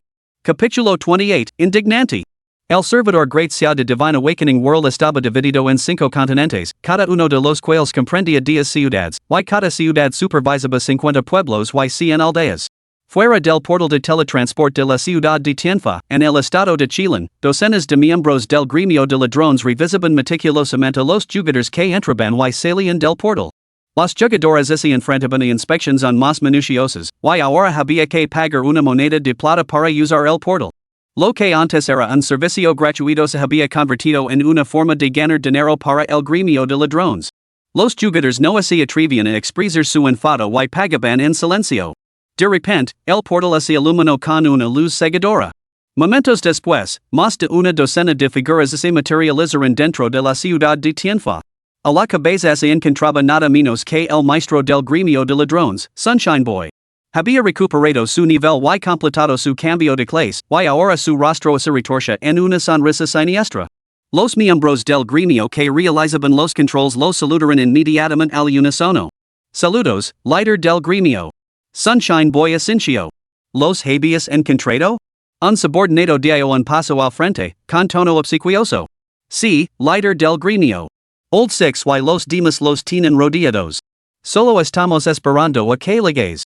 Sunshine Boy soltó una risa fría. Por fin podía vengarse. El incidente en Nubi Village 9 se había convertido desde hacía tiempo en motivo de burla entre los jugadores del servidor Gracias.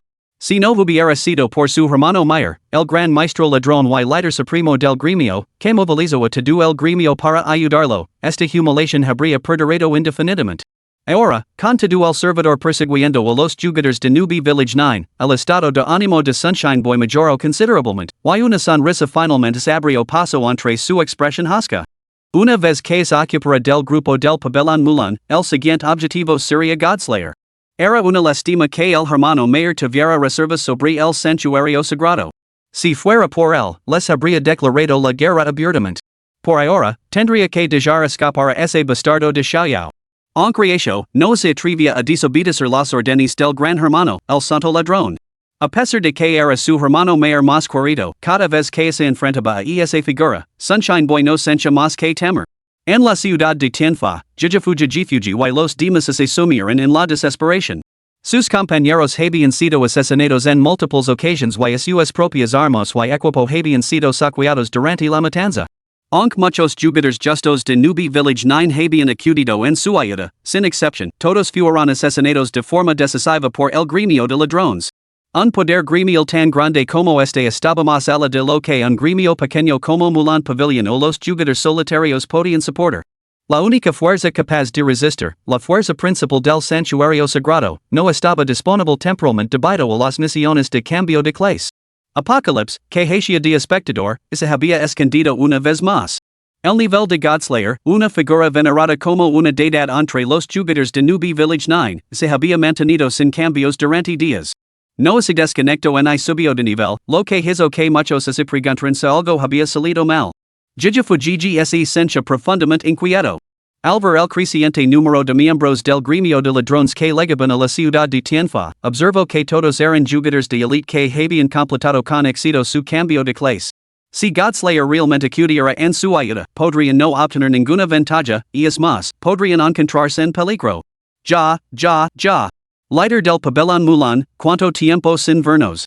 Nunca imaginé que nos encontraríamos así, eh? La descarada voz de Sunboy resonó al acercarse Jijifu, flanqueado por docenas de confidence. Su rostro delataba malicia y desprecio. Aunque de estatura menuda y rostro juvenil, parecida a una loli magnánima, Jijifu demostraba ser completamente inculta cada vez que hablaba, ya que su boca escupía obscenidades. Así que eres tú, pequeño sinvergüenza.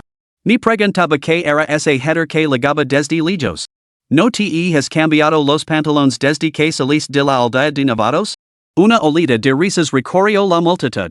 Algunos jugadores de la aldea de Nevados 9 habían estado difundiendo rumores en los foros sobre que Sunshine Boy se había ordenado del susto durante una persecución. Incluso los miembros del gremio de ladrones se enrollaron de vergüenza, aunque ninguno se atrevió a reír en voz alta. Ante esto, el rostro de Sunshine Boy se puso pálido de furia y sus ojos se volvieron más feroces. Silencio.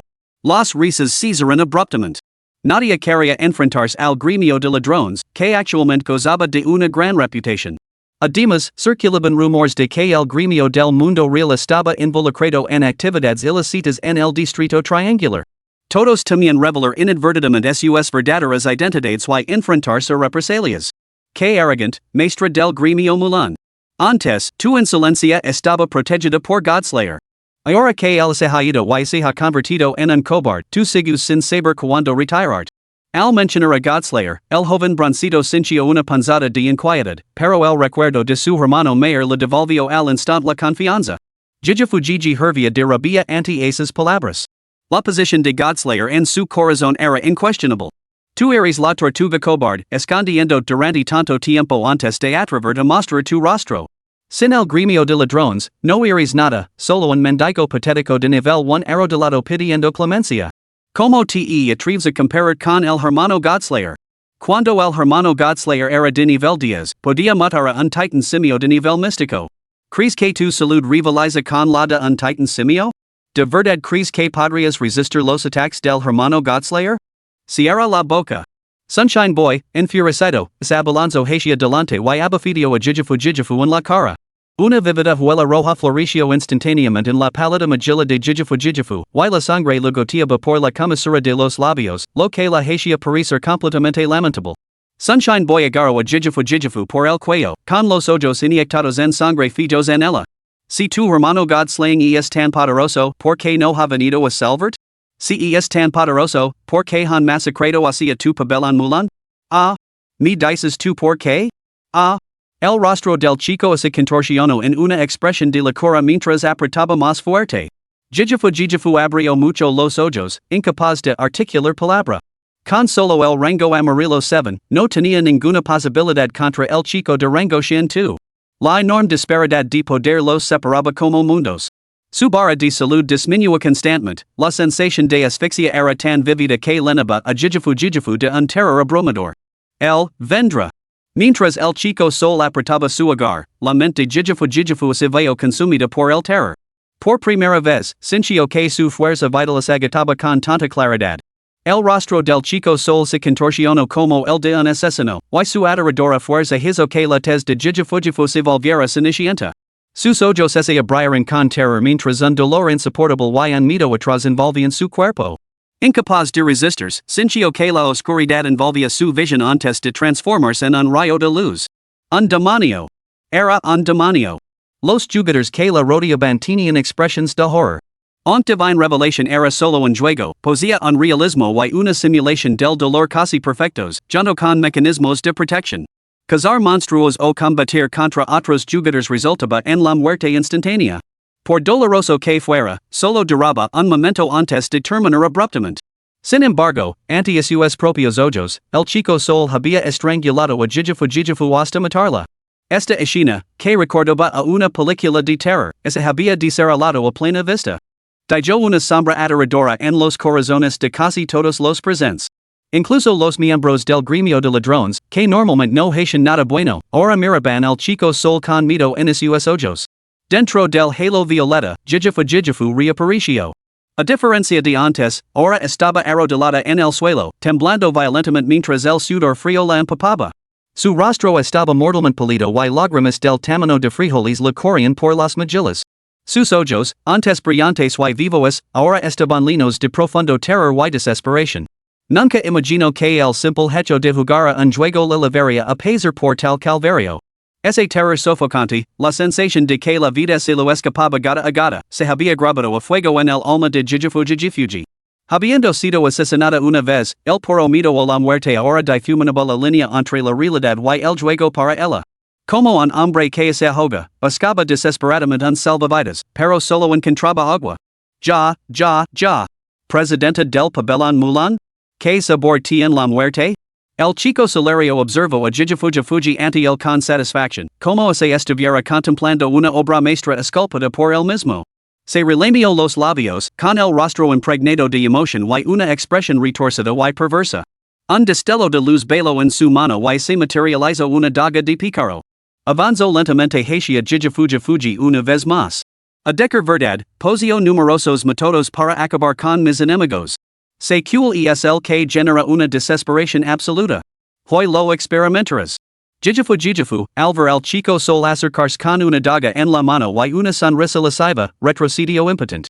Un jugador solitario que había estado observando desde un lado no pudo soportarlo más.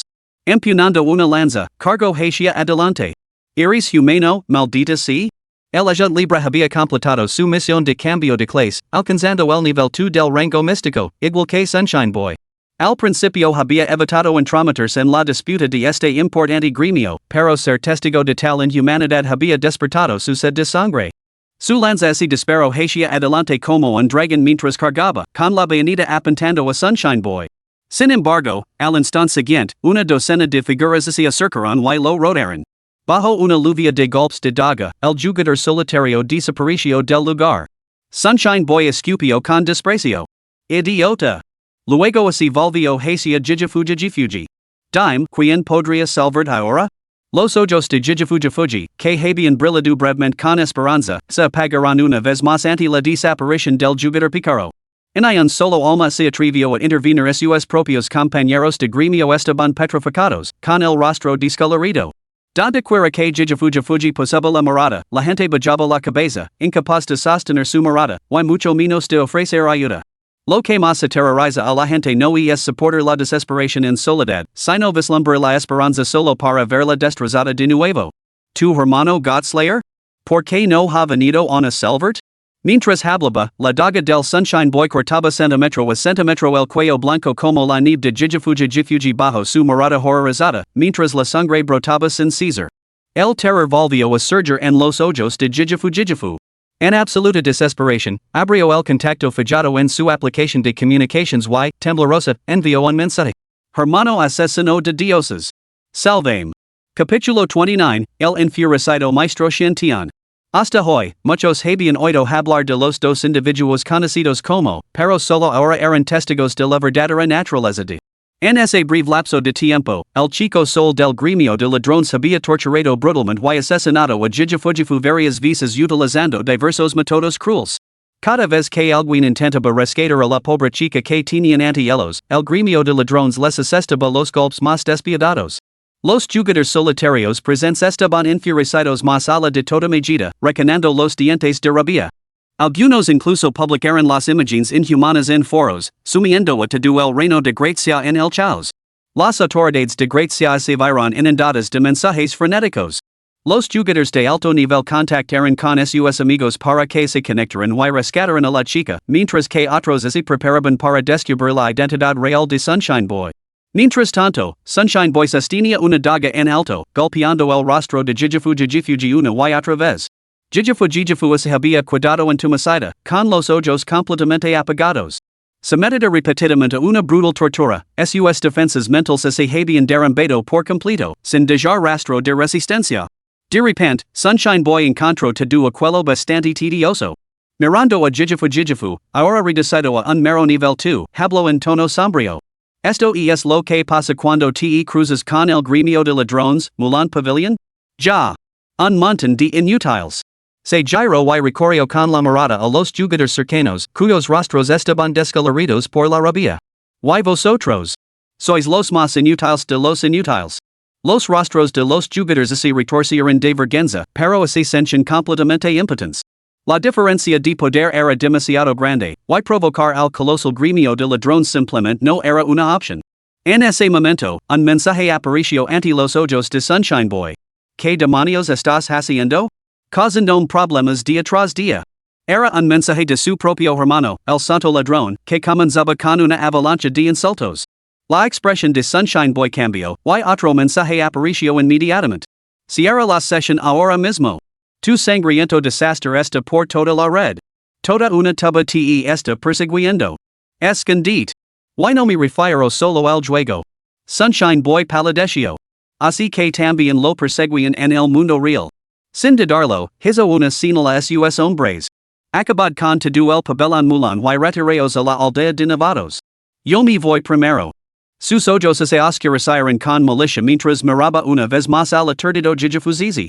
Incapaz de contener su furia, volvió a blandar su daga. No vas a escapar.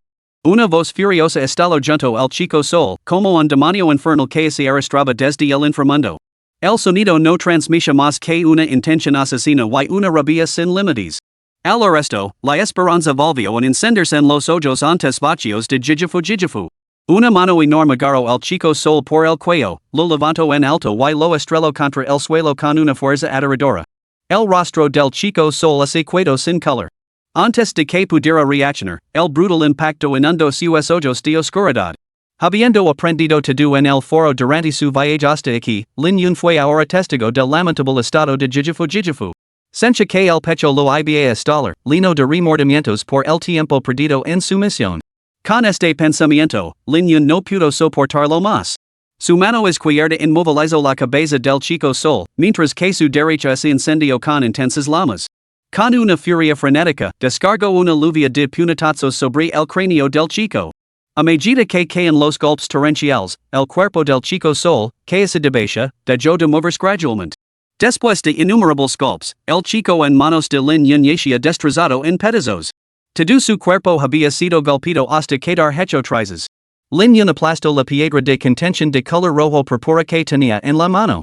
La luz blanca que emanaba de la muerte del sunboy quedó atrapada en el lugar, incapaz de escapar. La pálida y encorvada figura de Jijifu esposó una leve sonrisa de alegría y murmuró, sabía que vendrías. Por fin has venido. Antes de terminar la frase, las lágrimas brotaron como perlas rotas. Lin Yun se levantó, con la mirada fija en los atenidos miembros del gremio de ladrones. Sus ojos brillaban con un color carmesí y una sonrisa aterradora se extendía por sus labios. Ayudasteis al tirano. Todos moraréis. Lin Yun utilizó su mano como un pincel, dibujando en el vacío. A medida que sus dedos se movían, unas misteriosas líneas se fusionaban en el aire, formando un talismán que parpadeaba con una luz carmesí. El carácterly, sol ardiente. En medio de las miradas desconcertadas de los ladrones, el talismán en la mano de Lin Yun se disparó a una velocidad cegadora, estrelándose directamente en medio de ellos. Los miembros del gremio retrocedieron sorprendidos, solo para darse cuenta de que no habían sufrido ningún daño. Sus rostros se torcieron en sonrisas salvajes mientras se preparaban para abalanzar sobre el hechicero. Sin embargo, al instante siguiente, el talismán le estalló violentamente, transformándose en rayos carmesí que se enroscaron alrededor de cada bandido. Sus cuerpos se congelaron, mientras que el suelo comenzó a agrietarse lentamente. De las fisuras surgieron líneas rojas ardientes, como si la tierra misma se estuviera partiendo en dos. El cielo se iluminó de repente. Al mirar hacia arriba, vieron aparecer dos sols en el firmamento. Uno de ellos creció rápidamente, envuelto en llamas rugientes, precipitándose hacia abajo a una velocidad aterradora, con una larga estela de fuego a su paso. Las líneas carmesí del suelo se expandieron de repente y surgieron corrientes de lava fundida. En un abrir y cerrar de ojos, la tierra se hizo añicos, el magma entró en erupción y el meteorito se precipitó desde el cielo. Entre estas dos fuerzas se encontraban docenas de ladrones del gremio de ladrones de élite que habían completado con éxito su cambio de clase al nivel 1 del rango Shin. Al instante siguiente, se produjo una explosión que pareció destrozar los cielos y la tierra. La ubicación de la élite del gremio de ladrones quedó envuelta en un mar de llamas rojo sangre. Decenas de élites de nivel 1 del rango Shin desaparecieron en las llamas sin siquiera gritar, y el aire se llenó del olor de la carne quemada. Todos los jugadores presentes sintieron que el aire se volvía insoportablemente caliente, como si toda la humedad se hubiera evaporado. Donde habían perecido los miembros de élite del gremio, las llamas seguían rugiendo con fuerza, banando los alrededores con un resplandor ardiente. Lin Yun arrojó casualmente a las llamas la docena de talismanes que acababa de inscribir. Dado que cada talismán tardaba solo 2 segundos en inscribirse, este lot era más que suficiente para reducir a cenizas a los llamados miembros de élite. Dentro de las llamas, docenas de figuras acababan de resucitar. Antes de que pudieran reaccionar, el calor aterrador regresó y, en un instante, el grupo quedó reducido a cenizas una vez más. El ciclo se repitió. En ese momento, Lin Yun levantó al resucitado Sunshine Boy. El chico estaba completamente aterrorizado. Lo que acababa de suceder le había parecido como encontrarse con la mismísima parca, una escena que nunca hubiera podido imaginar en sus sueños más descabelados. Había sido golpeado hasta quedar hecho pedazos con los puños desnudos, sin dejar apenas ningún fragmento intacto. El espantoso estado de sus hombres le provocó escalofríos. El asesino de Dioses había cambiado de profesión, y además a una excepcionalmente poderosa. Unas habilidades tan aterradoras solo podían provenir de una clase así. La escena, que recordoba al mismísimo apocalipsis, destrozo las últimas defensas del chico sol. Contemplando a Lin Yun, cuyos ojos brillaban carmesí como los de la mismísima muerte, Sunshine Boy grito, perdoname. Te lo ruego, perdoname. Mi hermano mayor es el santo ladrón. No puedes ponerme un dedo encima. Sin embargo, los hermosos rasgos de Lin Yun ahora mostraban una expresión inquietante. Sus ojos rojos sangre no mostraban en una pizca de emoción, solo una intención asesina tan fría que parecía tangible. Ah, sí? ¿Es eso cierto? Lin Yun murmuró suavemente, con una voz que parecía provenir de las profundidades del infierno. Extendió la mano derecha y agarró suavemente el hombro del chico, como si saludara a un viejo amigo. Al instante siguiente, una lluvia de sangre salpicó el aire. Acompañado por el desgarrador grito del chico, su mano derecha cayó al suelo. La sangre se derramó por el suelo. El chico tenía la boca abierta, pero ningún sonido podía escapar de su garganta.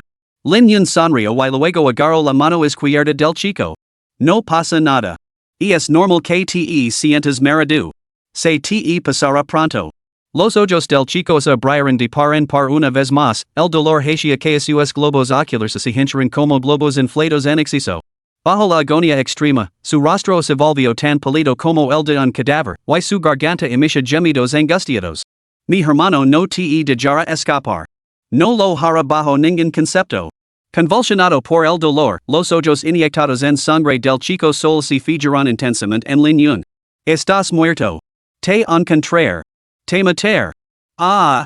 Antes de que pudiera terminar, su pie izquierdo desapareció, dejando solo un charco de sangre. Verdaderamente un experto de nivel 100. Con tales heridas, su barra de salud no se ha agotado. La voz de Lin Yun era completamente tranquila, como si estuviera discutiendo un asunto con alguien a su lado. Incluso mientras los gritos del chico sol resonaban sin cesar. Agarrando el pie derecho del chico sol, lo levantó ligeramente. En medio de los gritos, el chico sol se transformó abruptamente en un rayo de luz blanco y desapareció. Los jugadores presentes se quedaron boquiabiertos ante la escena, sin atreverse a emitir ni un solo sonido.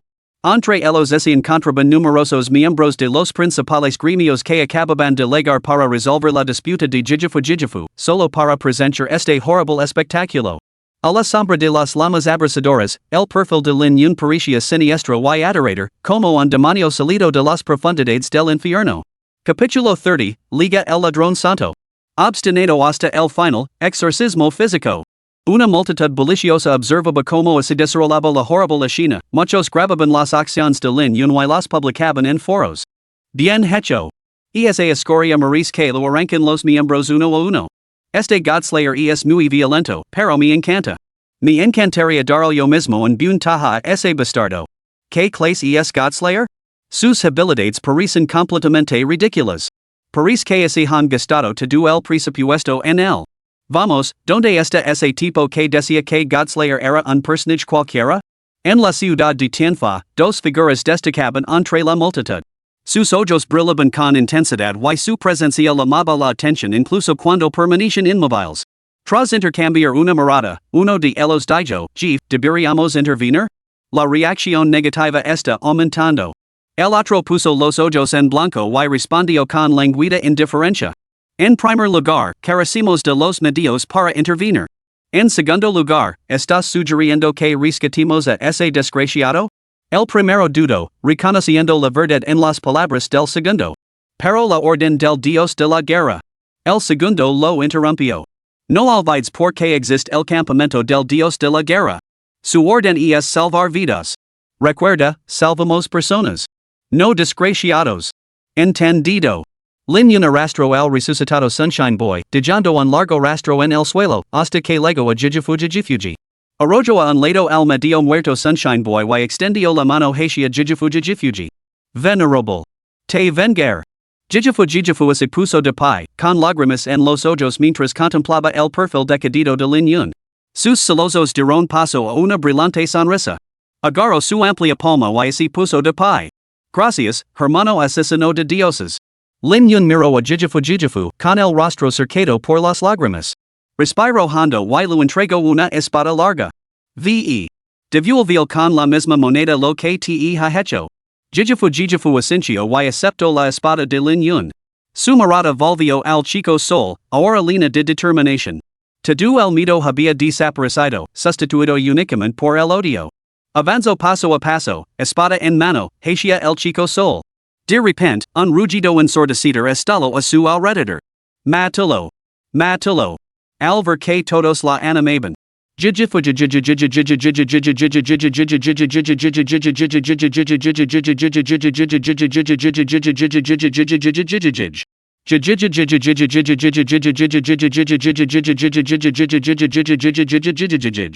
Jijifu tiro la espada, corrió hacia Lin Yun y luego los brazos al cuello, logrando amargamente una vez más. Lin Yun no dijo nada, solo lo acarició la cabeza con suavidad. Sabía que lo que más necesitaba en ese momento era llorar hasta sacios. Innumerables asesinatos brutales habían acumulado prisión y terror en su alma, exigencias que clamaban por ser liberadas a través de las lágrimas. De lo contrario, esta sombra la perseguiría de por vida. A diferencia de él, ella no había soportado innumerables batallas. Para este mundo que aún no reflejaba la realidad, para la mayoría de los jugadores, esto no era más que un juego. Un juego extremadamente real. Ser brutalmente asesinada una y otra vez no era menos que morir en el mundo real. Después de un largo rato, Jijifuji dejó de llorar. Su rostro se enrojó mientras se alejaba del hombro de Lin Yun, avergonzada por el rastro de lágrimas y mocos que había dejado. ¿Te sientes mejor? Lin Yun se rió suavemente, revolviendo el pelo de Jijifuji. Esta niña pequeña, con aspecto de loli, ¿por qué demonios le gustan las espadas grandes? Jijifuji asintió timidamente. Mucho mejor, gracias. Lin Yun señaló al mentalmente destrozado Sunshine Boy. Adelante, entonces. Envialo de vuelta a la aldea de Nevados. Venganza. Debe resolverse en el acto. Tras haber soportado los métodos de Lin Yun, Sunshine Boy se encontraba ahora en un estado de colapso mental total. Su expresión era vacía y entumecida, su mirada desenfocada, lo que le daba un aspecto casi ausente. Todas las tácticas que Lin Yun había empleado contra las deidades en su vida pasada se desataron ahora sobre Sunshine Boy. Los métodos sangrientos hicieron temblar a los jugadores. En comparación con Sunshine Boy, Lin Yun parecía un demonio encarnado. Espera.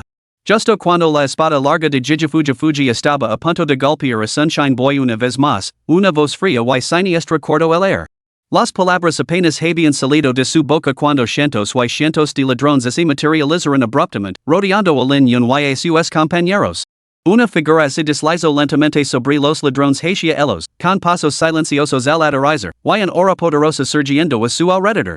La figura vestía un traje negro ajustado y una máscara que le cubría todo el rostro excepto los ojos. Esos ojos brillaban como serpientes venenosas, irradiando una luz peligrosa. Como si fuera ajeno a los 1000 ladrones, Lin Yun le dirigió a Jijifu una mirada tranquilizadora. Jijifu, con su determinación reforzada, atacó rápidamente y le cortó las manos al chico sol. Al ver esto, una intención asesina brotó de los ojos del hombre. Buscas la muerte. Nadie se ha atrevido nunca a ignorar el santo ladrón. Muy bien. El intruso no era otro que el propio santo ladrón, el hermano mayor del chico sol y gran maestro del gremio de ladrones. Hermano. Salvame rápido. Los ojos de Sunboy se iluminaron con esperanza ante la llegada del santo. Ah, sí. ¿Es eso cierto? Lin Yun dio unos pasos hacia adelante y pisó con fuerza la cabeza de Sunboy. Squish. Como se aplastara una sandía, estalló, esparciendo fragmentos por el suelo. Ah. Mis disculpas. No me di cuenta. Lin Yun se rascó la cabeza, disculpándose profusamente mientras se limpiaba el pie en la piedra como si hubiera pasado suciedad. Cualquier observador perspicaz podía darse cuenta de que Lin Yun lo había hecho deliberadamente. Los ojos del santo ladrón se movían rápidamente, y su mirada se volvía cada vez más cruel. Nadie se había atrevido nunca a desafiar al gremio de ladrones, y nadie se había burlado y provocado de él de esta manera. Asesino de dioses. Te he matado. Te he atormentado. Hazme este favor, déjame levármelo. No seguir adelante con este asunto. Respirando hondo para reprimir la intención asesina que bullía en su interior, el santo ladrón habló. Si la ubicación real de su hermano no se hubiera visto comprometida, nunca habría sido tan complaciente. Ahora, la tarea primordial era desconectar a su hermano y huir inmediatamente. En cuanto a Godslayer y sus secuaces, una vez que su hermano estuviera a salvo, ninguno escaparía. Así, por primera vez, el santo ladrón se inclinó ante otro. ¿Qué iris? ¿Has comido algún tipo de fruta milagrosa? ¿Esperas que te conceda mi respeto? Inesperadamente, la voz de Lin Yun resonó, fría como el hielo. Al arresto, el santo ladrón vaciló y luego miró a Lin Yun como si estuviera muerto. Un simple cambio de clase te ha hecho olvidar cuál es tu lugar.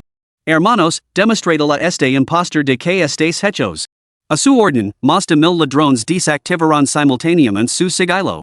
Clasificados uniformemente en el nivel Shan 3, el cambio de clase asesino apareció ante la multitud. Maldita sea, ¿es este el poder de un gremio importante? 1000 expertos uniformemente cambiados de clase al nivel Shan 3. ¿Cambio de clase asesino? ¿Una profesión de rango A? Absurdamente poderoso. Y ahora, sigue sentado en tu pozo, mirando al cielo. El santo ladrón se burló, revelando sus propias estadísticas. Nivel Shan 5, profesión de rango SS, cazador de sombras. Incluso los dos guerreros de elite del campamento del Dios de la guerra intercambiaron miradas solemnes al ver las estadísticas del santo ladrón. Ahora tú. Justo cuando el santo ladrón se disponía a presumir, Lin Yun se materializó abruptamente ante él. Ojo a ojo, naras con naras, desde otro ángulo, podría parecer que se estaban besando. La sorpresa hizo que el santo ladrón se estremeciera violentamente. Al instante siguiente, una sonora bofetada aterrizó de lino en la cara del santo ladrón. ¡Pum! El santo ladrón no tuvo tiempo de reaccionar. Su cuerpo dio varias vueltas en el aire antes de estrellarse con fuerza contra el suelo. Sus piernas se crisparon una vez y luego quedaron inmóviles. Un silencio ensordecido se apoderó del lugar. El repentino giro de los acontecimientos dejó a todos paralizados por la sorpresa. ¿Qué demonios? Hacía solo unos momentos, el santo ladrón se pavoneaba como un pavo real. ¿Cómo acabó tirado de espaldas? Hay que admitir que esas volteretas en el aire fueron bastante impresionantes. Pero como lo había conseguido este mago de nivel 1 de rango místico era totalmente desconcertante. Ahora, tirado boca abajo en el suelo, el santo ladrón no tenía ningún deseo de levantarse y enfrentarse a las miradas de la multitud. Maldita sea, que humillante. Matadlo. La orden del santo ladrón resonó y, al instante, más de 1000 asesinos entraron en acción. Una densa masa de figuras desapareció abruptamente del aire, dejando todo el espacio repentinamente desolado. Al momento siguiente, innumerables dagas, brillando fríamente, se clavaron hacia Lin Yun desde todos los ángulos. Asesinos especializados en el sigilo, enfrentados a un mago a distancia, y por miles, era una sentencia de muerte casi segura. Cualquiera podía imaginar la espantosa muerte de Lin Yun. En medio de gritos desgarradores, docenas de figuras volaron hacia atrás, disolviéndose en rayos de luz blanca dentro del espacio. Maldita sea. Lin Yun no había muerto. Una luz dorada cegadora se enroscó alrededor de sus puños mientras se transformaba en un arma humana. Todos los piqueros que se atrevieron a acercarse a él recibieron una brutal paliza sin excepción. Os ofrece misericordia, pero seguisteis siendo obstinados. Ahora os der la salvación física. La voz de Lin Yun resonó entre la multitud antes de lanzarse contra ellos como un dragón enfurecido. Con cada puñetazo que lanzaba, un nuevo grito rasgaba el aire. Esto es ridículo. ¿Solo 1000 ladrones? ¿Crees que salí de la torre suspendida en el cielo por casualidad? Luché para salir, puñetazo a puñetazo. Ladrones insignificantes, completamente ridículos. Potenciados por propiedades metálicas, los puños de Lin Yun cortaban la carne como cuchillas, infligiendo un daño asombroso. Sus 8 millones de puntos de salud eran absolutamente aterradores, incluso si se cuidaba quieto y dejaba que la golpearan, podía agotarlos hasta la muerte. El silencio se hizo palpable en innumerables ocasiones. Al observar a Lin Yun, que parecía un dios de la guerra, a la multitud le costaba creer que fuera un mago. ¿No se suponía que los magos debían permanecer a distancia y lanzar hechizos? ¿Qué demonios era esa criatura que tenían ante ellos? Los jugadores que se habían transferido a las clases de puño sagrado miraron sus propios puños con escepticismo, y luego volvieron a mirar al mago que golpeaba sin piedad a la multitud. Algo parecía profundamente anticientífico. Los dos del campamento del Dios de la guerra intercambiaron otra mirada, con las manos temblorosas mientras enviaban mensajes. Chief, esto es un mago boxador equipado como un tank. Capítulo 31, el experto de nivel 5 místico que cuestiona su existencia, el santo ladrón. Lanza rompedora de dragones. El Dios de la Guerra Ling Tian, de nivel medio, impuyo su lanza con tal fuerza que golpeó primero, matando al instant el jefe de nivel 5 místico que tenía delante.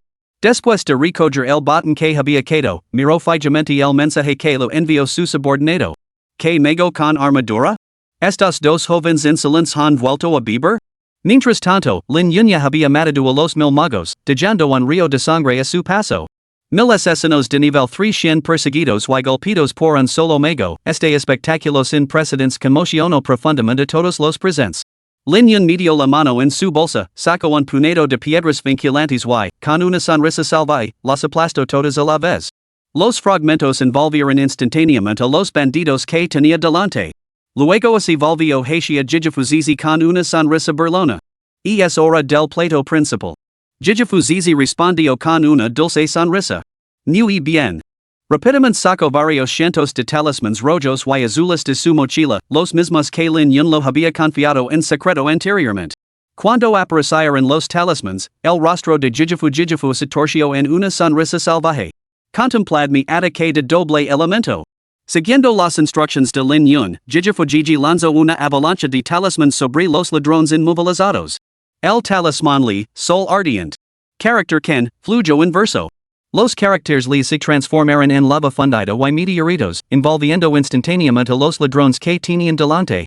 Cientos de caracteres Li formaron un área absurdamente vasta, con lava que brotaba sin cesar por el suelo y innumerables meteoritos que dejaban estelas de fuego al estrellarse contra la tierra. En medio del mar infinito de llamas, los gemidos de agonía resonaban sin cesar. Los jugadores que habían jugado para observar desde lejos solo podían percibir una bruma carmesí ardiente ante ellos, con olas de calor abrasador golpeándoles el rostro. En medio del air abrasador, olitas del sabroso aroma de la carne asada flotaban en el aire. El personaje que se transformó en un río embravecido y un cielo lleno de densas y heladas espadas de cristal, abrumando a los bandidos. El air gelado los congeló uno a uno hasta convertirlos en esculturas de hielo. Los dos efectos totalmente contrastantes colisionaron como un meteorito que golpea la tierra, duplicando el daño infligido. Todos los presentes observaron la escena, que parecía nada menos que un milagro, y no pudieron evitar tragar saliva. ¿En qué se había transformado este asesino de dioses? ¿Era esto algo que un humano podía lograr? ¿Cómo era posible que inscribiera sus habilidades en talismanes, las acumulara y luego las liberara todas a la vez? ¿Estaba esto realmente dentro de la capacidad humana? Y el daño era completamente absurdo. Incluso un ladrón de nivel 100, por muy baja que fuera su salud, no debería ser aniquilado instantáneamente de esta manera. El santo ladrón miró fijamente a sus subordinados que sufrían en medio de este infierno, a sus gritos agonizantes llenaban sus oídos y le provocaban escalofríos. En ese momento, deseo desesperadamente poder agarrar un cuchillo y apuñalar al chico sol hasta matarlo. ¿Qué demonios has provocado? Dijiste que solo era un mago. ¿Un mago? Un mago que atravesó a 1000 asesinos y conjuró esta escena apocalíptica con simples talismanes? Al darse cuenta de que todo estaba perdido, el santo ladrón se movió rápidamente, preparándose para escapar. Antes de que pudiera huir, una mano lo agarró por el hombro. ¿A dónde crees que vas? La voz de Lin Yun resonó en su oído. Al santo ladrón se le erizaron los pelos. Sin mirar, lanzó un taja con su daga hacia atrás. Al verlo, Lin Yun le propinó una poderosa patada en la cintura. La fuerza del golpe lo hizo tambalear hacia delante como un perro sarnoso que se lanza a por las sobras.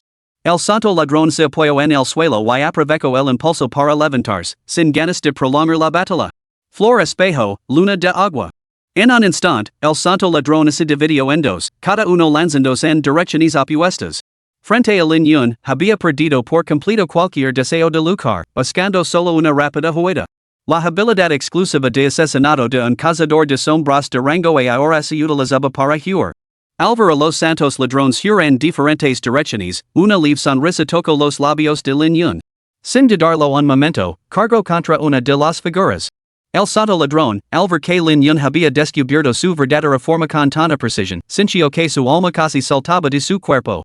Imposible. ¿Cómo lo había descubierto? Antes de que el santo ladrón pudiera reflexionar más, una enorme mano lo agarró por la nuca. Una fuerza aterradora lo atravesó, enviando su cuerpo hacia atrás. A continuación, un puño se estrelló contra su abdomen. Con los ojos desorbitados, el santo ladrón se encogió como un camarón. Su barra de salud se desplomó. ¿Por qué?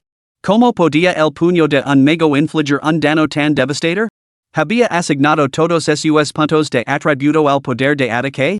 Sin que él lo supiera, Lin Yun había despertado nuevos atributos dentro de la torre suspendida en el cielo. Estos nuevos atributos podían inverse en sus puños. Amplificado por el talento divino de Lin Yun, su formidable poder mágico ahora fluía directamente a través de sus manos, haciéndolo tan formidable como cualquier guerrero. El santo ladrón se arrodilló, agarrándose el abdomen y temblando. Un destello de intención maliciosa brilló en sus ojos. Su daga desapareció, solo para reaparecer detrás de Lin Yun en el siguiente instante. Corte de sombra. Un hora de hoja negra cortó el aire en un ángulo antinatural, perforando directamente la espalda de Lin Yun. Antes de que la cara del santo ladrón pudiera contorsionarse en una sonrisa salvaje, se quedó paralizado por la total confusión. 200. El dano había impactado, pero era absurdamente bajo. Ante la mirada desesperada del santo ladrón, la barra de salud de Lin Yun permaneció completamente inmutable. Lin Yun sonrió levemente, aplastó la piedra vinculante que tenía en la mano y luego lanzó un puñetazo directo hacia la cara del santo ladrón. 15. Dano físico. 8874. Dano de atributo de fuego. Antes de que el santo ladrón pudiera comprender por qué su dano era tan lamentablemente bajo, pereció instantáneamente donde estaba. Cada vez que el santo ladrón revivía, la amplia cara de Lin Yun aparecía ante él, seguida de otro puñetazo que lo mataba al instante. Bajo el implacable aluvión de golpes de Lin Yun, el santo ladrón había perdido toda su confianza. Parecía completamente destrozado, su espíritu, antes poderoso, aplastado como si le hubieran arrancado la columna vertebral. Finalmente, expresó la pregunta que lo había atormentado. ¿Cómo sabías cuál era mi verdadera forma? Lin Yun cavó los labios y miró a los ojos al santo ladrón mientras respondía deliberadamente. ¿No ves la enorme huella en tu espalda?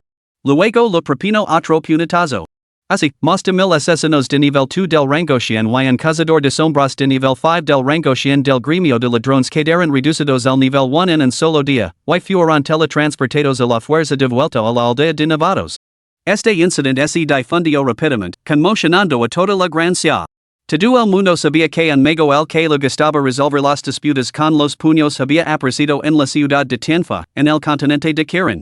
Su salud era absurdamente alta, su dano era sorprendentemente excesivo y sus métodos de ataque eran peculiares, podía debutar talismans para atacar, pero prefería resolver los asuntos con sus propias manos.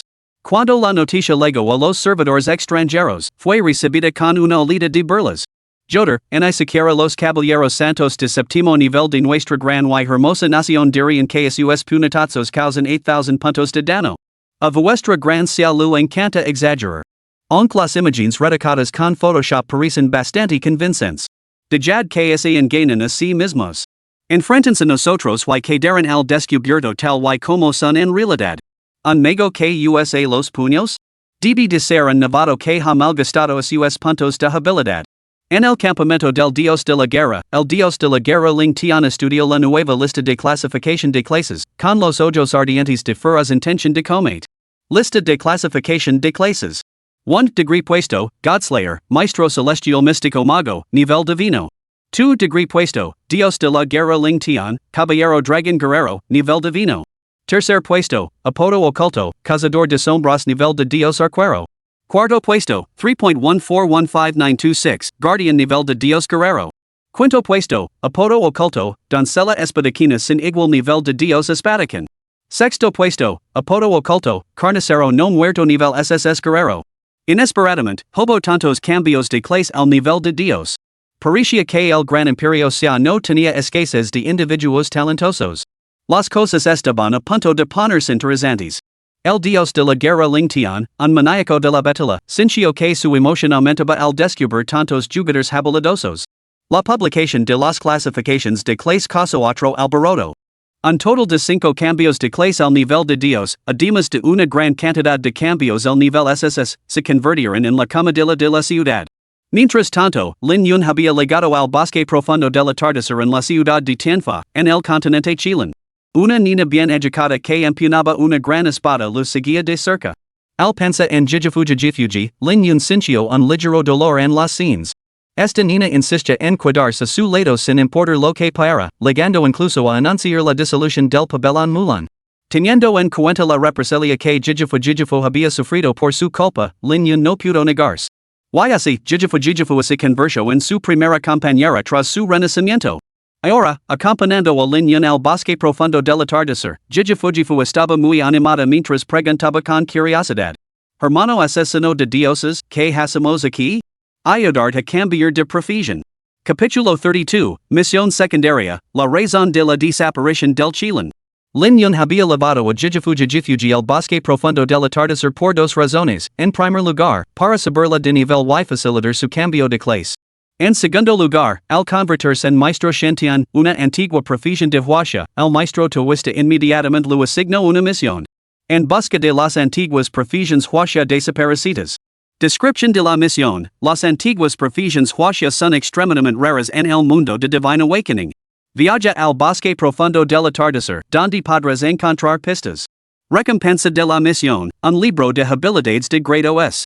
De hecho, tanto en su vida pasada como en su encarnación actual, el único jugador que Lin Yun conoce que había cambiado de clase una antigua profesión Huasha era Xiao.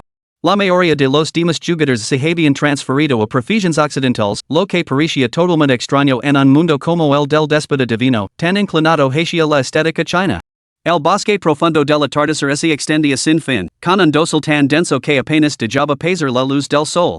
Estaba repleto de monstruos de alto nivel y, según la leyenda, en sus recovecos más profundos habitaban inmortales míticos. Solo ahora Jijifu comprendió el verdadero significado de la victoria sin esfuerzo y la velocidad meteórica de subir de nivel. Lin Yun envió una solicitud de grupo a Jijifu y luego la llevó a ella, una simple jugadora de grado amarillo 7, directamente al bosque profundo del atardecer. Ante la mirada atenida de Jijifu, el simple asesino de dioses de grado 100 nivel 1 se lanzó de cabeza contra un enjambre de monstruos de grado 100 nivel 5. Un talismán voló por los aires. Al instante, los fauces y los colmillos del enjambre de monstruos devoradores del cielo de grado 100 nivel 5 quedaron envueltos en llamas o hielo. Un solo puñetazo aplastó el cráneo de una swallowing heaven mang, inmovilizándola al instante. ¿Qué tontería es eso de golpear el punto vital de una serpiente? Los ataques de Godslayer rebosaban de una belleza brutal.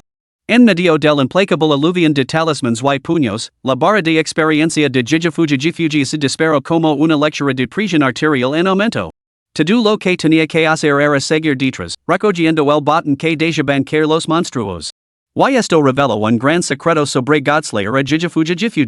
Cada pieza de equipo que Godslayer dejaba caer se multiplicaba. Pronto, el nivel de Jijifu se disparó como un cohete, alcanzando el grado amarillo 10. Los monstruos del primer rango del nivel místico contaban con la asombrosa cifra de 5,000 puntos de vida, que se duplicaban con cada rango posterior. En el quinto rango, sus puntos de vida se habían disparado hasta alcanzar la asombrosa cifra de 120,000. Sin embargo, gracias al suministro infinito de talismans de Lin Yun, esos 120,000 puntos de vida solo se ponían lanzar unos cuantos hechizos más. Si hubiera sabido que los magos eran tan absurdamente poderosos, Lin Yun nunca habría desperdiciado su vida anterior entrenándose con la espada. A medida que la pareja se adentraba en el bosque profundo del atardecer, los monstruos con los que se encontraban se volvían cada vez más formidables. Las aterradoras barras de salud y el poder de ataque hicieron que Jijifu se sintiera incómodo. Si no hubiera sido por Godslayer acompañándolo, Jijifu no se habría atrevido a poner un pie en este bosque para subir de nivel. En esta etapa, ningún jugador se atrevía a aventurarse en el círculo interior del bosque profundo del atardecer, contentándose con subir de nivel en las zonas exteriores. Después de todo, la descripción del mundo del déspota divino de la ciudad de la ley celestial del continente Chilan marcaba el bosque profundo del atardecer como una zona prohibida. Justo entonces, mientras la pareja avanzaba, un repentino grito de ayuda perforó sus oídos. Intercambiaron una mirada y sintieron que algo no iba bien. Gritos humanos pidiendo ayuda en el desolado bosque del atardecer resultaba inquietante. La escena que se presentó ante ellos dejó sin aliento a Jijifu. Frunciendo el seno, Lin Yun condujo a Jijifu hacia el origen del sonido. A diferencia de Jijifu, Lin Yun sabía que Divine Awakening no era solo un juego, sino que era real. Antes de reflejar la realidad, los NPC del juego solían ocupar posiciones fijas, esperando la llegada de los jugadores. Los NPC rara vez entraban en esas zonas prohibidas. Evidentemente, ninguém jugador había logrado atravesar las hordas de bestas salvajes para llegar a ese lugar. Pronto, la pareja llegó al origen del sonido. En las sombrías profundidades del bosque, aparte de charcos de sangre seca y fragmentos dispersos de espadas rotas, no vieron ningún signo de vida. Desde que oyeron los gritos hasta que llegaron al lugar, había pasado menos de un minuto. Sin embargo, la sangre del suelo hacía tiempo que se había secado. Las espadas rotas estaban ahora cubiertas de musgo, lo que indicaba que la lucha había tenido lugar hacía mucho tiempo. Sin embargo, la llamada de socorro que habían oído había sonado apenas un minuto antes. Esta espeluzna de China hizo que Jijifu Gigi tragara saliva. Movió los pies y se colocó detrás de Lin Yun. Lin Yun se agachó y recogió la joya rota. Ding! Enhorabuena, jugador, has desbloqueado una pista de misión. El críptico mensaje no se parecía en nada a las misiones que había aceptado antes. Al examinar la espada fracturada, distinguió los caracteres tianan grabados en su joya borrosa. Manchas de sangre seca, una joya destrozada. En la oscuridad perpetua del bosque profundo del atardecer, todo parecía inquietantmente fuera de lugar. En ese momento, el sonido de un furioso cometa estalló una vez más. Esta vez, Jijifu entró en pánico y tiró de Lin Yun. Hermano asesino de dioses, quizás deberíamos dar por terminado el día, cambiemos de clase en otro momento. Este lugar es demasiado extraño. Lin Yun sonrió, inculcando nociones materialistas en Jijifu antes de tirar de ella hacia el origen del alboroto. La China que se desarrolló ante ellos hizo que Lin Yun se la helara la sangre. Innumerables huesos blancos. Innumerables espadas destrozadas. Sangre seca convertida en polvo hacia mucho tiempo. Aunque los sonidos les habían legado hacia solo unos instants, todo lo que tenían ante ellos lavaba las marcas de épocas pasadas. Lin Yun frunció profundamente el seno. En su vida anterior, nunca había oído hablar de tales sucesos, y nadie había descubierto restos óseos en el bosque profundo del atardecer. En medio de los montones de huesos, la expresión de Lin Yun cambiaba constantemente. ¿Había causado su renacimiento esta animalia? ¿O es que nadie en su existencia anterior había notado nunca estos restos? Hermano Godslayer, aquí hay unas palabras. La voz de Jijifu interrumpió los pensamientos de Lin Yun. Al acercarse Jijifu, vio un esqueleto postrado. Su mano derecha yacía en el suelo y, ante los usos de esa mano, había una línea de pequeños caracteres talados en la piedra. El señor Chilin ha desaparecido. Se nos ordenó buscar pistas. En medio de la luz y la oscuridad cambiantes, descubrimos el rastro del señor Chilin. Pero nuestro adversario no es mortal, es un dios. El continente Chilin está más allá de toda salvación. ¿Por qué esta persona no terminó de escribir? ¿Se refiere continente Chilin al actual?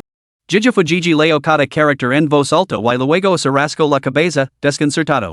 No se dio cuenta de la repentina palidez que se extendió por el rostro de Lin Yun, a su lado. La palabra Dios era una palabra que Lin Yun no se atrevía a pronunciar desde su renacimiento. Porque sabía que los dioses existen de verdad. Se había esforzado sin descanso para ser digno de enfrentarse a los dioses cuando descendieron. Las revelaciones divinas de su vida pasada, la realidad. Todo se hizo anicos cuando llegaron los dioses. Aquellos no eran dioses, eran demonios. ¿Qué demonios estaba pasando? ¿Por qué esos restos óseos escribían la palabra Dios? ¿Habían visto a un dios? ¿Habían sido asesinados por un dios?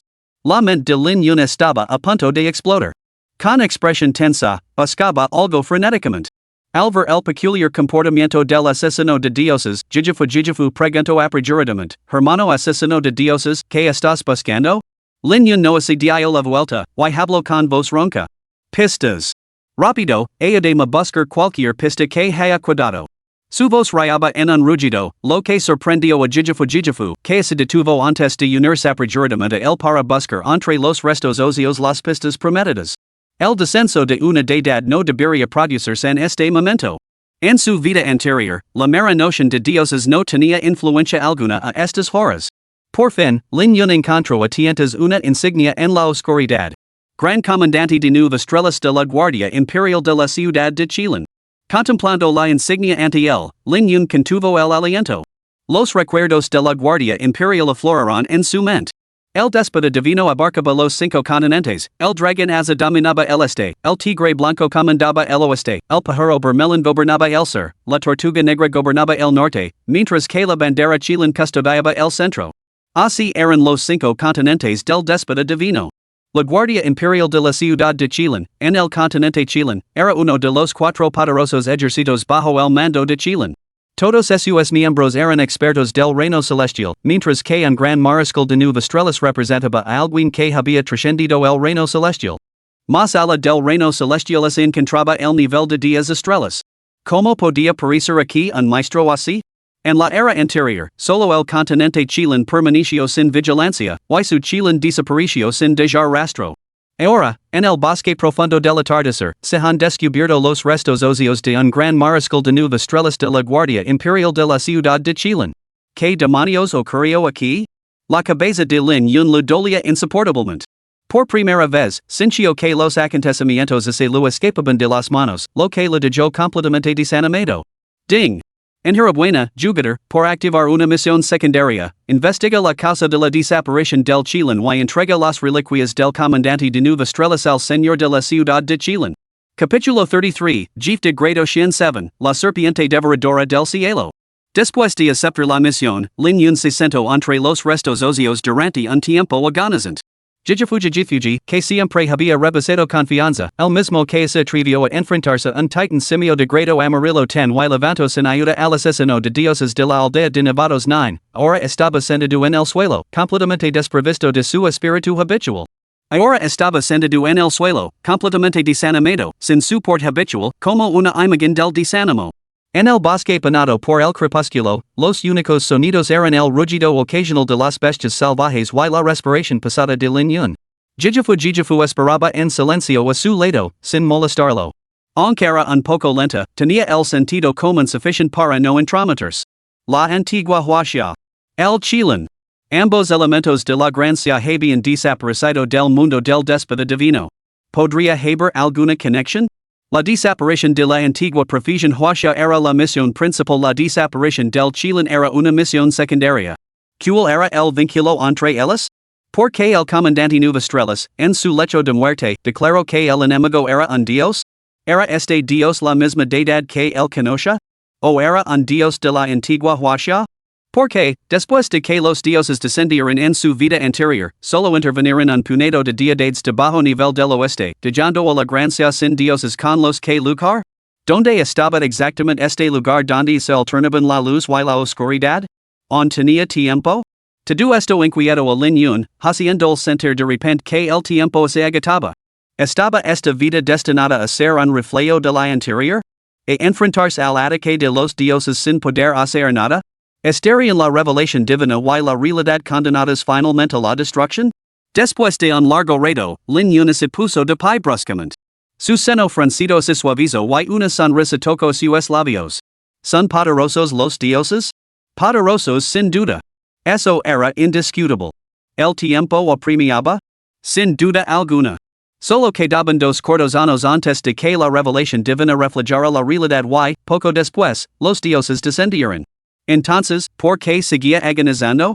Ya había soportado el peor de los resultados. Al regresar a esta vida, era más fuerte que en su existencia anterior. ¿Por qué perder el tiempo preocupándose? Simplemente tenía que mejorar. En su vida anterior, incluso con un talento de grado I, se había enfrentado a los dioses cara a cara. Ahora, poseyendo un talento divino en esta vida, ¿podría salir peor parado que antes?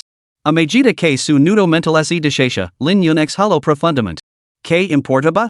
Ante lo desconocido, cualquiera sentiría pánico y confusión. Pero los asuntos exigían una resolución.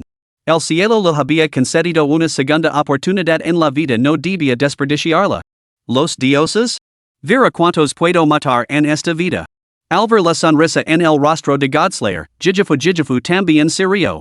Aunque desconoce los detalles, a juzgar por la expresión anterior de Godslayer, no podía tratarse de algo trivial. La actitud más tranquila y la sonrisa de Lin Yun también habían levantado el ánimo de Jijifu. Vamos. Dirigiémonos a la misión de cambio de trabajo. Lin Yun sonrió mientras le revolvía el pelo a Jijifu y se dirigía hacia el lugar donde había aparecido el pergamino de cambio de clase en los recuerdos de su vida pasada. Jijifujifu lo seguio con una sonrisa tonta. No podía comprender la inmensa presión que Lin Yun había soportado hacia unos momentos, y se daba cuenta de que esto no era solo un juego. Todo se aclararía una vez que la revelación divina iluminara la realidad.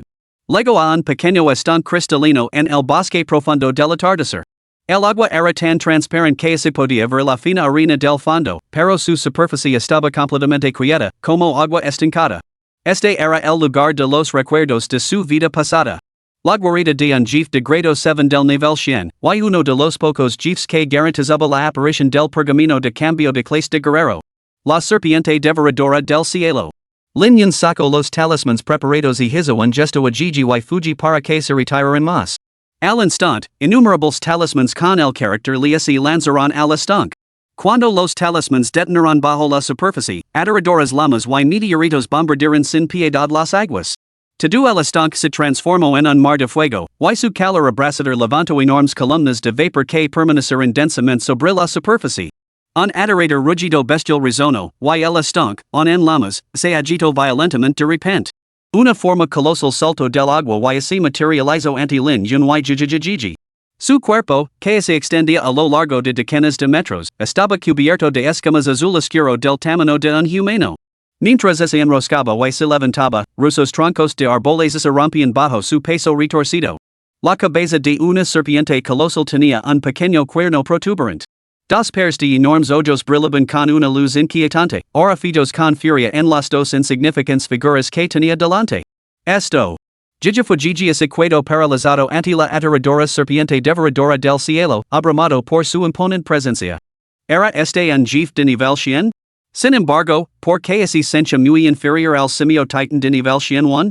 Serpiente devoradora del cielo. Nivel, 107. Ataque, 12,000. Salud, 15 million. Description, uno de los gobernantes del bosque profundo del atardecer, duerme todo el año en un estanque silencioso, esperando en silencio el momento de transformarse en dragón. Posee adoradoras habilidades de constricción, y cualquier criatura que envuelva está condenada a convertirse en su presa. Habilidades. 1. Niebla venenosa que corro los huesos, expulsa un vapor tóxico capaz de disolver toda la materia con la que entra en contacto. 2. Estrangulamiento, envuelve su cuerpo alrededor de los enemigos, aplastando todo lo que está a su alcance. Estas estadísticas son bastante mediocres, ¿no? Jijifujifu murmuró para sí mismo. Habiendo sido testigo del poderío de un simio titan Shen de grado 1, Jijifujifu encontró que el poder de ataque y la reserva de salud de la serpiente Shen que se traga el cielo de grado 7 eran solo ligeramente superiores, realmente nada destacables. ¿Cómo se comprendiera las palabras de Jijifuji? La serpiente devoradora del cielo movió su lengua bífida. Todo su cuerpo se retorció violentamente y cargó contra Jijifuji con un header repugnant. Carácter can, río de flujo inverso. Una docena de runas con el carácter can llegaron ante su objetivo, bombardeando a la serpiente devoradora del cielo. En un instante, un frío adorador inmovilizó a la colosal serpiente en el acto. Innumerables corrientes gélidas y flechas de cristales de hielo asaltaron simultáneamente su enorme cuerpo, desatando un daño explosivo. 26,622. 26,622. 26,622. Se desató una incesante lluvia de daño, amplificada por una bonificación de daño de habilidad del 200% y un efecto de congelación de 10 segundos. La serpiente devoradora del cielo solo podía saciando sin cesar mientras todo su cuerpo se congelaba rígido en el sitio, mientras Lin Yun continuaba lanzando talismans desde su mano. Al ver a Lin Yun acabar con el jefe con tanta facilidad, cualquier extraño se habría llenado de envidia. Yo puedo golpear, pero tú no te atreves a levantar una mano. La serpiente devoradora del cielo tenía una expresión de total frustración. Bajo el implacable efecto de congelación, toda la colosal serpiente se había transformado en una escultura de hielo. El inmenso daño continuó estalando, y su barra de salud se desplomó a un ritmo visible. Lin Yun sonrió al verlo. El poder del maestro Shen-tian era innegable, y las habilidades de doble elemento demostraban ser una ventaja formidable. Para los magos, salvo la clase gran elementalista, todos los demás solo podían especializarse en un único elemento, avanzando y desarrollando sus habilidades dentro de ese atributo singular. Lin Yun, sin embargo, era diferente. Dos de sus tres ranuras de habilidades ahora contenían elementos completamente distintos, y había comprendido un total de 9 elementos. Más notable on, los talismanes del maestro Shintian podían almacenarse, y su dano aumentaba con el dominio de la habilidad. Poco a poco, el cuerpo de la serpiente devoradora del cielo se hinchó otro tamaño, el hielo se rompió violentamente mientras sus ojos carmes se fajaban intensamente en la unión. De sus fauces brotó un vapor verdoso, la habilidad de la serpiente colosal, niebla venenosa corrosiva para los usos. Al ver esto, los labios de Lin Yun se curvaron en una leve sonrisa mientras un talismán con el carácter Li se materializaba en su mano. Carácter Li, llama del sol abrasador. El talismán así disparó hacia las fauces abiertas de la serpiente. Unas llamas aterradoras estallaron en una violenta explosión. La niebla venenosa verde que corroía los usos dentro de las fauces de la serpiente devoradora del cielo reaccionó químicamente en el momento en que las llamas detonaron. Una explosión aún más aterradora resonó, reduciendo instantáneamente la salud de la serpiente devoradora del cielo en una parte significativa. ¿No te lo dijo tu madre? Si tienes mal aliento, habla menos. El comentario descarado de Lin Yun hizo rira jijifuji. Mientras los ojos inyectados en sangre de la colosal serpiente se fajaban en ella, jijifuji hizo un gesto de desprecio con la mano. No son mis palabras. Culpa a quien corresponda. La serpiente devoradora del cielo se sentía completamente agravada. El hielo cubría su cuerpo cada vez con más espesor, mientras que las aterradoras llamas quemaban sin piedad su carne. Se sentía como si se hubiera sumergido de cabeza en un congelador para luego ser empujada directamente a un horno. Sin embargo, estas dos insignificantes criaturas que tenía delante seguían estando completamente fuera de su alcance. Su salud seguía cayendo en picado, mientras que el dano de los talismanes en manos de Lin Yun se hacía cada vez más potente con cada momento que pasaba. Carácter Li, sol ardent competencia, 9%. Carácter Ken, flujo inverso competencia, 7%. Cada punto de competencia aumentaba el dano de la habilidad en un 10%. En ese momento, el dano de los dos talismanes alcanzaba el 290% y el 270% respectivamente. Esto significaba que un solo talismán del carácter Li, combinado con el poder mágico de 8874 de Lin Yun, infligía un dano instantáneo de 25,734 puntos. Este dano persistía durante 10 segundos. Con 250,000 puntos de dano cada 10 segundos, la salud de la serpiente devoradora del cielo se desplomó hasta el umbral de muerte en cuestión de segundos. Cuando la salud de la serpiente devoradora del cielo cayó por debajo del 10%, una luz dorada brilló al activarse el efecto de ejecución del título del cazador. La salud restante de la serpiente desapareció al instante. Su colosal forma se derrumbó con un último y amargo gol, disolviéndose en un rayo de luz que desapareció del campo de batalla. Un montón de botones se esparció por el suelo. Ding! Felicidades a los jugadores Godslayer y chatter por lograr la primera muerte del jefe de grado Shin nivel 7, la serpiente devoradora del cielo. Se realizará un anuncio en todo el servidor de inmediato. ¿Deshan ocultar sus nombres? No. Ding! Los jugadores Godslayer y Jijifujiji del servidor Gracias han completado la primera muerte del jefe de nivel 7 de grado Shin, la serpiente devoradora del cielo, como grupo. Recompensa, un conjunto aleatorio de grado A. Equipo de grado A? Esa recompensa es bastante mediocre. En ese momento, los jugadores de todo el servidor echaron un vistazo al anuncio con expresiones indifferentes antes de bajar la cabeza para seguir matando monstruos. No había otra razón, los jugadores se habían vuelto inmunes al nombre de Godslayer. Más de una semana después del lanzamiento, por su nombre diario se había convertido en una rutina. Si estuvieras en su lugar, probablemente solo murmurarías, otra primera muerte.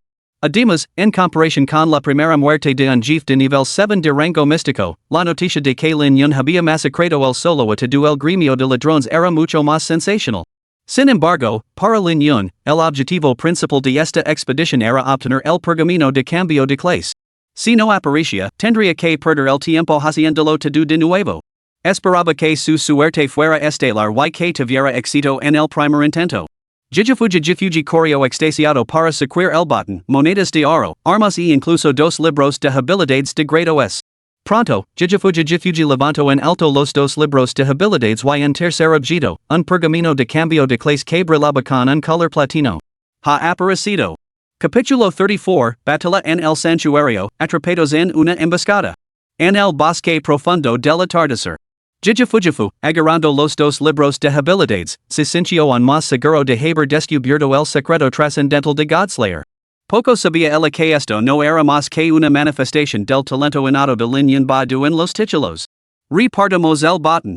Un libro de habilidades para cada uno, el oro y el pergamino de cambio de clase para ti, y el equipo para mí. KTE Paris? Lin Yun propuso el reparto, pero Jijifu se opuso. Al fin y al cabo, Lin Yun había hecho todo el trabajo de lucha, y su principal objetivo en la expedición era asegurar su propio cambio de clase. Conseguir un pergamino de cambio de clase de grado SS era como manacado del cielo para Jijifuji. ¿Cuántos pergaminos de ese tipo existen en todo el servidor? Aunque Lin Yun insistió repetidamente en su independencia financiera, la persistencia de Jijifuji lo agotó. Después de agotarlo, Jijifuji finalmente activó el pergamino de cambio de clase de guerrero. Dios demonio vinculado por la sangre. Rango, SSS. Description, cambio de clase de guerrero. Un dios demonio que vaga por las profundidades del infierno, un guerrero demoníaco nato. Salud reducida en un 10%, ataque aumentado en un 100%, drainage de vida aumentado en un 100%, cuando la salud cae por debajo del 10%, es activa la postura inquebrantable, la salud es bloquea durante 5 minutos, el poder de ataque aumenta un 200% y el robo de vida aumenta un 200%. Una descripción sencilla, estadísticas brutales. Esta clase de dios demonio empapado en sangre no era más que un matin armado. Lin Yun no podía imaginar cómo sería un personaje de clase loli después de transformarse en un dios demonio de sangre carcelario. Una loli tipo hermano mayor, banada en sangre, empuñando una gran espada y persiguiendo a la gente para cortarla en pedazos? Bajo la protección de Lin Yun, Jijifuji comenzó a fusionar el libro de habilidades. Olitas de luz de sangre carmesí y negra se extendieron por su cuerpo, dándole una aura inquietamente seductora. Pronto, Jijifuji completó la fusión con una sonrisa. Al sentir el nuevo poder, su gratitud hacia Lin Yun se profundizó. Sin él, probablemente solo habría podido cambiar de clase guerrera ordinaria. Lin Yun también reflexionó con un suspiro, no estaba claro si estos cambios eran para mejor o para peor. El pabellón Mulan, que se había resistido a los dioses en su vida pasada, se había disuelto. En esa existencia anterior, Jijifuji se había convertido en un guerrero sagrado, pero en esta vida se había transformado en un dios demonio de sangre carcelario. Quizás este cambio no era del todo desaconsejible. Después de todo, un formidable dios demonio de sangre carcelario tenía más valor que un guerrero sagrado. Lin Yun utilizó rápidamente el tomo de habilidades y adquirió la nueva habilidad, Character Gun, tambor de metal caótico. Esta habilidad de atributo metálico lino su tercera y última ranura de habilidades, junto con sus habilidades existentes de atributo de agua y fuego. Justo cuando Jijifuji estaba a punto de hablar, recanando los dientes, una fuerza aterradora descendió abruptamente sobre ambos dentro del bosque profundo del atardecer. En un abrir y cerrar de ojos, Jijifuji, en medio de la frase y con los dientes apretados, explotó en la nada. La expresión de Lin Yun se oscureció cuando el mismo terror palpable lo golpeó. A pesar de sus asombrosos 2 millones de puntos de salud, aguantó solo un segundo más que Jijifuji antes de explotar en un rugido ensordecido. En lo profundo del bosque del atardecer, la intención asesina desapareció tan silenciosamente como había legado, sustituida por el más leve susurro de respiración. Lin Yun revivió en las aguas del manantial, bajando un nivel. Sin embargo, su expresión seguía siendo grave. En ese instante, esa aterradora fuerza la había evocado recuerdos de enfrentarse a un ángel de dos alas en su vida pasada. Pero la naturaleza de su poder era completamente diferente. Aunque los ángeles simbolizaban la luz, su poder tenía un toque de oscuridad. Sin embargo, la fuerza con la que acababa de encontrarse compartía una extraña similitud con la suya. ¿Qué podía significar esto? ¿Podría existir una entidad con el poder de un ángel de dos alas en lo profundo del bosque profundo del atardecer? Sin embargo, en su vida pasada, nunca se había encontrado con un ser así. Por alguna razón, Lin Yun sentía que los acontecimientos se estaban saliendo de su comprensión. Cosas que nunca deberían haber aparecido en su existencia anterior ahora se estaban manifestando. Tras revivir, Jijifuji buscó inmediatamente a Lin Yun. Tras haber cambiado de profesión con éxito, fue golpeada instantáneamente por una fuerza, o más bien, por una intención asesina. Hermano asesino de dioses, ¿es la morada inmortal en lo profundo del bosque del atardecer? ¿Qué concepto tan poderoso? Después de haber soportado repetidos asesinatos brutales a manos del niño del sol, Jijifu ahora parecía renacer de las lamas. Sin embargo, ese poder adorador estaba completamente más allá de la defensa humana. Ella solo podía maravillarse por el realismo y la pura exageración del juego. Lin negó con la cabeza, mirando a lo lejos hacia el bosque profundo del atardecer. Aunque no sea un inmortal, es una existencia absolutamente aterradora. Todo dentro del bosque profundo del atardecer parecía envuelto en niebla. La deidad mencionada en las últimas palabras del comandante de las nuevestrellas, eran los dioses de épocas pasadas o este ser que había aniquilado instantáneamente a Lin Yun con su intención asesina? Lin Yun apartó esos pensamientos. La razón fundamental por la que buscaba respuestas era para hacerse más fuerte. 8.200.000 puntos de vida se agotaron en un instante. Era incomprensible que nivel de ser acechaba en las profundidades del bosque del atardecer. ¿Por qué no había aparecido cuando los dioses descendieron en su vida anterior? ¿Por qué Occidente tenía dioses a los que resistir, pero la Gracia no tenía ninguno para afrontar el desafío? Justo cuando Lin Yun estaba perdido en estos pensamientos, Jijifujiji gritó de repente alarmado. Hermano Godslayer, Xiao ha declarado la guerra al gremio de ladrones. Lin Yun volvió a prestar atención y rápidamente revisó los foros. Resultó que, tras cambiar de profesión con éxito, Xiao se había enterado de la terrible experiencia de Jijifu y de las acciones del gremio de ladrones. Su furia se encendió al instante, lo que le llevó a reunir a todo su gremio contra el gremio de ladrones, jurando buscar justicia para Jijifu. Al principio, reforzados por el poder de su nueva profesión y la fuerza general del santuario, hicieron retroceder el gremio de ladrones. Incluso redujeron a los miembros del gremio de ladrones al nivel 1. Sin embargo, inesperadamente, cayeron en la trampa del santo ladrón. Los gremio de ladrones, fin del mundo y alianza suprema se unieron, cambiando el rumbo de la batalla.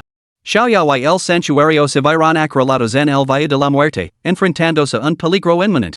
Todo es culpa mía. Si no fuera por mí, Xiao no estaría en peligro. Al conocer toda la historia, Jijifu se sintió abrumado por el remordimiento. Lin Yun permaneció en silencio, redactó y envió rápidamente un mensaje antes de apresurarse hacia Xiao con el arrepentido Jijifu a cuestas. Por dentro, dio un gran suspiro de alivio. Aunque las razones por las que el templo sagrado y el gremio de ladrones entraron en guerra diferían de su vida anterior, el resultado seguía siendo el mismo. El templo sagrado había caído en una emboscada y había sido conducido al valle de la muerte. Mientras la trayectoria principal permaneciera sin cambios, ese era el resultado más celebrable para Lin Yun. Si todo el mundo había cambiado debido a su renacimiento, Lin Yun no se atrevía a imaginar lo que le depararía el futuro. ¿Podrían intervenir directamente las deidades superiores? Eso significaría la destrucción inmediata del mundo, sin dejar ninguna esperanza. Valle de la muerte, continente Chileno.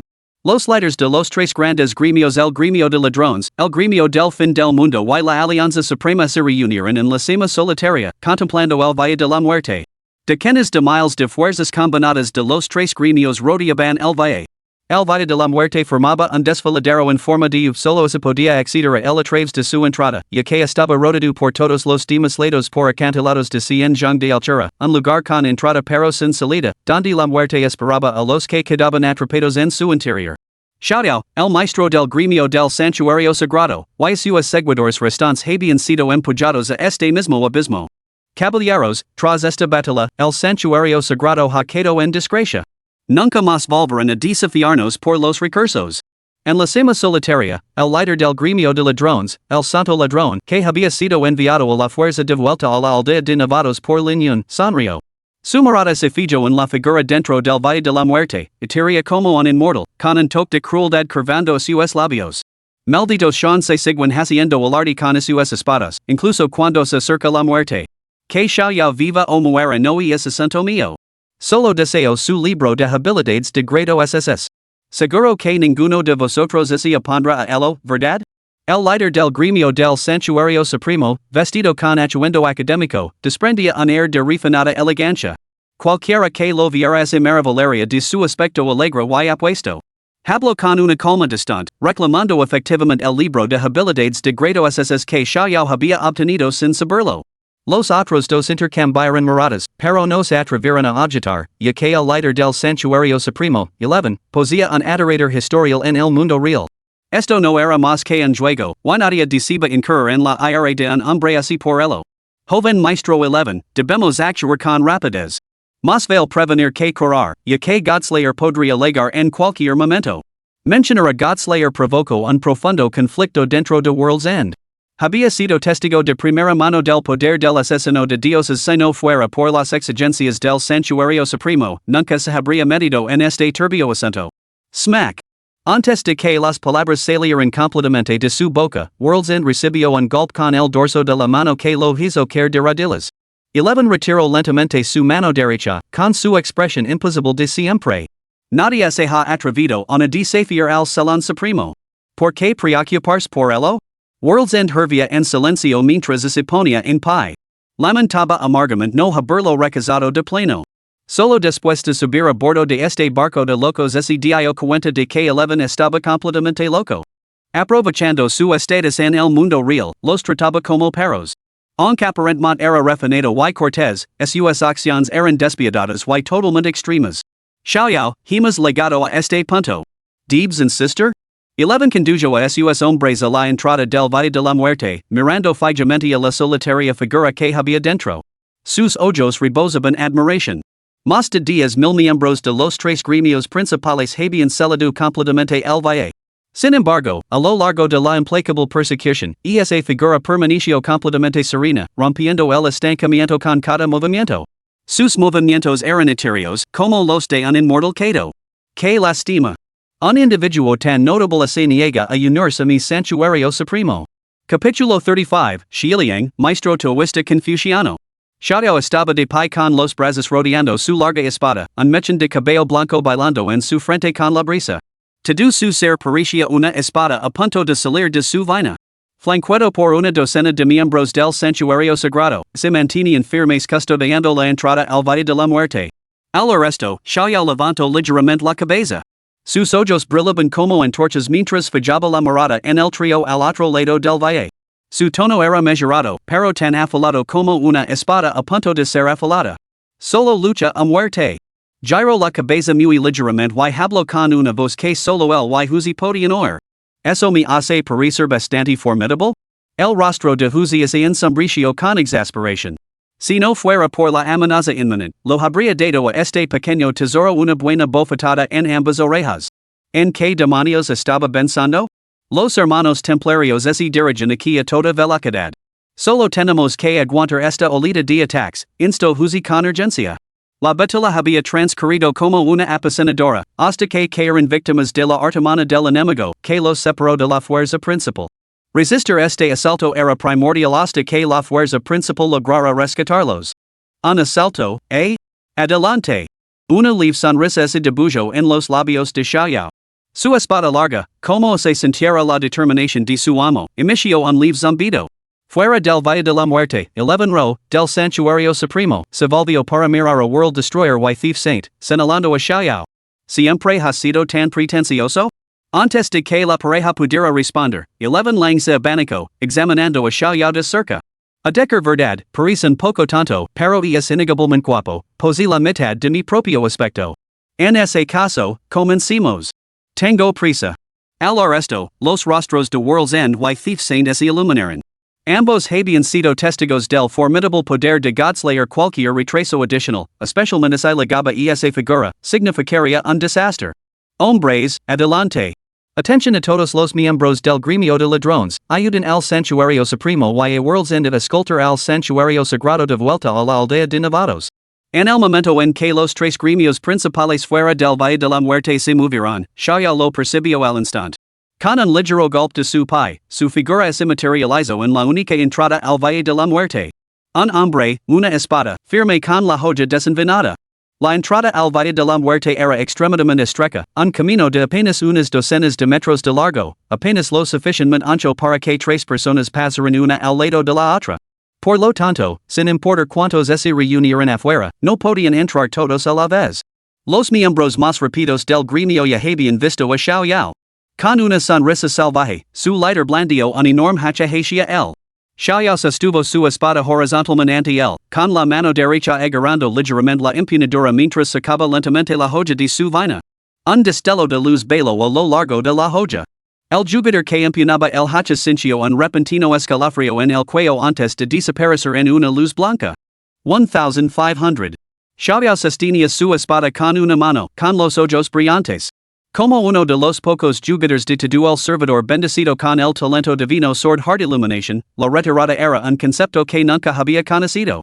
Un espada que prefería romperse antes que rendirse. La figura de Xiaoyao se movía como un inmortal cato. Donde quiera que cortaba su espada, un miembro de los tres gremios principales desaparecía en una luz blanca. El pasillo se extendía 10 metros. Con cada paso y cada golpe de espada, Xiaoyao bloqueaba a los miembros del gremio en la entrada. Si la muerte no hubiera significado volver a la fuente, esos cadáveres se habrían amontonado a estas alturas. Fuera del Valle de la Muerte, 11 lang sonría mientras ve a los miembros del gremio entrar en tropel como palilas a la luz, encontrando su fin bajo la espada de Xiaoyao. Su sonrisa se hizo aún más profunda. Sin embargo, el santo ladrón y el fin del mundo mostraron ligeros cambios en su expresión. Ni siquiera ellos podían enfrentarse decenas de miles de enemigos con tanta compostura y naturalidad. Anima un poco las cosas para él. Los tres capitanes adjuntos del santuario supremo. Juchiro agitó suavemente el abanico plegable que tenía en la mano mientras murmuraba a sus subordinados. Sí. Al resto, los tres miembros que estaban detrás de él asintieron y se dirigieron rápidamente hacia el Valle de la Muerte. Xiaoyao giró su larga espada en la mano, su nivel 105 se mantenía firme frente a los tres miembros del gremio que tenía delante, cuyos niveles no eran más débiles que el suyo. Sin embargo, la batalla era desigual. A pesar de ser del mismo rango, ninguno de ellos podía siquiera obstaculizar ligeramente el avance de Xiaoyao. Xiaoyao se movía como un inmortal cato, matando a un enemigo por cada zancada, sin dejar rastro en 10 metros. De repente, una lanza se lanzó desde el centro de la multitud, con su intención jalada perforando directamente hacia la cara de Xiaoyao. La expresión de Xiaoyao permaneció inalterable, con sus ojos brillando con un toque de diversión juguetona. Por fin había llegado un verdadero maestro. Sin embargo, eso era todo. Su espada barrió la lanza, y un estruendo atronador estalló entre las armas. La joya se mantuvo firme, mientras que la lanza salió disparada por los aires. El portador de la lanza era un hombre con una espesa barba, uno de los tres capitanes adjuntos del Salón Supremo, que poseía un talento de gracias, sus técnicas eran amplias y arrolladoras, y su ferocidad era inigualable. Sin embargo, contra Xiaoyao, su lanza casi se lo escapó de las manos. Xiaoyao paró la lanza, trazando un elegante arco con su espada en el aire. La punta tembló mientras buscaba al hombre barbudo. En ese momento, un hacha enorme y un martillo colosal se abalanzaron sobre Xiaoyao desde ambos lados. Era una táctica de distracción, se persistía en atacar al hombre barbudo, el mismo sería golpeado por las dos armas, sufriendo graves lesiones o incluso la muerte.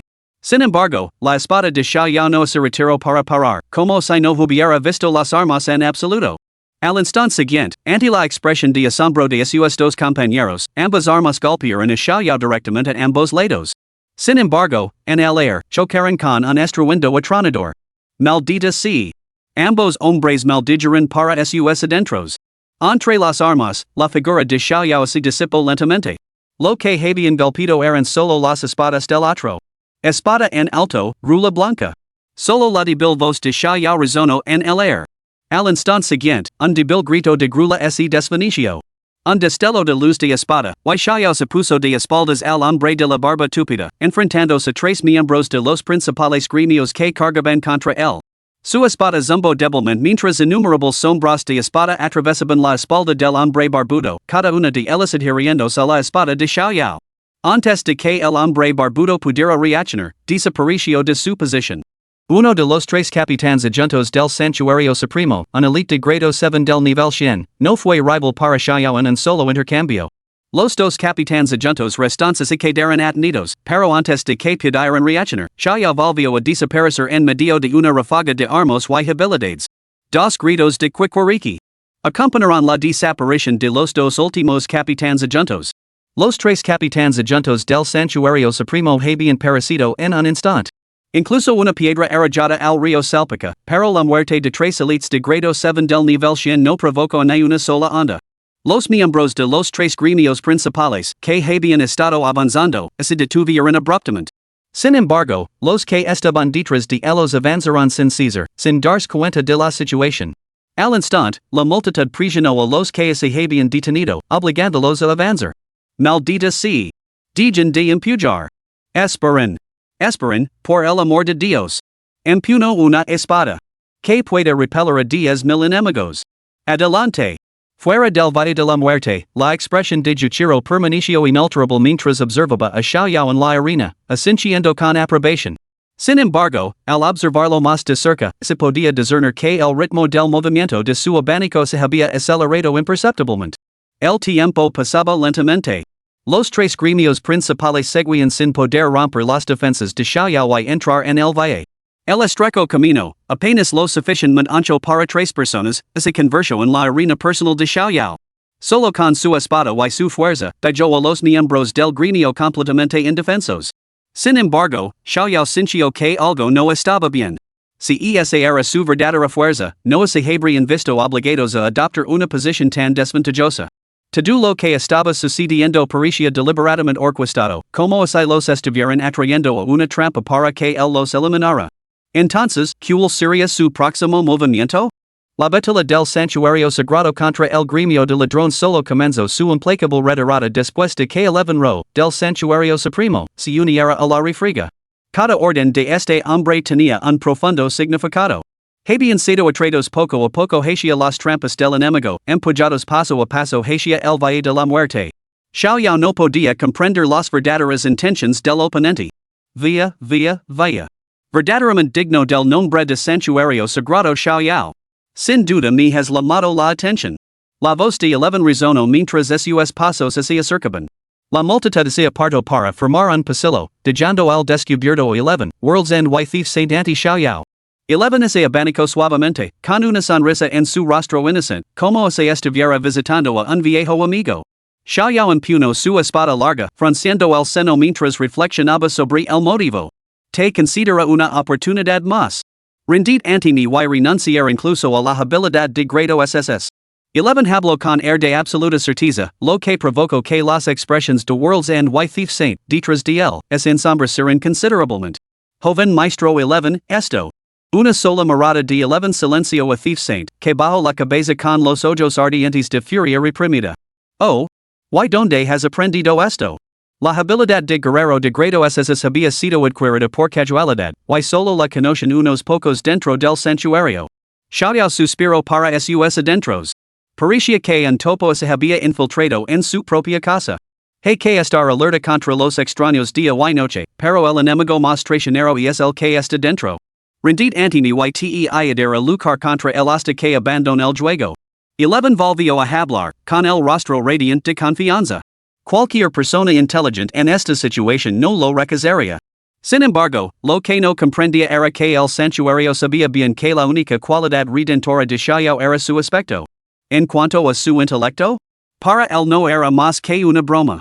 Además, un espadachín prefería rompers antes que doblegarse. Me niego. La espada larga de Xiaoyao emitió un zumbido resonante mientras hablaba, levantándola para apuntar directamente a Xiaolong. Por primera vez, la sonrisa desapareció del rostro de 11. Plegó su abanico y dijo con pesar, es una lástima. Aún así, te serve bien. Si hubieras inclinado la cabeza, te habría menospreciado y mis preparativos habrían sido en vano. Aunque la vestimenta y el comportamiento de 11 seguían siendo refinados, su tono se volvió cada vez más frío y todo su aura sufrió un cambio drástico. Donde antes había sido un caballero refinado, ahora se asemejaba a un formidable estratega militar al mando de los vientos de la guerra. ¿De verdad crees que solo tú poses un talento divino? 11 Lang levantó ligeramente la mano izquierda. Un aura arcana envolvió toda su figura, rebosante de una energía justa y sin límites. De bulla prisión. Al pronunciar estas palabras, innumerables luces carmesí y purpura brillaron bajo el pasillo de 10 metros donde se encontraba Xiaoyao. Los reyes se entrelazaron formando intrincados patrones, envolviéndolo en una compleja formación. Una fuerza inexplicable se abalanzó instantáneamente sobre Xiaoyao. Antes de que Xiaoyao pudiera reaccionar, quedó atrapado. Sintió como la energía de la espada que recorría su cuerpo se comprimía violentamente dentro de sus miembros. Al instante siguiente, Xiliang aplastó la piedra de contención que tenía en la mano. ¿No te has dado cuenta de a cuántos has matado? Xiaoyao se sobresaltó y miró hacia arriba.